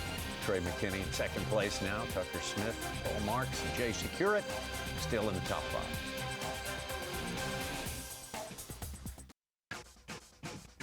A little bit of fishing time left in our live Bassmaster Live show for today at the Tackle Warehouse Bassmaster Elite at Lake Fork.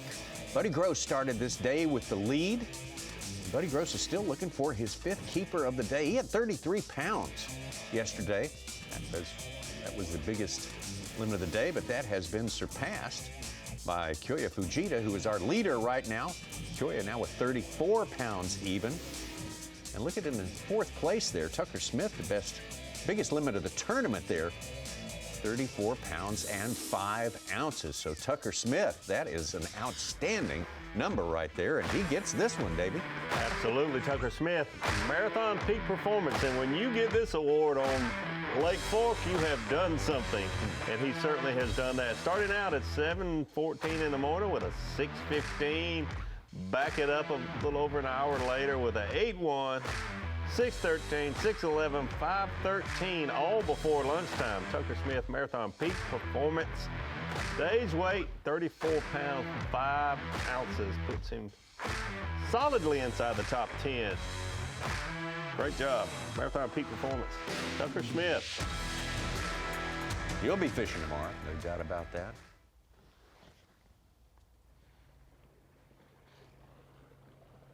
There's a man to be going out first tomorrow, right? Is it? Yes. Yeah.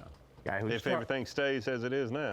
Yes, if all things as they are now. And I don't know if he necessarily needs to, because we haven't seen boats around him. Most of the other guys we've had cameras on, you would see somewhere, you'd see another angler, maybe in some cases 10 feet away, in most cases, hundreds of yards away. But I haven't really seen any boats anywhere in the background or any direction from He's our been camera off with the Goya. bank, but does it look to you like he's a little shallower than a lot of those other guys? It's so hard to tell because the water quality makes it hard and the to tell. contour. Yeah. you know, it could be 30 feet deep where he's at. It could be 7. I mean, it's really hard to tell. And the fish could be anywhere in that. Yeah, another thing that makes it so great is the contour. You have some shallow water, some shallow timber and stumps that are way off the bank, but the place Buddy Gross was on this morning, you know, he was poled down in 4 feet of water, half mile offshore.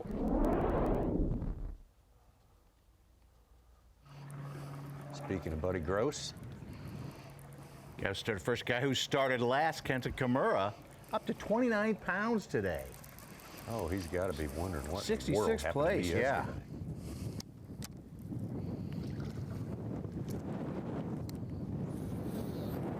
Day one leader to fill out his limit here. Hey, he's still, gosh, he catch one good one. He's still in good shape. Yeah. He really is. One bite away. He'll be fishing tomorrow at any rate, but he could certainly set himself up for a lot more with one middling good bite for here.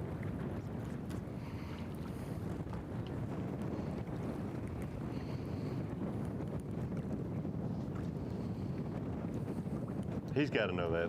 We talk about all the time, these anglers know. Oh, sure.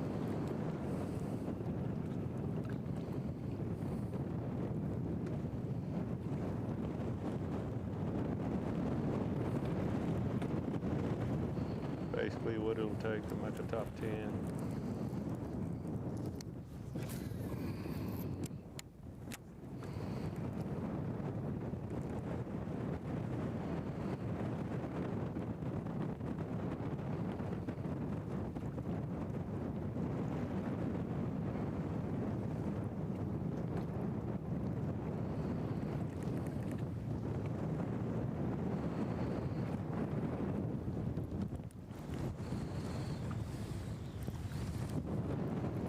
We mentioned it, you don't ever want to come in without a limit.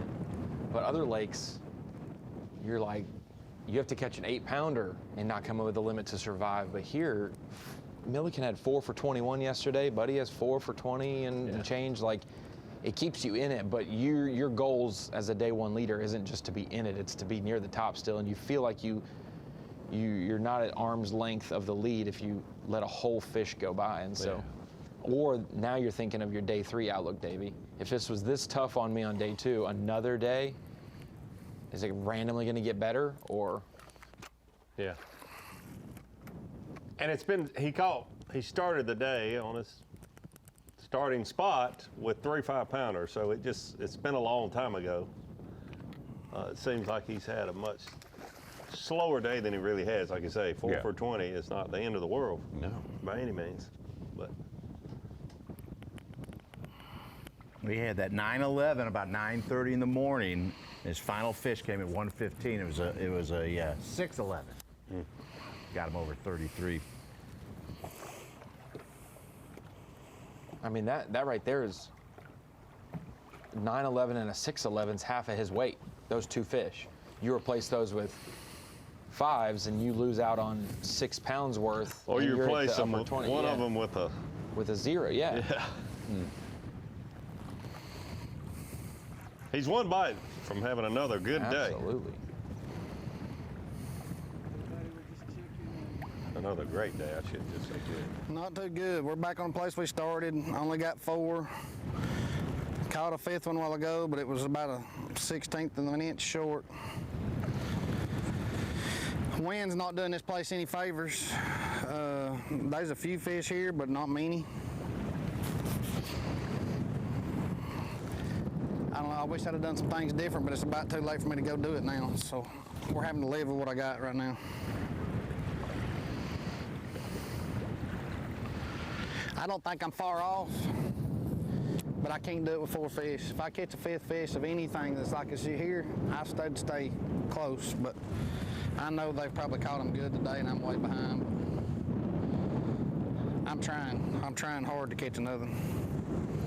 This has just been my best place, and this is probably my best confidence place, so I just thought I would try to finish it right here.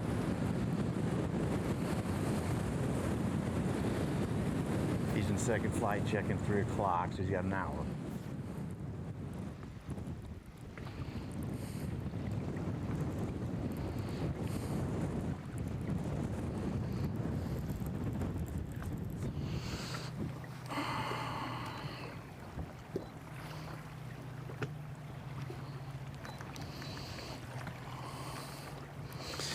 I've got some interference and I don't know where it's coming from.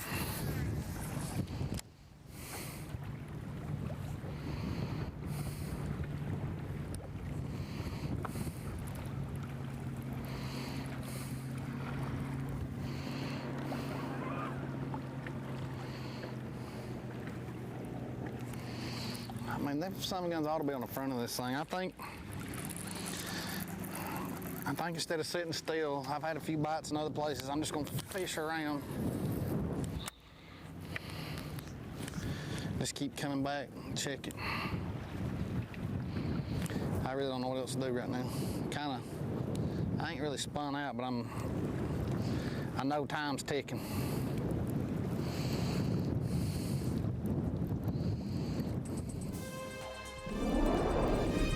Time is always ticking. Yep. Got an hour. He's going to find one in that hour. Take a guess at it. He did such a good job this morning explaining exactly what he was doing, what he was looking at. It was awesome to watch. And just capped it off with a good catch. Yeah. That was. I hope we saved that. Let me explain it to you and then catch a 5-pounder. Yeah. That's what he did. That's what you want. We have seen a lot of good performances out there today. A lot of folks who are kind of up against it as well, trying to figure out what was different about this day. Jay Shakur certainly gave us plenty to occupy our minds in the early hours today. Ditto for this man right there, Paul Marks. It's a day offshore for him. Tucker Smith, the biggest day of all as it stands right now with 34.5. Fujita trying to win 2 years in a row in the Lone Star State of Texas tomorrow. We'll be with you tomorrow morning, Bassmaster.com, and FS1 at 8 a.m. Eastern Time. Don't forget that. That's going to be day number 3 when we are down to 50 on Moving Day, trying to make it to the top 10 for Championship Sunday. The weigh-in begins right here, just around the corner, 3:30 p.m. Eastern Time, flight number 1. Checks in at that time. Thank you so much for being with us today, enjoying it all. Always a treat to be at this miraculous bass fishery known as Lake Fork.